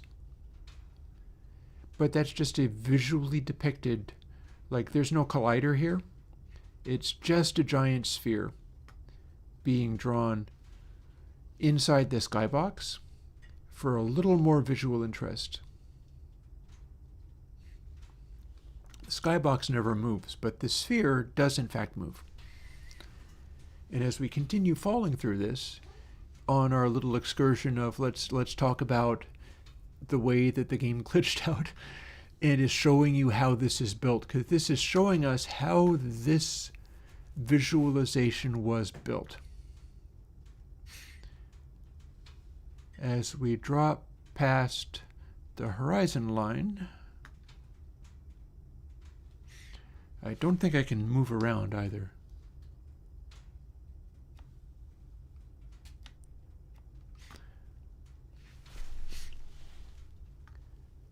And we are approaching another sky sphere. And that's the same thing. It's just a really large sphere with all of these triangles on it, drawn in a sort of, I mean, that's drawn in white, but fog distance turns it to that very pale color that you see around you. And we're going to approach this, and this is another sphere, which I think is just white lines, but distance fog has turned it into the sort of vibey. I think I have some kind of blending thing going on here where it's affecting the sort of skybox clouds here. But this is just for visualization purpose. There's nothing else to it other than this sort of pixelated frame render being drawn as just a game object for the visual quality. I'm not sure it even has code to it. It's just instance.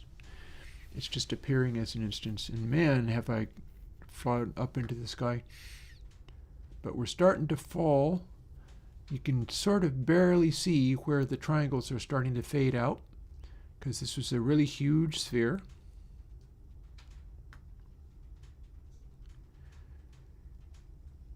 Slightly weird shaped, but that's okay. And we are approaching this much larger sphere. And we're still seeing the Guardian freaking out down there. And we see where each of its central spheres are located. That the faintest one goes each one goes about twice as far as the previous. Man, it's getting on towards 5:30. My wood stove is running out of heat.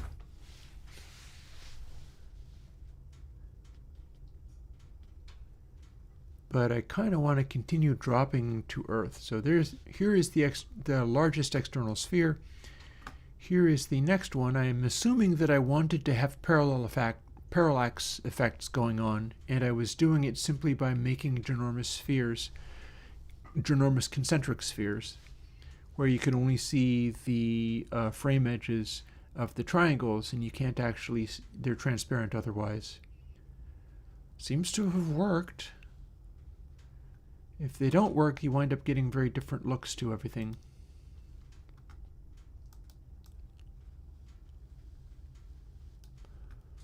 Also, this is wild. It doesn't look like I can aim at this dude directly anymore. We are approaching the other sphere. I'm gonna take you down to land. This game has been programmed in such a way that it was able to kick you to an impossibly tall.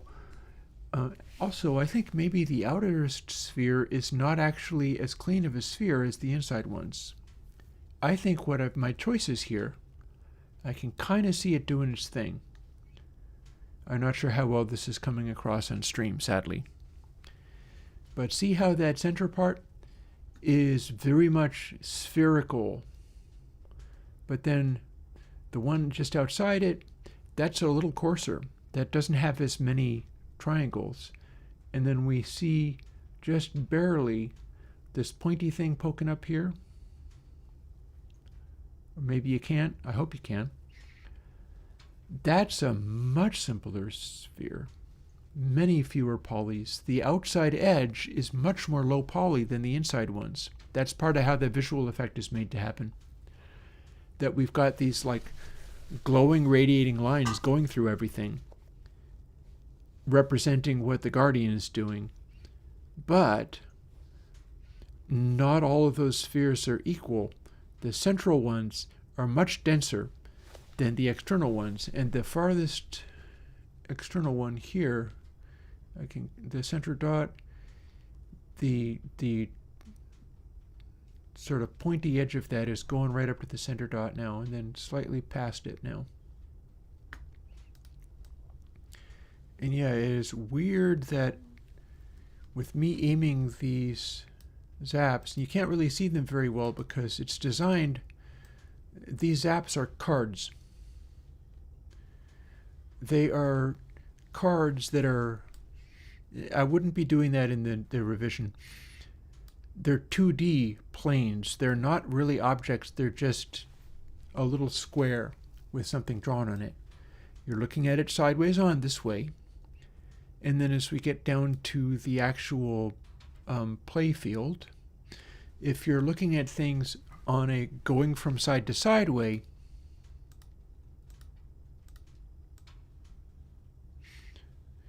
we're drawing a card with this little splotch on it, and that's what that is. And we're firing off into the dim distance. See, what I'm hoping is that I'm going to be able to have lots of these bots, but you will be able to see other instances of them as like imperceptible pixels off in the distance. If you went to one of those pixels, you would get there, but it's an illusion, because they would be present on the screen no matter how far away they were.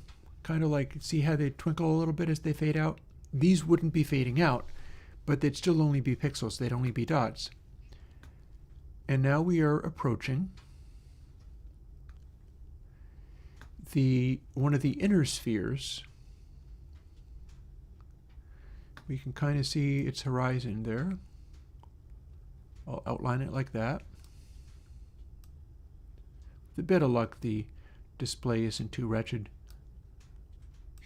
And again, most of what we see is skybox at this stage.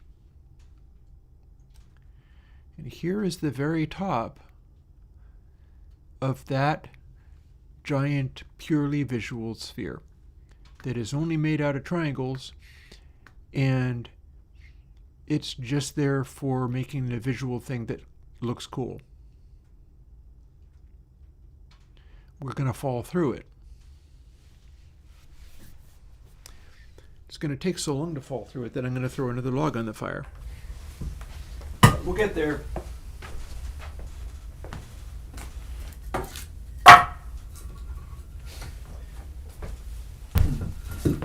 See, the great thing about the 3D concept for redoing it is that this sort of thing could not happen because the play space might be extremely huge, but it's made to look infinite in a way that is purely a hack rather than actually being an infinite space. Like, nothing gets to exist outside of the box that the playfield is in. Whereas with this one, we have this 2D space. In theory, you could go in a 2D direction. Yeah, we're falling through space. We're trying to get back to the playfield because a glitch shot us up through the stratosphere. So in the 3D version, this wouldn't be happening because you wouldn't be able to get teleported or shot out beyond. Look, we're going a little bit faster. You can see us gradually approaching this larger sphere. I think this is actually the final sphere as a decoration. Again, it doesn't have a collider, so you can't actually touch this. It's just being drawn as an image. And it's normally supposed to be like what you see here. If we look up, those lines used to be white lines, like this. The way the game is doing it is the shader is rendering these things as you approach them.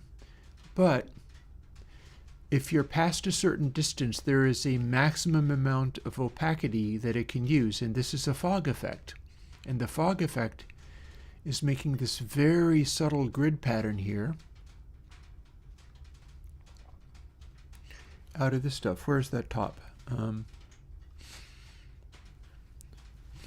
So here's the top of the second sphere, the smaller one, and we are going to fall through it, and we're going to focus on the closest line.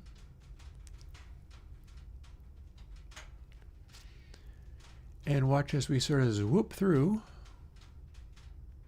just like this. Here's the speed of our descent. Yep. These are very big things. These are like hundreds and thousands of miles in size, these spheres, compared to where we're actually at. And that is the final one, enclosing the entire play area. Whole thing is set up so that it is this impossibly large structure outside of where we render the game parts and stuff.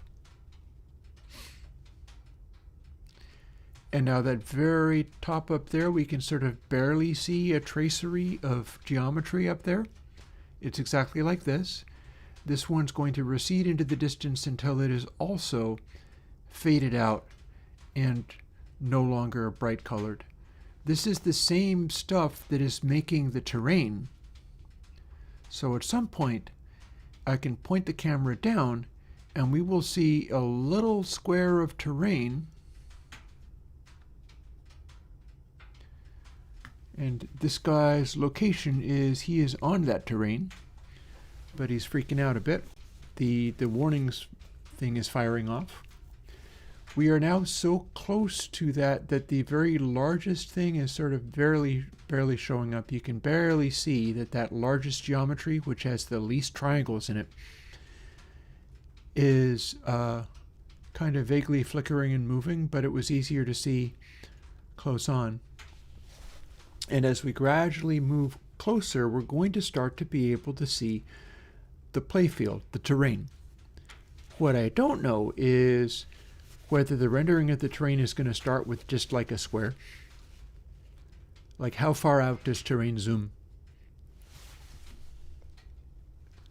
I feel like I've got it set up so that there is a goodly number of triangles there even so. I also don't know how long this is going to take, but this is giving me an opportunity to talk about my plans for the other version of it. So might as well do some of that as we gradually fade off. See how the whiteness of this grid is fading off into the distance? And that is a factor of the distance fog affecting the geometry, which is going to become fainter and fainter as we go. Oh, and now we're falling much faster. And we're starting to get sound. Okay. Oh my God. Okay, now we are really zooming in. Here's the guy. And we're back. It was very slowly and then all at once. Wow. Okay. And the game didn't crash. And here we are. Bonk. Ha. You were the only one I could see. Oh. And I could probably go into the stratosphere again. But rather than do that,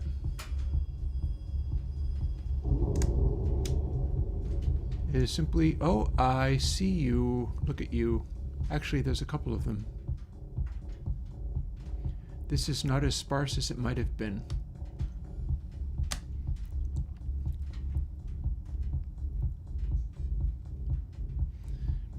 So again, we're back in that zone of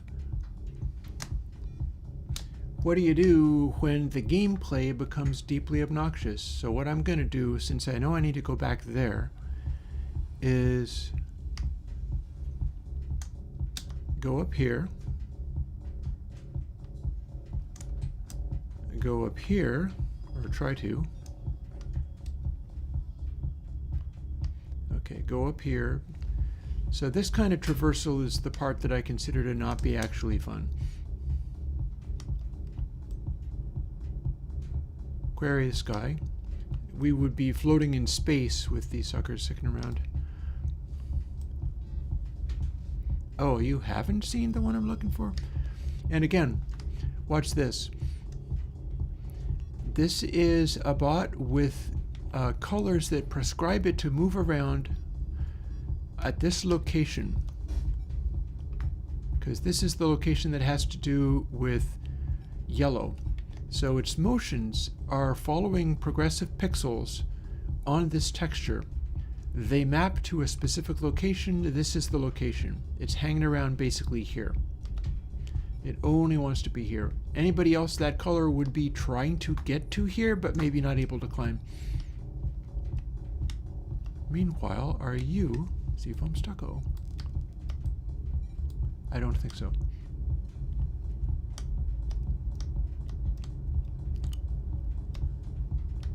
So we climb the tall place, or we try to.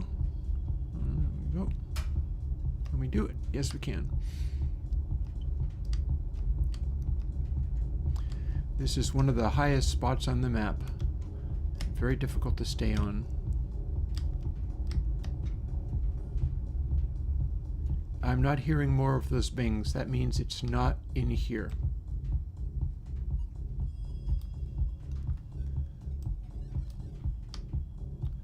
So you say that away. Well, we can but try. I'm going to go around this direction, because I can't get straight up. It's too steep. And you also think it's that way. Okay. Well, we can go this way.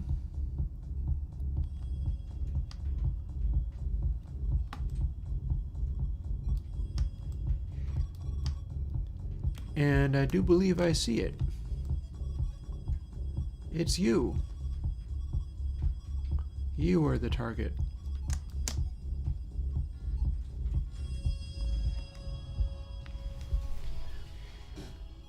And that's the game.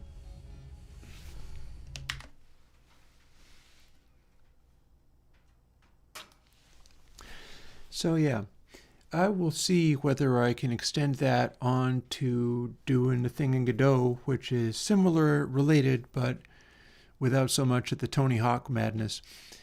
And whether that'll be an amazing game, I don't know, but I can try. I can have a lot of those aspects still there. I can have the bots. The bots will look the same way that they do. They will follow the little patterns in space. I can have a giant, like, if the number of dots we have is, so much, then instancing everything so there's 26 more copies of everything will make it you are in an infinite constellation of stuff, flying through it looking for something. And I can also do things like, rather than have obstacles like mountains and such, I can have the Guardian. That should work. But I can also have other obstacles, like, for instance, planets, asteroids. We can do a thing where if you blow up asteroids, you create more asteroids and it becomes chaotic. Or the bots can blow up asteroids, or who knows what. We shall see. But, Godot is there to be used. It's another open source project. And the idea of pursuing that, particularly since I have a lovely backlog of plugins, I'm not going to have to stop posting plugins for a good long while. I've got a bunch of them to work through this coming weekend. It's going to be Dynamics 2. I was specifically asked for that. And there's a bunch of further ones, and I do still have Console H, and I have Console X2, and I'm looking to get some help with the GUI of those things, but that'll be interesting in its own right. Space stations, fair. And the space stations can correlate to the color of the area that you're going to. And they could be huge. So that might be fun. But yeah, or the whole thing could be a giant infinite looking space station. That might be fun too. Because again, instancing it in this way, where you are in a play space, that it's almost like Manifold Garden. Have you ever heard of Manifold Garden? If you are in a play space that is a cube, but you are able to make a rendering where any object within the cube, which is the only space anything can exist in, has like phantasms in every direction, you have many more apparent objects, and they will all move like anything that you aim at, you would be able to eventually go to, because it might be something of an illusion. And you'd be aiming for something that's like seemingly here, but then you go through the end of the cube and teleport back, and the real object is like there, and then you go right up to it. There is a wealth of possibilities there, and I'm quite looking forward to seeing what I can do, because getting Counterpart to work the way that it did, and this is also going to be Counterpart, but this original version with the grid and the Tron aesthetic involved a bunch of trickery like that, and I enjoy that as much as I enjoy making the plugins. But I've got plenty of plugins, so I have a little time to fool with some of these things. At any rate, my fire's still doing good.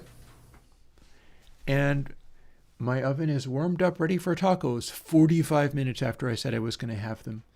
So yeah, I will catch up with you folks later. And what am I doing? And I'll talk to you later. Hope you enjoy Dynamics 2. Dynamics 2 is coming out this weekend. Bye-bye.